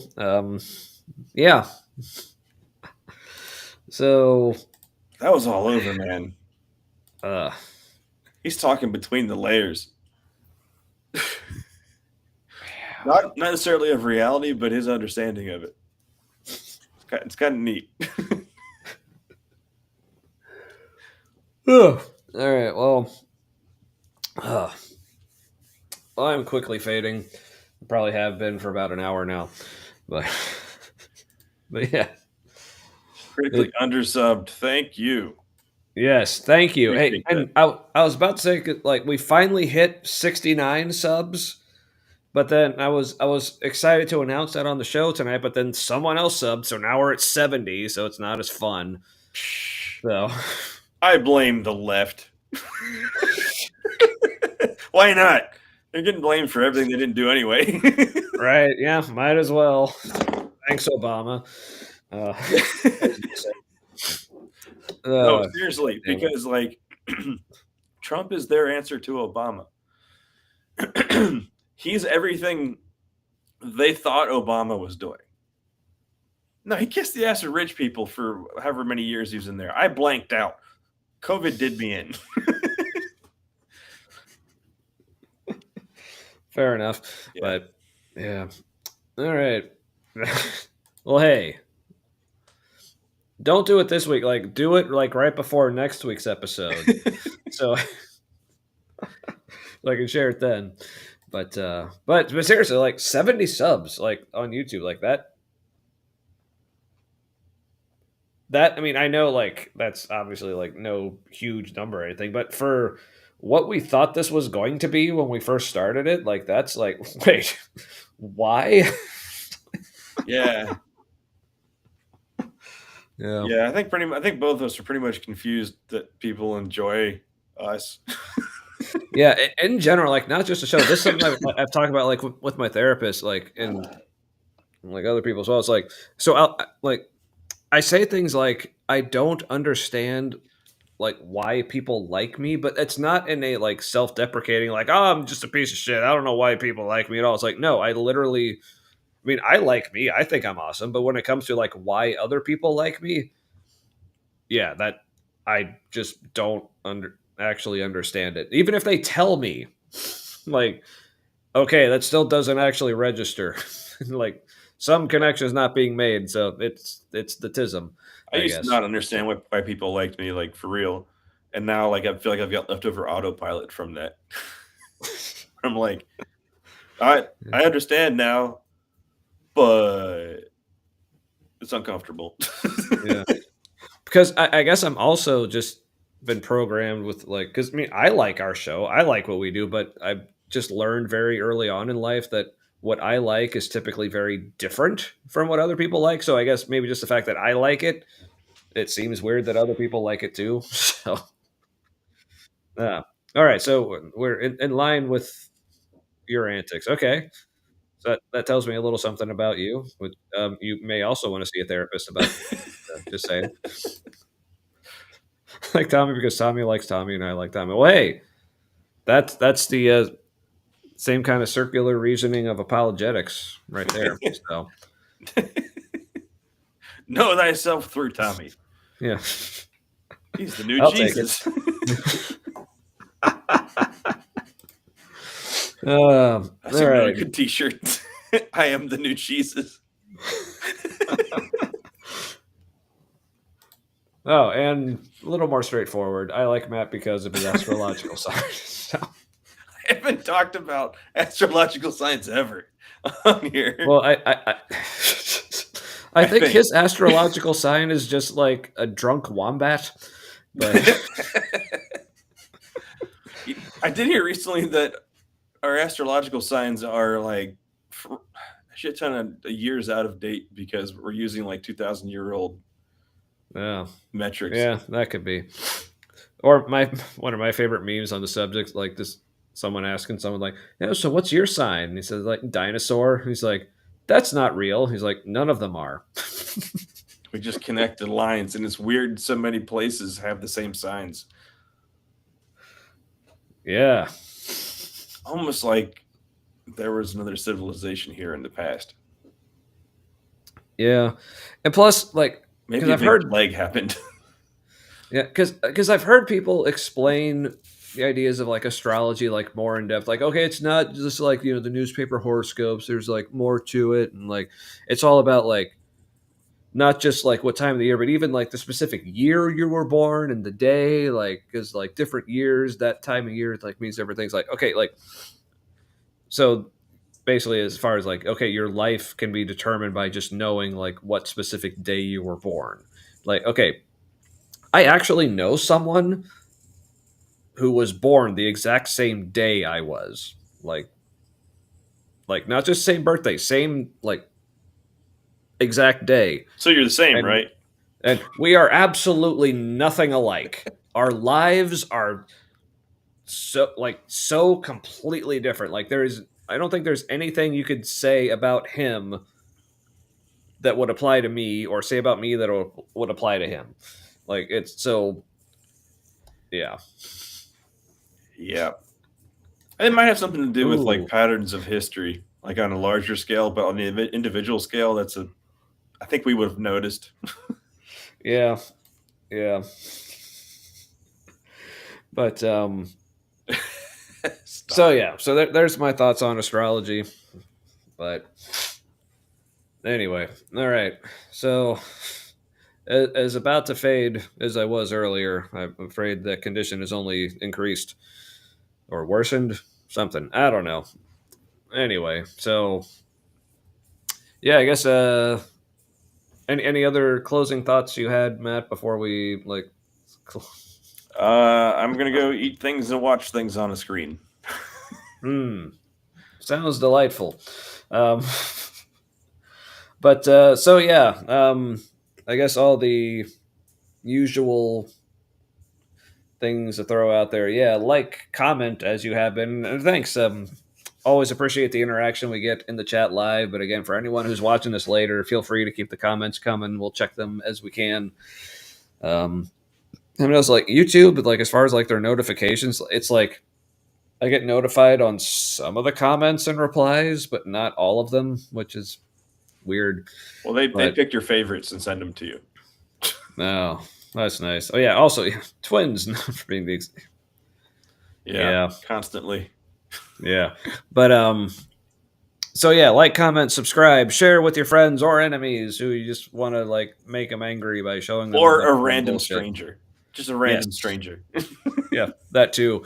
Also on, like I said, we're on YouTube, Facebook, and Twitch. Like Twitch seems to be like just for the bots, or like Ember when she's feeling spicy wants to head over there, or and like Facebook like was originally where we were getting like more of an interaction and traction or whatever, but seems to be more on the YouTube side. So we've put a little more effort into the YouTube end of things, including like I've started making, and Matt has as well, like making more like playlists.